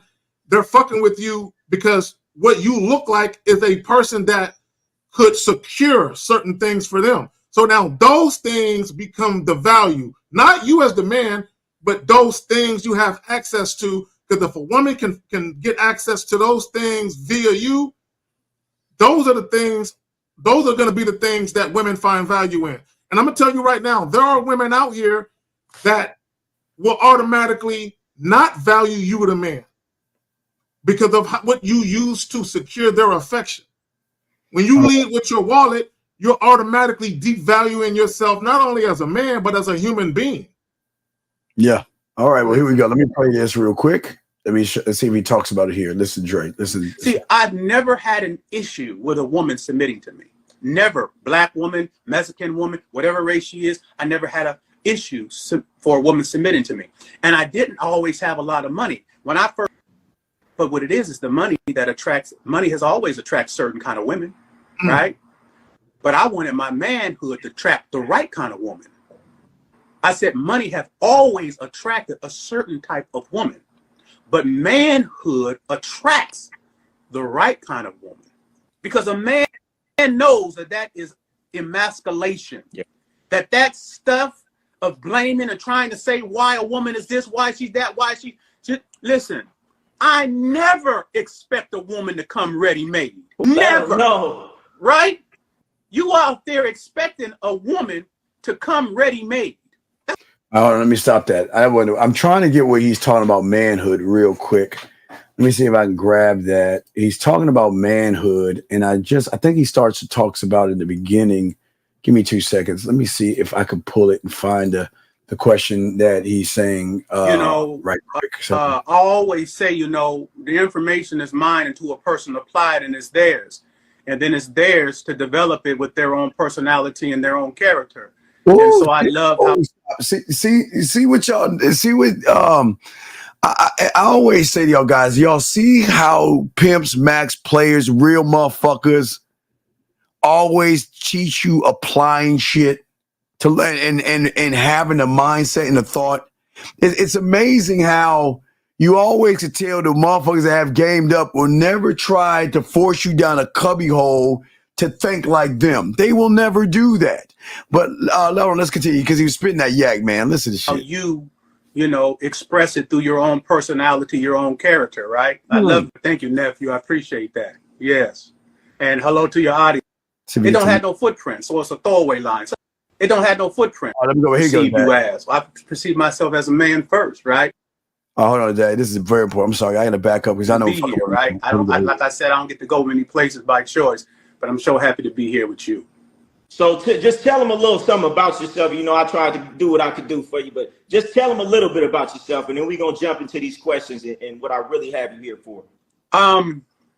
You know, there's so many little dimensions and stuff to who I am. People know me from the streets. Some people know me from American Pimp. Some people know me from doing police accountability. Steve, can you pause it? It's really difficult to try to... Hey, man, what's up? Okay, see, Trendy Noun is talking about his plucked eyebrows.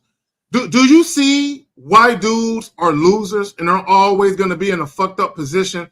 Because he's so worried about this guy's eyebrows instead of worrying about the message. Pay attention to the message, not the messenger. Yes, either pay attention to the fucking message, get your bitch ass out. We trying to, everybody, I'm sorry, you ain't Trendy, this ain't for you, dog. Goodbye, dog. We gonna let you go. Because you ain't listening to shit. Here we go, guys. Let's continue this. Listen. Some, you know, who I think people might perceive me as, right? So somebody say, well, who do you perceive you as? Well, I perceive myself as a man first, right? So if I would describe myself, I would say I was a man. And I know that in today's society, that's such a watered down word. It's like a throwaway line. You know, sometimes when I'm talking to somebody and somebody might say something to me that don't have footprints. It don't have no footprints, so it's a throwaway line. Somebody say, well, what you mean by it don't have no footprints? It ain't heavy, right? It's just a throwaway line, right? So I know when we say today, I'm a man, right? It's like a throwaway line because, you know, people be saying that and they don't even know what it is, right? Yeah, so again, Zach, so what we're saying to y'all guys is that a lot of guys that are in the red pill and the manosphere have the mitigated, unmitigated gall, as Zach would say, to think that they're a man. Men don't whine or complain about women. I've never. You know what? They don't.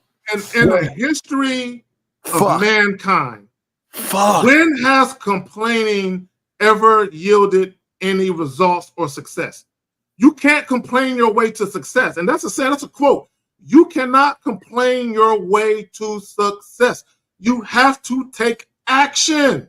Yes, absolutely. That's how men and women both, in order to be successful or to prosper in life, you have to take action. Complaining about the state of something has never yielded positive results, ever. Go ahead, Phil. Now, remember, guys, later on tonight, we're going to have the Pineapple Show. But the thing is, I always say to you young men, is that we showed you the footage. It's not like, I don't want y'all to think, it's not like we just conjured all this up. The first Andrew Tate said that book that he had is not real. And let's get to this last call. 502, what's your name? What's your question, Eric? 502 says his name is Eric. 502, what's your name? What's your question? Oh, it's Phoenix. But yeah, you know it's my real name. I call in all the time though. Oh, okay. What's up? What's up? No, I was just looking at the live stream, you know, what y'all doing, and I just wanted to call in and kind of weigh on that, man. I didn't because I used to be before I had discovered you all for years or whatever, I was a long time Rolo listener. Yeah, but let me ask you a question. I want to ask you a question. Okay. Where was his receipts at? Well, okay, well, you say you're a long time Rolo listener. I'm gonna list off a bunch of things. Just tell me yes or no. Has he ever taught you how to talk to a woman? Nope. Has he ever taught you how to text a woman? Nope. Has he ever taught you how to date a woman?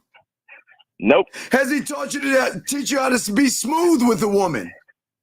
Nope. Has he ever taught you to be romantic with a woman?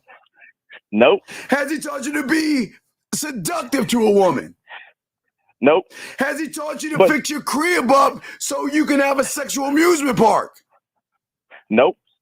Then what the fuck is he teaching you? Yeah, exactly. Here's what I was gonna say, and I was gonna point out like how you were right on what they would do. See, I listened to it way before Red Pill was this whole movement, and people, they really wasn't like on that. So at first they would kind of bait you a little bit with these men topics. They would talk about like finances, kind of touch on women a little bit, this and this and this, whatever. Well, then what he used to say, I said I hadn't listened to the guy in years until I'm looking at these clips that y'all doing. But what he used to say was, he used to go, hey, y'all men need to go out here and learn game. He would tell you learn game. He go, I'm not the one that can teach you game, though. I don't teach you game, blah, blah, blah. But you need to go out here and you need to learn game. So it's pretty surprising to me now. Here we are years later. He's out here trying to teach game. Dog, I forgot to show them that shit. I forgot the audacity. I forgot.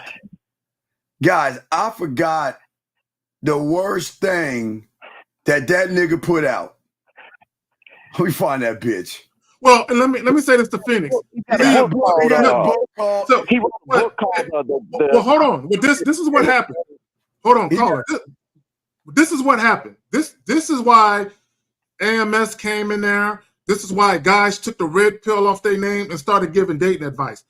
Once guys realized that being a dating coach was profitable, they all changed their topic of conversation. They all started changing their commentary. This is where they started to steal certain things from people, is when they realized money could be made. Serious? The players' handbook. I swear the player's handbook. That's what it's called. Yeah. How can he even be a player when he ain't got any game? Right now, see Steve, how he covers that. What he does is he tells you how he used to be. He's been married like 26, 27 years.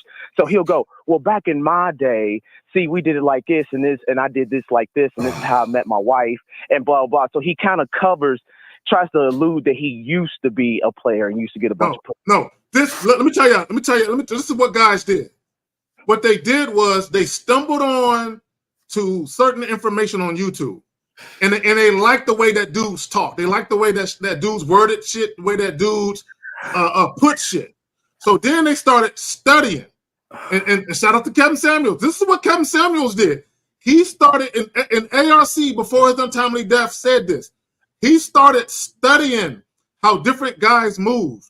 And then what he did was he reinvented himself. And he started repackaging certain talking points of dudes who actually knew what they were talking about. And then he presented it in such a way that it made it seem like he's the one that ushered in this way of talking or this way of presenting information. And that's all he did. And guys who are halfway intelligent, who can actually articulate themselves in certain ways, all they did was do that. And then boom, voila, here comes the money. Remember, mine was teaching gym routines and shit. So remember that, people. But go ahead, caller. What's up, man? Yeah, no, I was gonna say what to Zach's point about Kevin Samuels. See, the reason that I had listened to him first before Rolo or whatever, and Kevin Samuels was just doing like fashion stuff. Yeah, but why were you listening? What was about Rolo? What was about Rolo you were listening to? What was the thing that made you feel? Come on. Because because I like numbers. I'm a nerd. I listen, all that stuff. Anyway, the technical terms, and then he throws out these charts and statistics. Well, technically 1 out of 4 men will experience this and blah, blah. So it sounds good to you if you like information and numbers and stuff like that. And you really don't know at the time to go, well, okay, if they studying 1 in 4 men, they study 100 men. But there's more than 100 men, or were these real men? Were these males? There's so many things that can skew a study. Well, but you just kind of listen to the numbers and they sound good to you, so you go, oh, but stats don't fucking matter. Stats can be skewed. Right. Stats can be skewed. Right. So here's wait, we'll answer that question, beautiful. Wait, we'll answer that in 1 second. But no, but what I'm saying is you're not answering the question because there's something that brought you over here because you know we ain't those motherfuckers. Mm-hmm. So what? Oh, what? No, yes, I said what? No, what brought me over is I knew that something was off when they started yelling at the women, and they started applauding it. And you know what I'm saying? I've been out here, I get a lot of pussy and stuff like that even before I was listening to that and stuff. And I knew that I'm like, nah, men don't move like that. You don't sit out here and teach young men to be sitting around yelling at women and putting them down. And I knew something, and that's when I knew it was off. And that's what I ended up discovering King Dre, and then he did an interview with you, and then it went from there. All right. Well, we appreciate the call, brother, and thank you very much. Okay, my brother. Hey. Why don't you answer this question for beautiful? Because she wants to know. Because I'm sure you was one. What's a PUA, sir?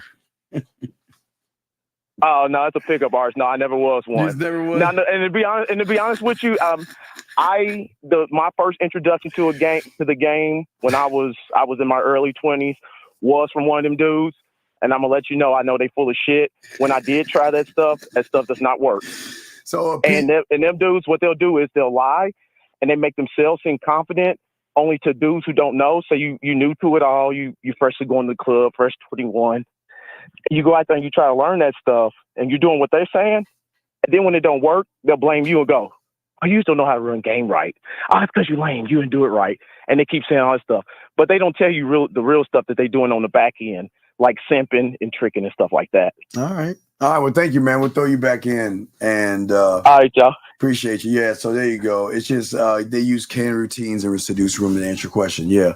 So but yeah, Zag, you there, brother? So do want to say thanks to 1950. Hey guys, we got a show in 4 hours.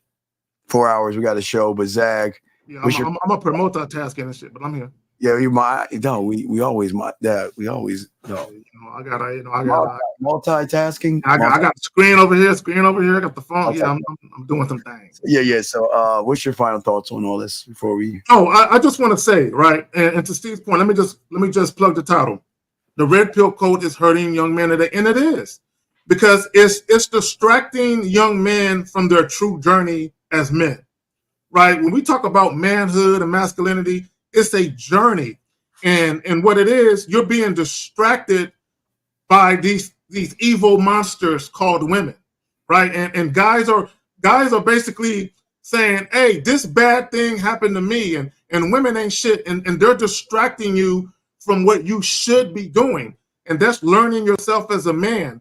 And like Dre says, creating your own footprints, right? Creating your own legacies, right? And instead, guys are sitting there complaining and whining about things they have no control over, right? The only thing you can control is you and your life.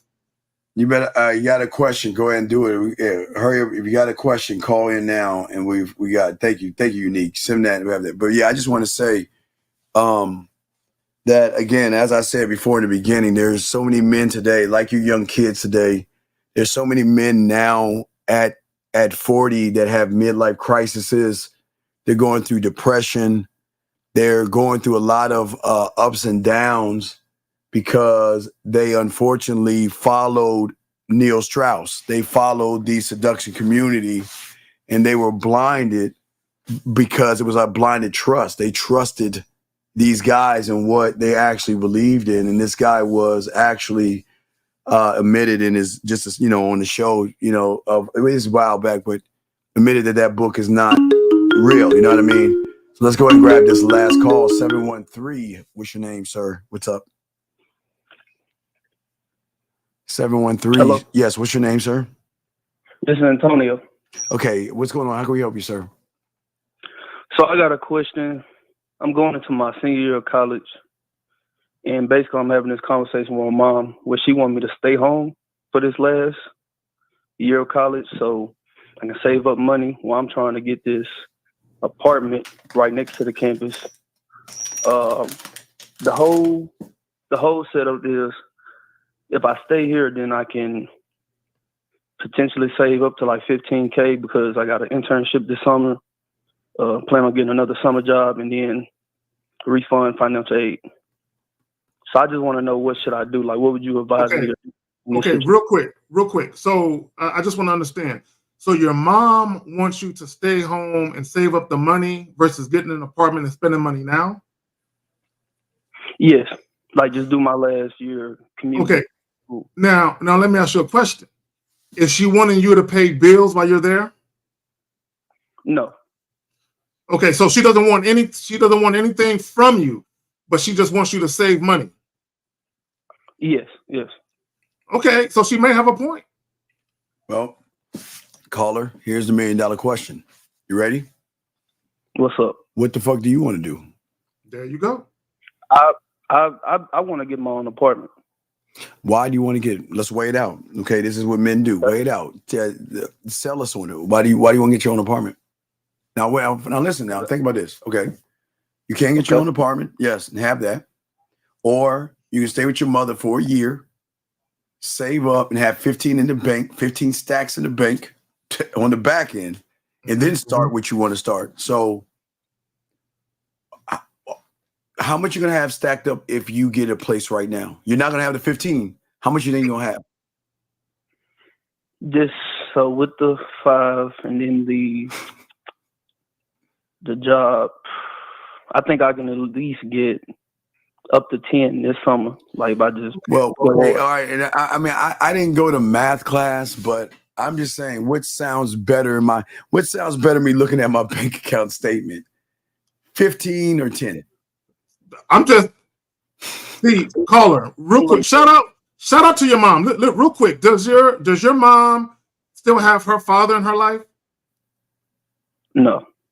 Does she have anybody in her life that she respects and admires? Anyone older than her? Yeah, he was, but he kind of recently. Okay, that don't matter. What your mom is doing is she's saying, son, you have a microwave mindset. I'm gonna give you some crockpot advice. Yes, you can move out now and still save money, but come back home and stack your money. And she's looking at it long term. She's looking at it a year into the future. You're looking at the now. So your mom is right. And Renee P, I see you, girl. Yeah. So caller, okay, think about this. So you don't have to pay any bills at your mother's place, right? Right. If you got your own place, you got to pay electric, water, rent. Sewage. Yeah, rent. Yeah. I don't want to give you the answer. I want you to just think on that for a second. What you're king. Listen, I can't stop you from what you're doing. As a man, what Zach and I are doing is we're showing you how to think for yourself by laying it all out and weighing out, just laying and weighing. That's all you're doing. So go ahead, Zach. So caller, after you hang up with us, this is what I want you to do. And I really want you to do this. That is free laundry. I want you to do this. I want you to grab a piece of paper. Yeah. And on one side, put stay in school. On the other side, put go home. And then list all the pros and cons of either decision. Columnize it. And then once you look at the pros and cons of doing what you want to do, and then the pros and cons of the advice your mom is giving you, make your decision based on it. But with that being said, because I always raised fucking Southern, fucking Louisiana ass Cajun parents. I've got some got this Southern fucking thing in me that I am a good person in some aspects. And I want to say this to you. If you decide to live with your mother, please give her some money, pay a bill, do something. She's not asking for anything, but yeah, I agree. I would give her $500 a month. I would, can I buy you groceries, gas? I mean, just let me know something I give you back, because I'm a grown man now, and I don't want a free handout. I want to say thank you, but to show appreciation. That's what because remember, a few times I've always had problems, when the women try to fuck with me with my boys. I like when I had to transition from one apartment to the next, And I stayed with my boy, and I had to leave because this girl threatened to take her clothes off in front of me. It wasn't my fault, Zach, but I was like, I'll stay here for a little bit. But also, Mom, I just want to have some ground rules and need to see what's going on. I am a man, and I'm gonna have women over. Now, you need to let me know how you feel about it. See, these are things we gotta talk about as well, big dog, because if you go to your mom's house and you fucking, I know sometimes you be fucking over there, but you at your own place, you be fucking at your place. So, but is that it? So, Carl, real quick, Steve, my bad. I just want to ask this. So, is one of the reasons why you want to get your own crib so you can have women over, or you mainly motivated for that reason? No, I ain't gonna lie. I just recently had one though. My mom's pretty cool about that. Bro, don't reinvent the wheel. Do not reinvent the wheel, fam. Yeah, so I'm just saying, just listen. I don't want to. This is why we try to teach you how to think. You just think about everything we said, weigh out the solutions and everything. The only thing that I can suggest is that to thank your mother, give her money. Again, for $500 or something. I mean, just give her something, because it'll make you feel better. It won't make don't take advantage of your mother's love. You know what I mean? Because as a grown man, it should make you feel better that you're at least contributing and not taking advantage of. So what I'm saying is that I would contribute something to my mother without her even asking. And if there you go. Yeah, if she says no, I'm just gonna leave that shit in her fucking, not on her desk like she's a whore or some shit like that, but I'm gonna put it away and just give it all or whatever. But I want to leave something to my mom just to say thank you for even a thought of, hey, what you're doing is so fucking cool that you're allowing me. So maybe instead of 15 saved, you might have like 14 saved. You know what I mean? Your stack might cut a little bit, but that's being a good son. That's being a good son thing. So I do want to say one of the main reasons. I would also go ahead, Carla. Go ahead. You got it. Yeah, one of the main reasons I want to do this is because I feel like I appreciate my mom and everything, but I don't want it to be like a crutch where it's like I'm dependent, where it's like I could just get my own stuff and then I'll have. You look at it the wrong way. You're looking at it the wrong way. Yeah. Your mom is trying to set you up for future success by thinking smarter and saving more money. So, Carla, I'm gonna leave you with these two pieces of information. Okay, I want you to look at it from your mother's perspective, right? One of the reasons why she wants you to come home for that year is because she knows when you get out in the real world and get your place that she's not going to see that much of you. So she knows her boy's turning into a man. You're a baby. You're a baby. So she might want to spend a little time with you before you go off into the world. The second thing is she wants to make sure that you're ready so you ain't back leaning on her. I'm just saying. I'm just saying that she just wants to make sure that you have all the tools you need to be successful out in the world so you won't come back. Yeah. But also she wants to enjoy you a little bit more before you go off into the mean world, because she knows eventually you're going to meet a woman. Okay, you may actually, get a girlfriend, and then your time coming back to visit her is going to be cut short, right? Just kind of see it from her point of view. Does that make any sense, sir? Yeah, it makes sense. I get what you're saying. So at the end of the day, young man, you just got to figure out what you want to do. This is what the game teaches you. I know you want our advice, but we're not living your life. You know what I mean? So you got to learn, and I'm just saying, weigh it out, see what you do, and whatever you do is what you do. But even matter of fact, even if you have your own place, I still give your motherfuckers and mother some money. You want to know why? Just for the gesture. Look, just for the thought alone, to just show appreciation. Wait, $100 here, $200 there. Mom, here's some fuck money. Not to go fuck. See, you know what else you can do? If she don't want to take the money, just have some carpet cleaners show up.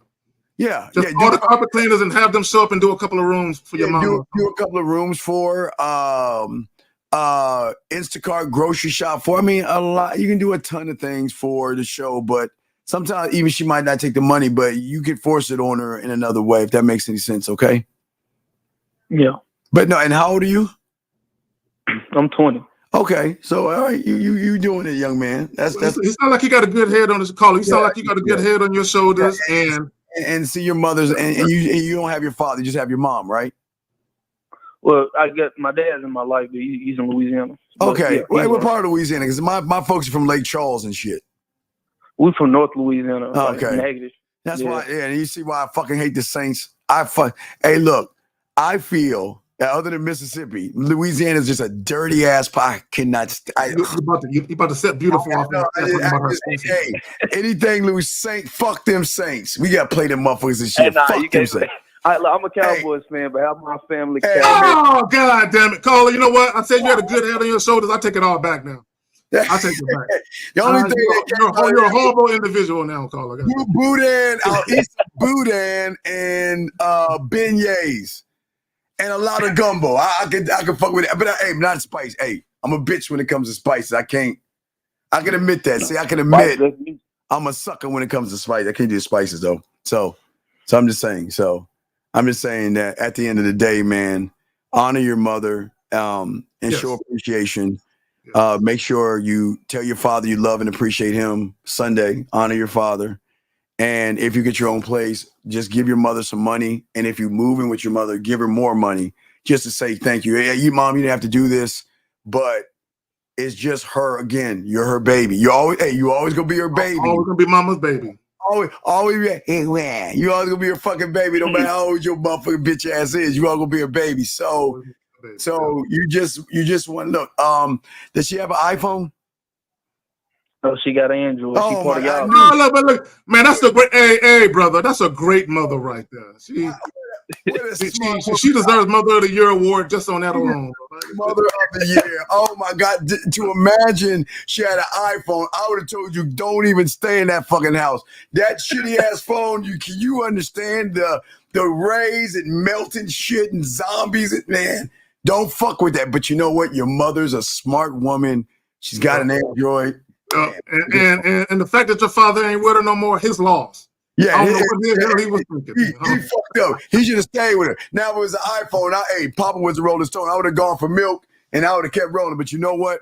Your dad fucked up. He messed up. And man, goddamn, fucking iPhone people. Anyway, Caller, you got this, man. Go ahead. You have your choices. Go ahead and knock that out, and you know what to do, buddy. Okay, man. Yeah, but Caller, weigh the pros and cons of doing it your way versus taking advice from your wise mother. Yes. Weigh the pros and cons. Don't make a rash decision. Think about the long term and the short term implications of your choices. The only reason you're throwing up is because the thought of something so beautiful, serene, and lovely, and your dark, dreary ass, and all you dark, dreary ass iPhone motherfuckers, don't be jealous of us and Team Android people and Samsung. All right, Caller, man, you did a good job. Just think about and let us know what you decide. Okay, my brother? All right. All right. Thank you, sir. Great call, sir. Great call. That was an excellent call. Good luck to you, young brother. Good luck to you. Absolutely. And yes, all right. I guess we got to appreciate you. But wait, excuse me. All you Galaxy and Android people, we really love and appreciate the fact that you were here. But we have to give some thank you for your iPhone. iPhone people, we know you went through a lot of traumas in your life, including buying one of those shitty phones. I know it is terrible. We don't pity you. We just feel bad for you. I mean, picking up that thing it marks you. Oh yeah, man, you got calluses all on your fucking hands. Oh, man, I know. I just hey, listen. Hey, look. I hear there's some meetings that y'all can sit around and talk about the damage that the iPhone is causing you, but we hope that one day y'all wake up and realize that this motherfucking phone right here is what you need. This is what you need in life. You need this in your life. And I would say this.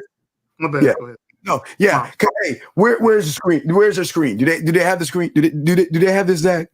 I don't need to have it. I don't think y'all had. I don't think y'all had. Wait, y'all don't have it. Wait. Y'all got a little tiny little square little thing.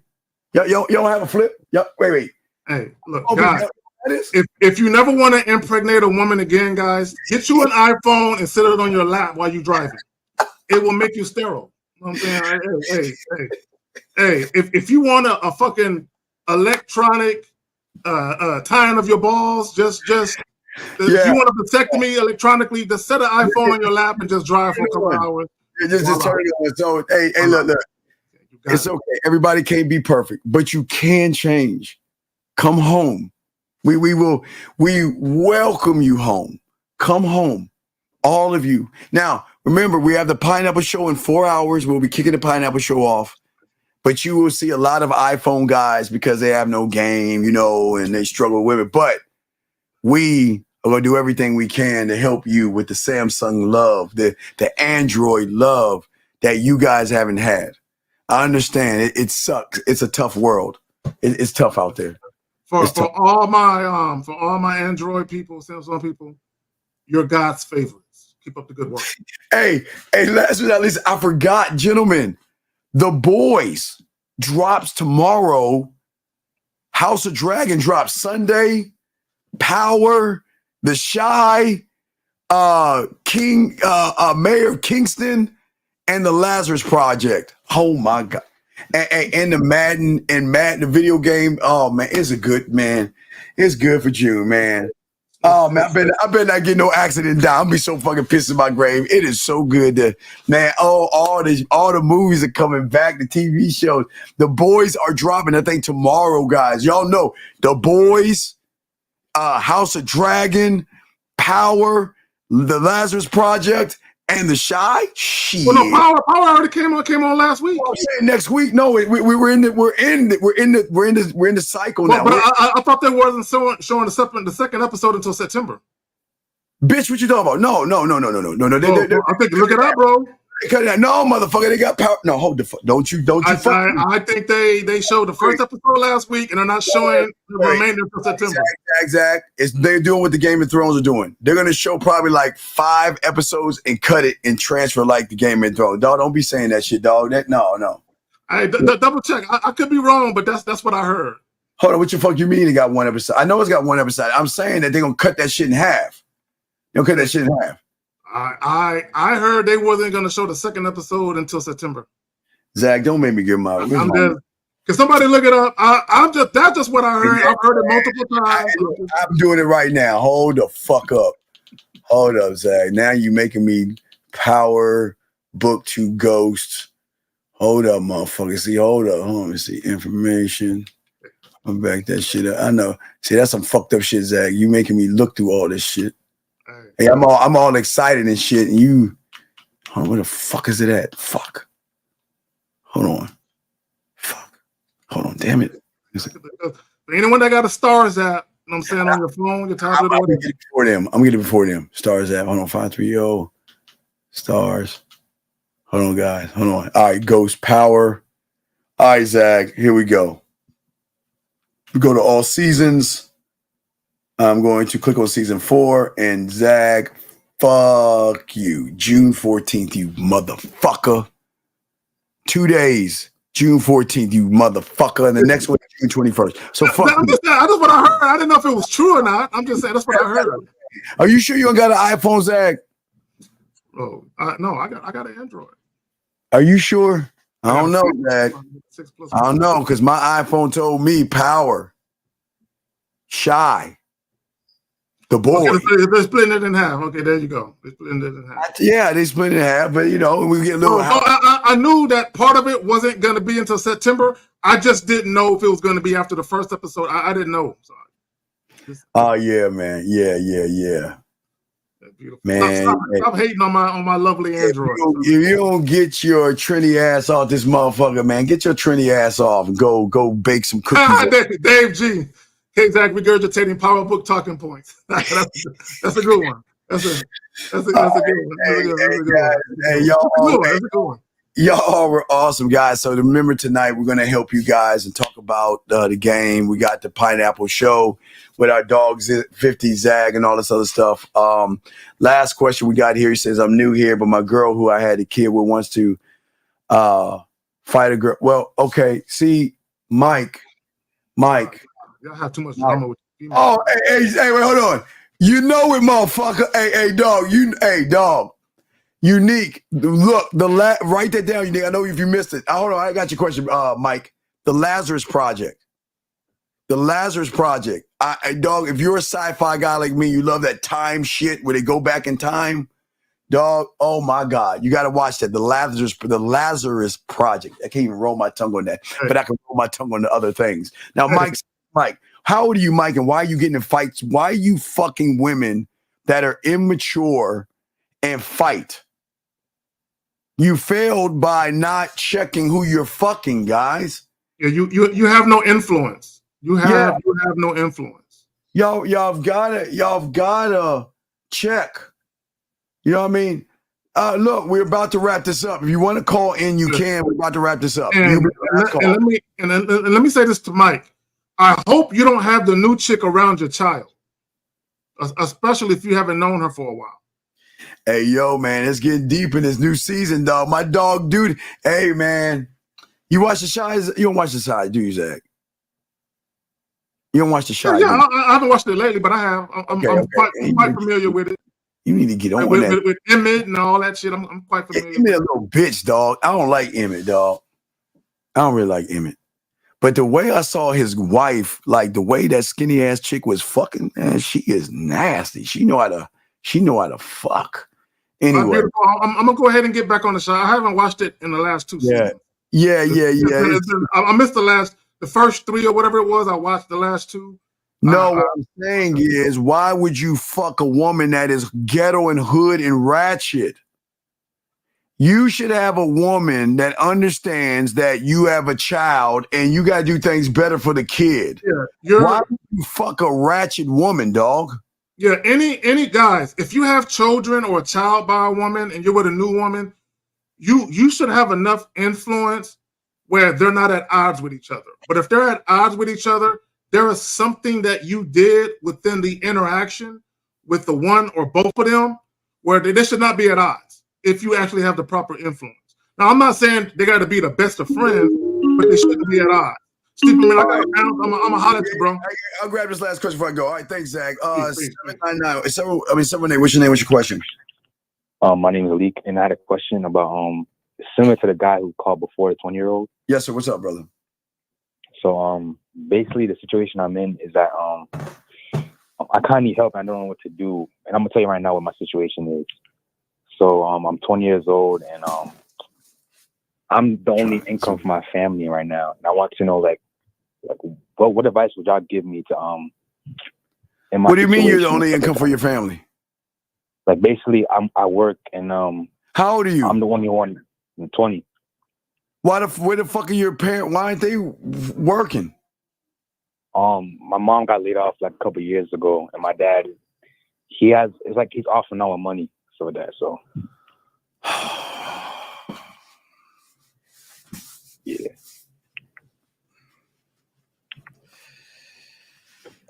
And I'm in college now. I'm lucky to I have a job that pays for my college. I know, but I just hate when parents take advantage of their fucking kids, man. That bothers the fuck out of me. That's not fair for you. I understand helping your parents out, but that's fucked up, man. I can't look. Oh, what's your plan when you get out, buddy? My plan, shit. My job that hired me, I have a guaranteed job. Like after I finished working the 4 years and I graduate college, I have a guaranteed position at this insurance company. All right. Well, I'm just saying, talk to your parents, please. All right. All right. It's not. Listen, I gotta. There's a tightrope here. Your parents raised you, fed you, clothed you, and all this other stuff. But it's not fair to put that weight on you to take care of them when they should be taking care of themselves. Now, I can see if they have a medical condition and you can take care of them, but oof. Yeah. So should I be focusing on like just getting money right now so that I'm not just. You got to focus on everything. You got to focus on school. You got to focus on your life. You got to focus on your insurance. You're a grown man. You're coming into you're into manhood, but so should I put like females on the back end for now? Like, well, no. I want you to have fun. I don't want you to stop seeing females and stuff because your parents. I'm saying that it's going to be hard to stack money and get out of your situation if all you're doing is giving it to your parents.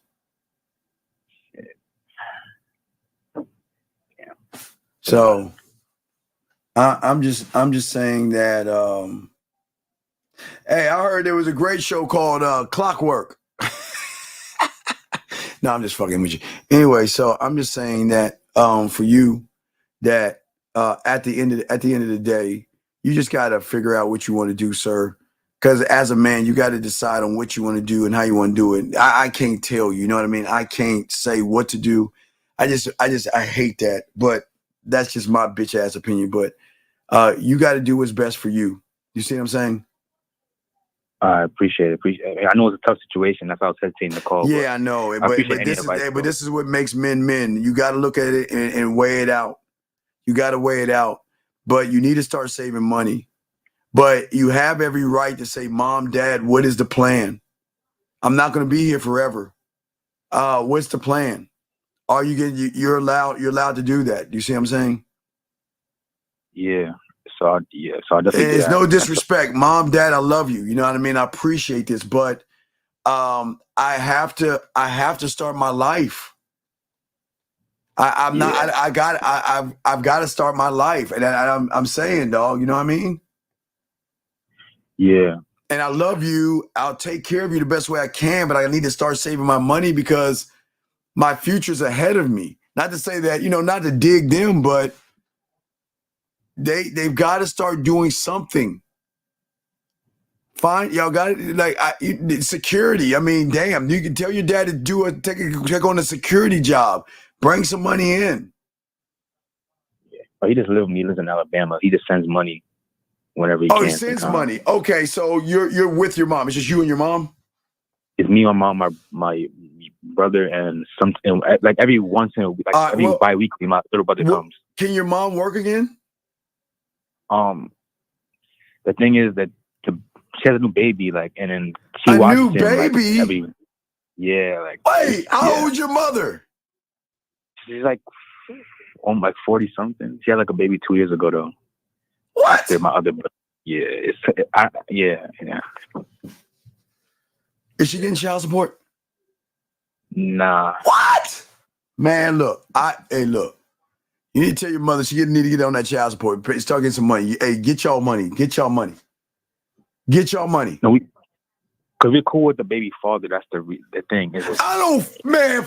Cool ain't paying the bills, my brother. Yeah, it's true. Because I'm paying it, and I have no money left. Look, man. Look, Mom. Look. This is what you need to do. I love you. You need to tell the baby daddy start paying some child support. I am not going to be here forever. I love you, Mom, but I need to start putting money away for my future. Mm-hmm. So I'm just saying, it's not fair, dude. This is not being mean. I know it's tough. Yeah, I know it's tough, but as a man, you got to make the tough call. I would hate to be in that position, but fuck that.